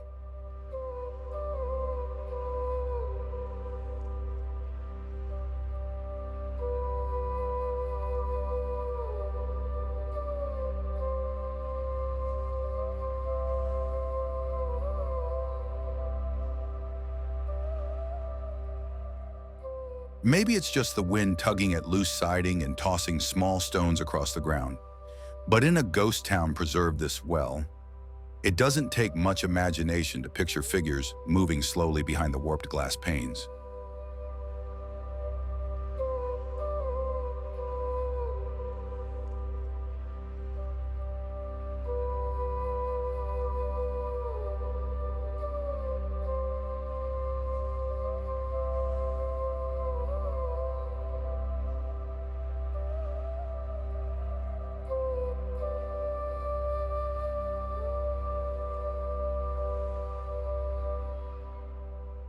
The cemetery, small and sparse, feels like the town's memory made visible.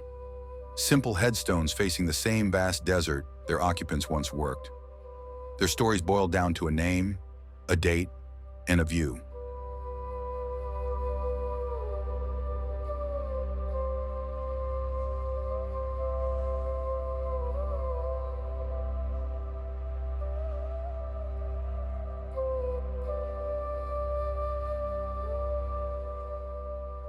Our camera lingers there, letting the wind do the talking, panning from grave to grave before drifting back down toward the mill, where huge timbers cast long, skeletal shadows across the slope.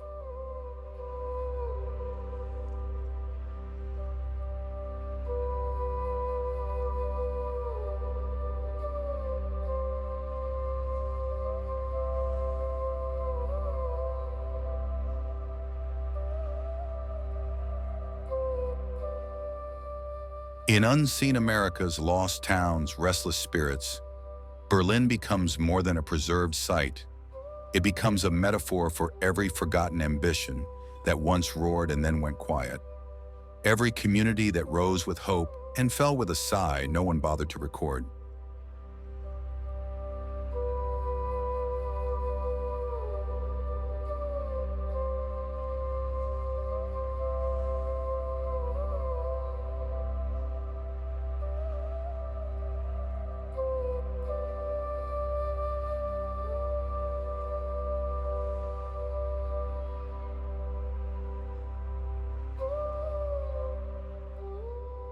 The state park signs tell you about ounces of gold produced, dates of operation, and the year it joined the National Register of Historic Places.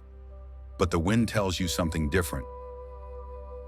How quickly laughter fades, how long the echo lingers.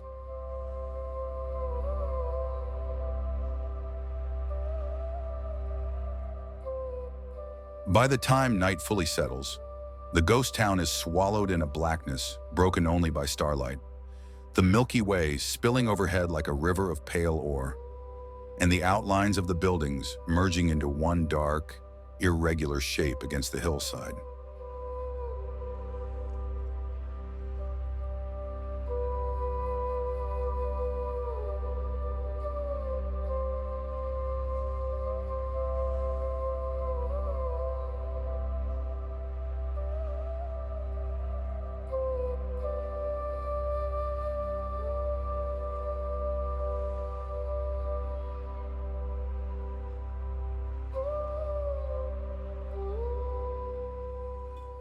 Somewhere below, the mine tunnels cut like cold veins through the rock, sealed off from human footsteps, but perhaps not from the lingering presence of those who spent their lives breathing dust in the dark.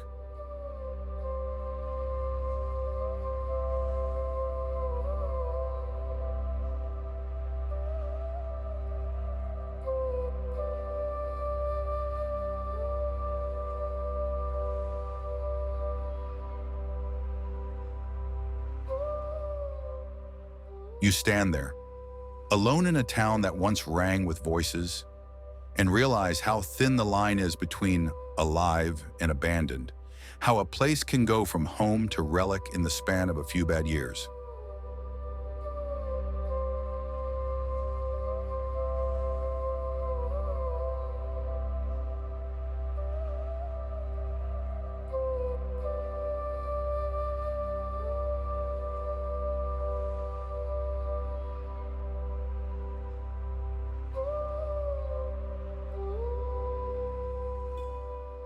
Berlin doesn't scream its haunting.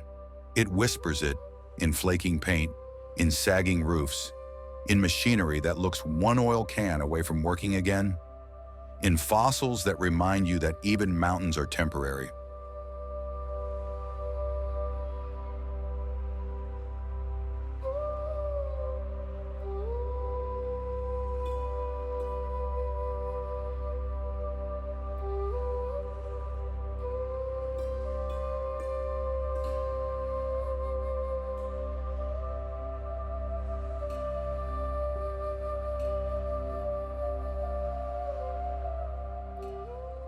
When you finally drive away, the ghost town shrinks in your rearview mirror until it's just a smudge on the hillside, then nothing at all.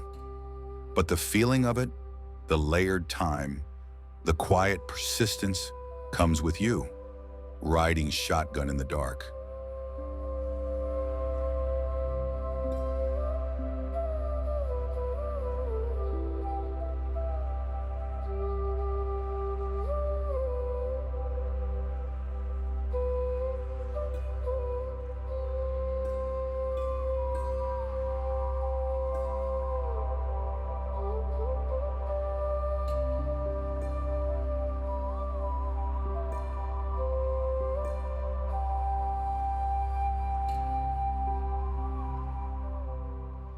And somewhere back in Berlin, under a sky the miners and ichthyosaurs once shared in different forms, the town goes on waiting, patient and composed, a small, stubborn echo of human presence in a desert that knows how to outlast everything.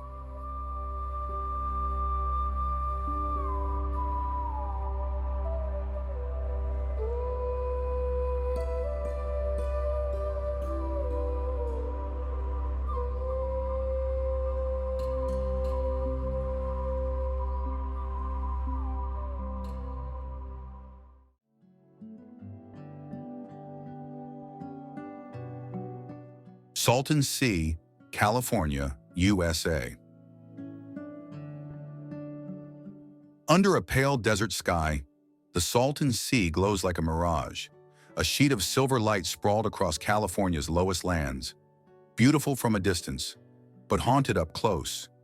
a mirror that remembers what it used to reflect.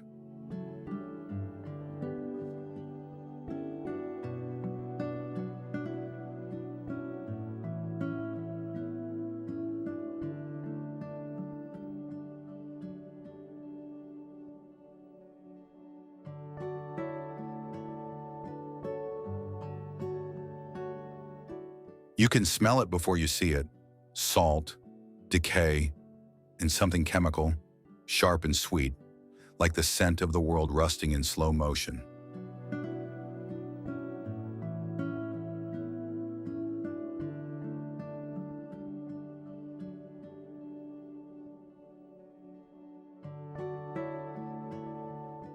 Once, this place was a mistake turned miracle, a man-made sea that promised life in the middle of emptiness, a shimmering dream that dared the desert to bloom.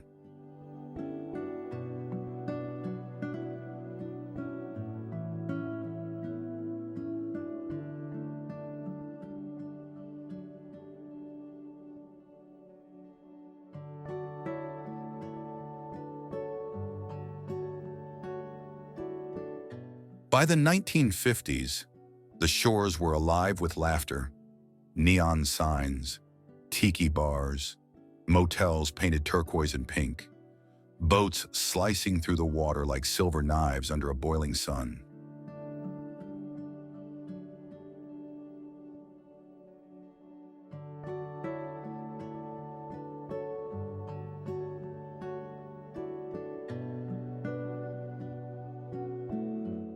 They called it the Salton Riviera, a desert paradise for the bold and the wealthy, a place where America came to play on weekends and leave their footprints in sand made of salt.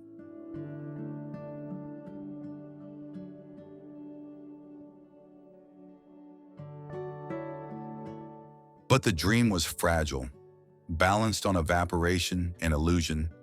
Beneath every wave, the chemistry of collapse was already stirring.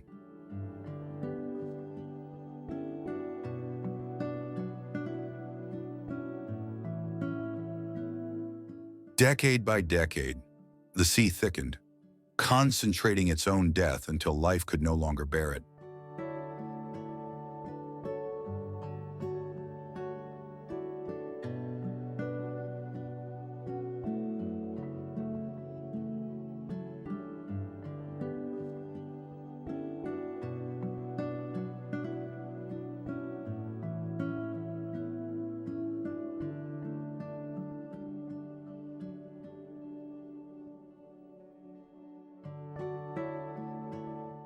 The fish began to die in waves so vast that the shoreline turned white, not with sand, but with bones, and the gulls screamed over them as if mourning the sea's last breath.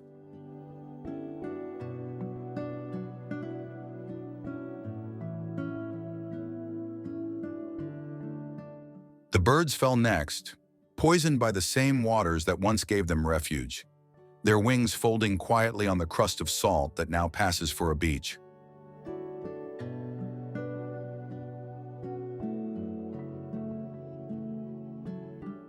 The towns followed soon after, their optimism draining away like the waterline. Resorts boarded up, billboards fading, swimming pools filling with dust and regret. Today, the Bombay Beach stands as a surreal art installation made by time. Rusted trailers sprayed with neon graffiti, sculptures jutting from the salt like gravestones, and silence broken only by wind humming through empty windows.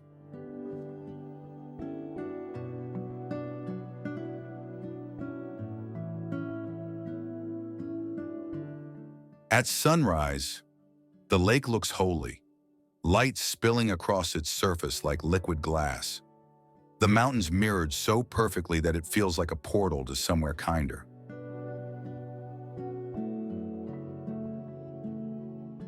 But the illusion never lasts. The smell creeps back, the flies return, and the silence begins to feel like judgment.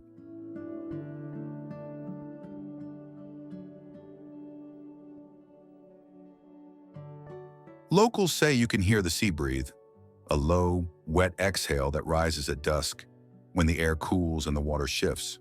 Some swear they've seen shapes moving far out on the surface. Lights, figures, impossible reflections, like the ghosts of pleasure boats drifting through the afterlife.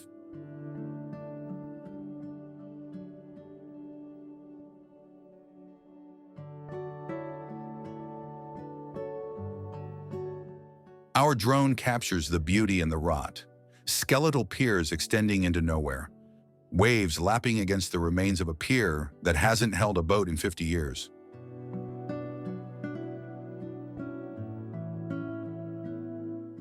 At night, the Salton Sea feels alive again, not with motion, but with memory, as if the air itself hums with the static of everything that's been lost.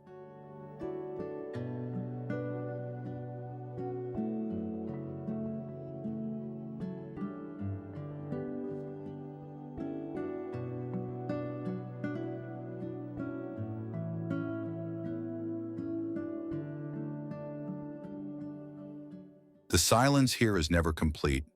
It buzzes faintly, like an old radio between stations, filled with the ghosts of music, laughter, and engines that once cut across this desert shore.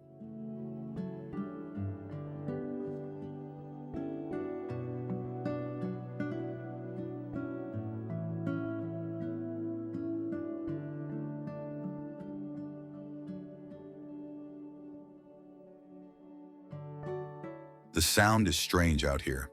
Frogs that aren't frogs. Wind that sounds like whispers. The faint rattle of rusted swings, still moving in playgrounds no one remembers.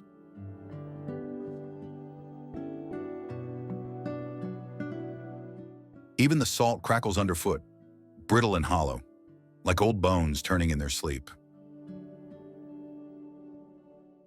Each step feels like walking on the remains of something once alive.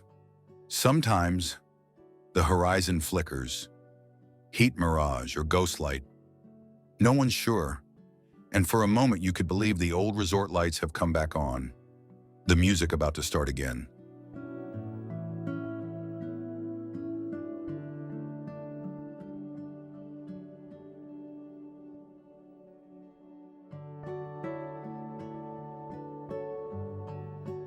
You can almost hear the echo of 1950s laughter, the clink of glasses, the shuffle of swim fins in shallow water that glittered once, before it poisoned itself with its own beauty.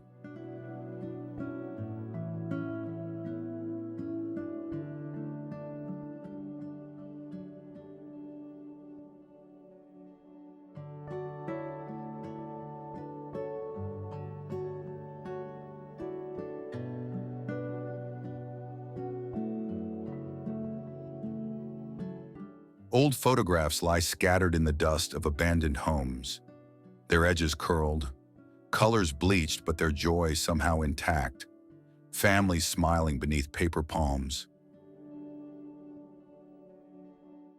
Fathers in wide-brim hats, mothers balancing cocktails, children frozen mid-laugh.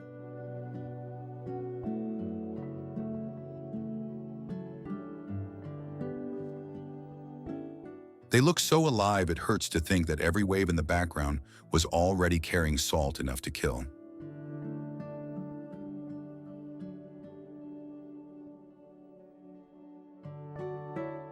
In some places, the ground bubbles, not with water, but with gas escaping from the rot beneath. Each hiss a reminder that this sea is still dying, just very, very slowly.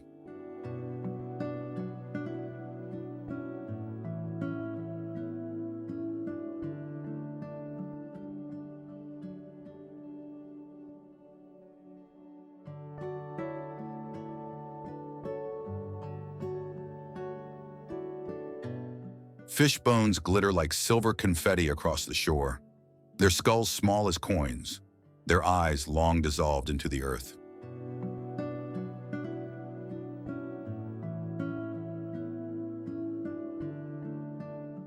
The smell, sweet, chemical, metallic, clings to your clothes like a warning. And yet, the sunsets here are beyond belief. Molten orange spilling into violet, the entire basin glowing like the inside of a living ember.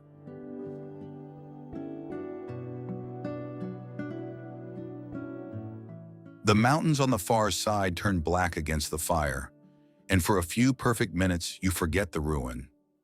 You just stand there, suspended in beauty too vast to belong to the living.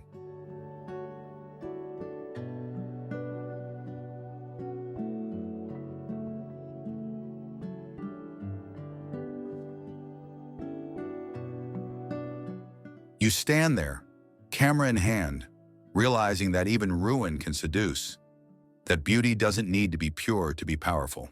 Maybe that's the sea's final trick, to hold you in its gaze long enough for you to see yourself in its reflection. Something broken, yes, but still shining in the light.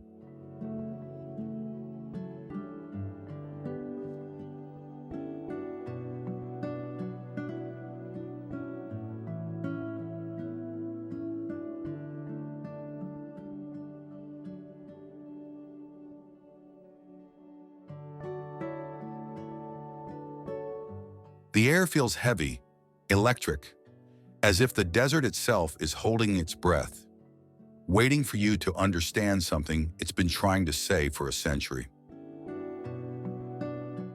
Maybe it's about cycles, creation and collapse, water and thirst, desire and consequence.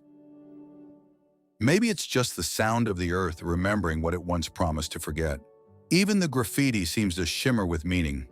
Words like hope, home, remember painted across walls that haven't sheltered anyone in decades.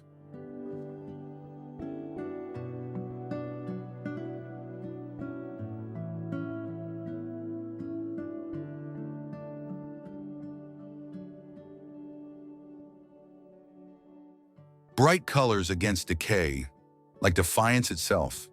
Art is a kind of heartbeat, pulsing faintly in a body that refuses to die.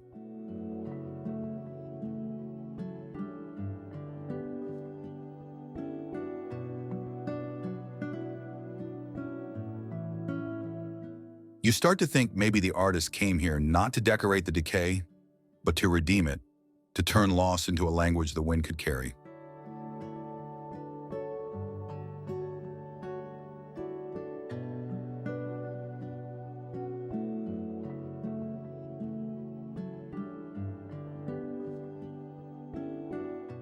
Spray paint becomes scripture, the ruined walls a new kind of cathedral, one where silence listens, and the echoes of the past answer back.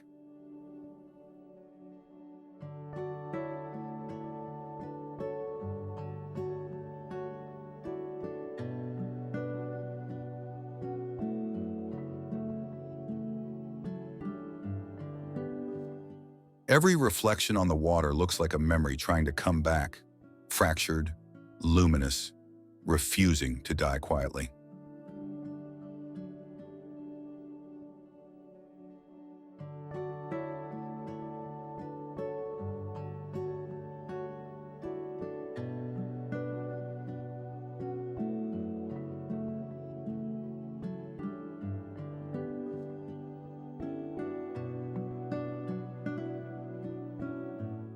The surface ripples like old film, scenes from another life flashing and fading, speedboats, bonfires, neon signs, the world as it once was, replaying itself in the shimmer of salt and sun.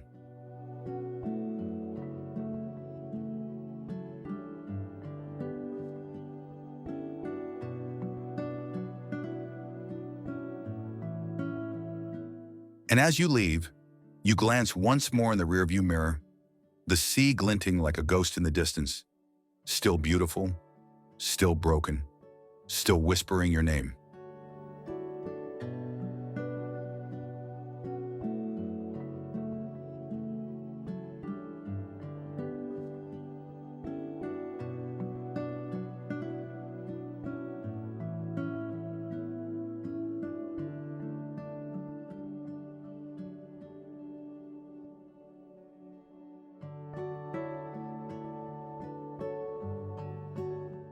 It looks almost peaceful from afar, but you know better now.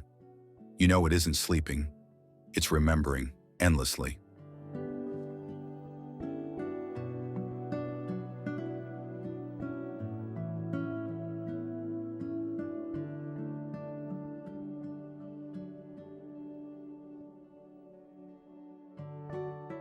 The color palette here is unreal. Pink skies, gold water, white salt, black birds, like a world painted in memory rather than pigment.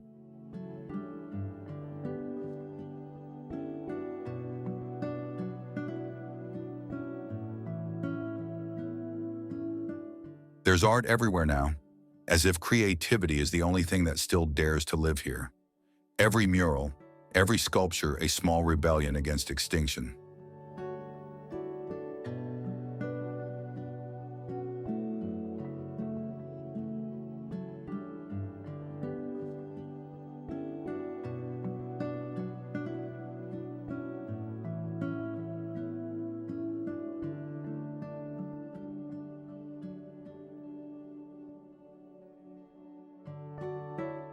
And yet, beneath the art, the sadness lingers.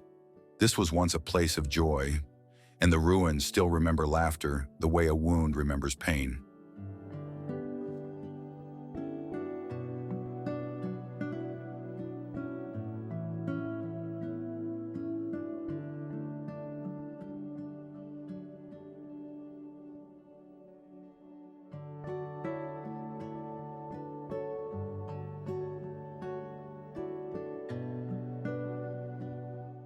The Salton Sea is both graveyard and gallery, both warning and wonder, both a ruin of the past and a prophecy of the future.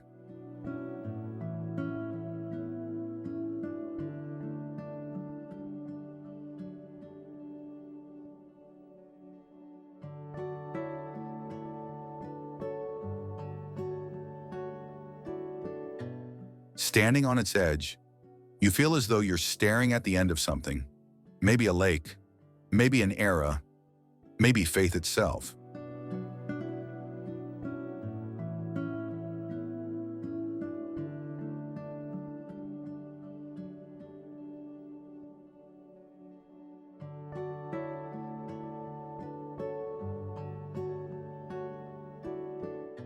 The horizon trembles with heat, and in that shimmer, it's hard to tell where the sea ends and the sky begins, or whether either still believes in us.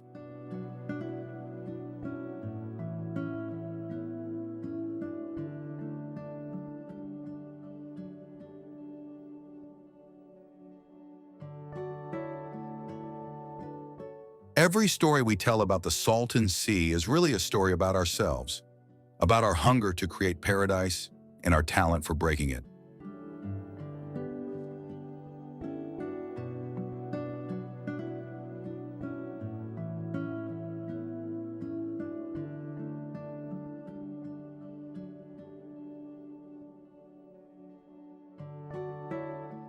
And yet, for all its ruin, the sea remains achingly beautiful, a wound so luminous you can't look away.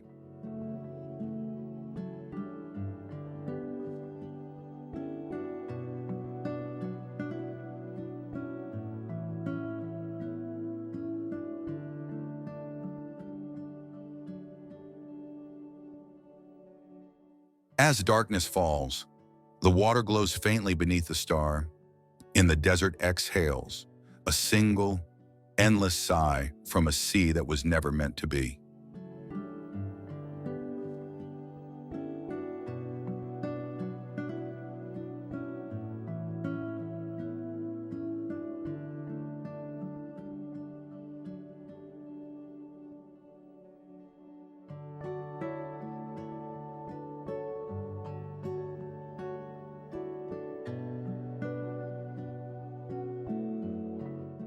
As the haunting echoes of America's forgotten towns and restless spirits slowly dissolve into the fading horizon, it feels as though the ghosts of the past are finally exhaling, yet the journey itself is far from over, merely shifting its gaze towards something deeper, older, and infinitely darker.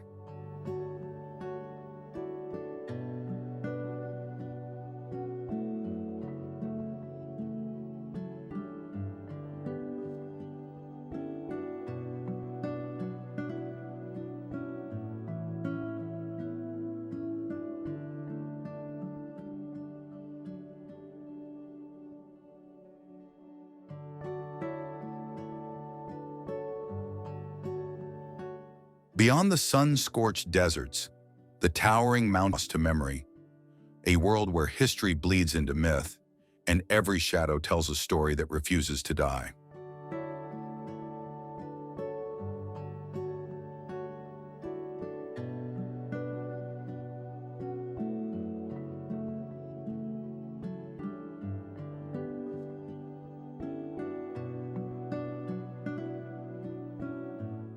In the next chapter of our journey, we will cross vast oceans and centuries of silence to wander lands steeped in ancient secrets and eternal twilight, where every crumbling wall seems to murmur warnings and every gust of wind carries the sigh of centuries gone by.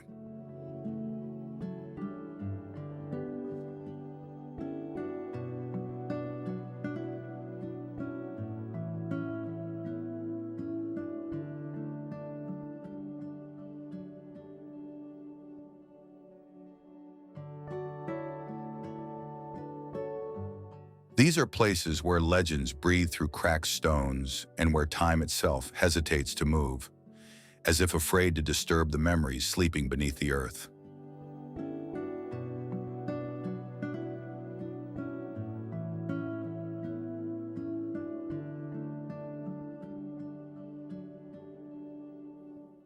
From remote islands cloaked in forbidden history to forests that hum with unanswered questions, the earth hides more than it reveals, its beauty often serving as a thin veil for something far older, darker, and more mysterious waiting patiently beneath.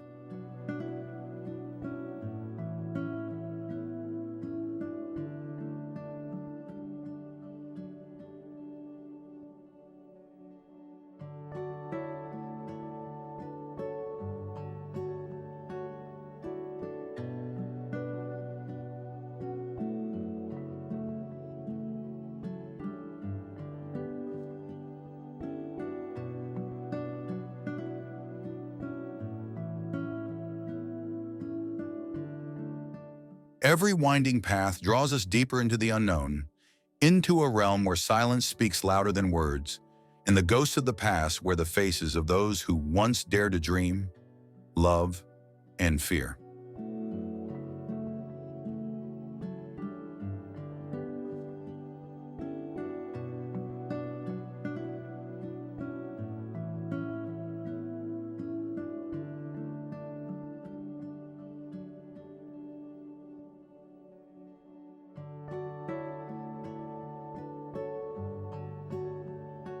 Here, beauty and terror are not opposites, but partners in an endless dance, circling each other just beyond the reach of reason, luring the curious ever closer with every heartbeat.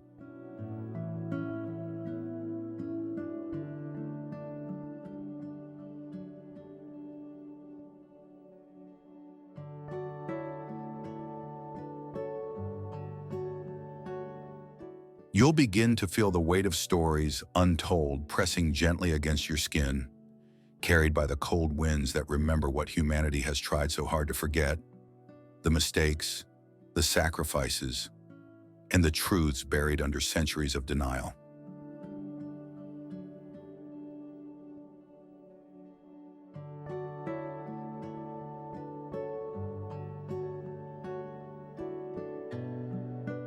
Every corner of this world hides a question no one dares to answer, and every ruin guards its final breath as though waiting for the one soul brave, or foolish, enough to listen.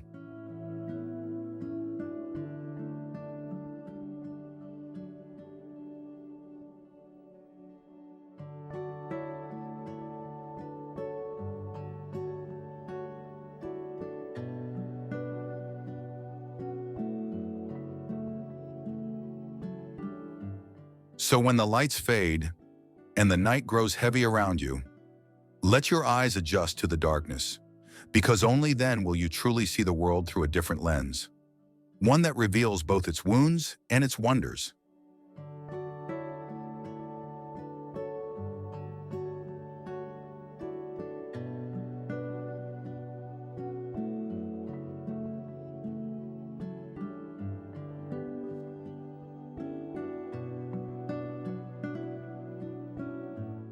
For some places do not die when time forgets them. They linger, patient and watching, waiting quietly to be found once again by those who still believe that stories never truly end.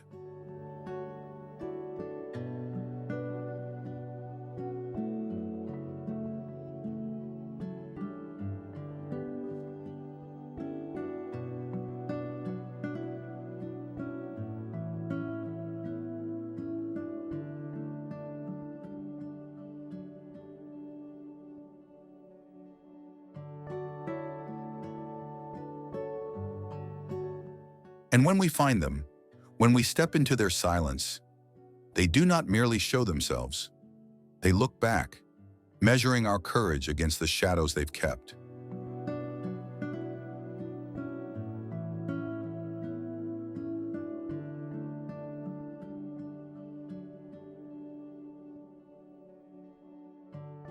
The next journey will take us to the fragile edge of the supernatural, where myth collides with memory, and where the line between reality and legend dissolves into mist.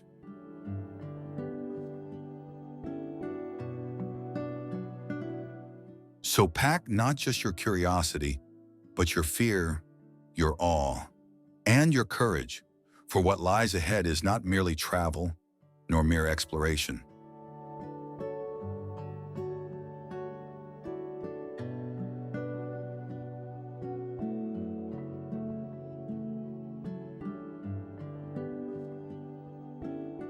It is a descent into the unseen corners of our planet and into the uncharted depths of ourselves.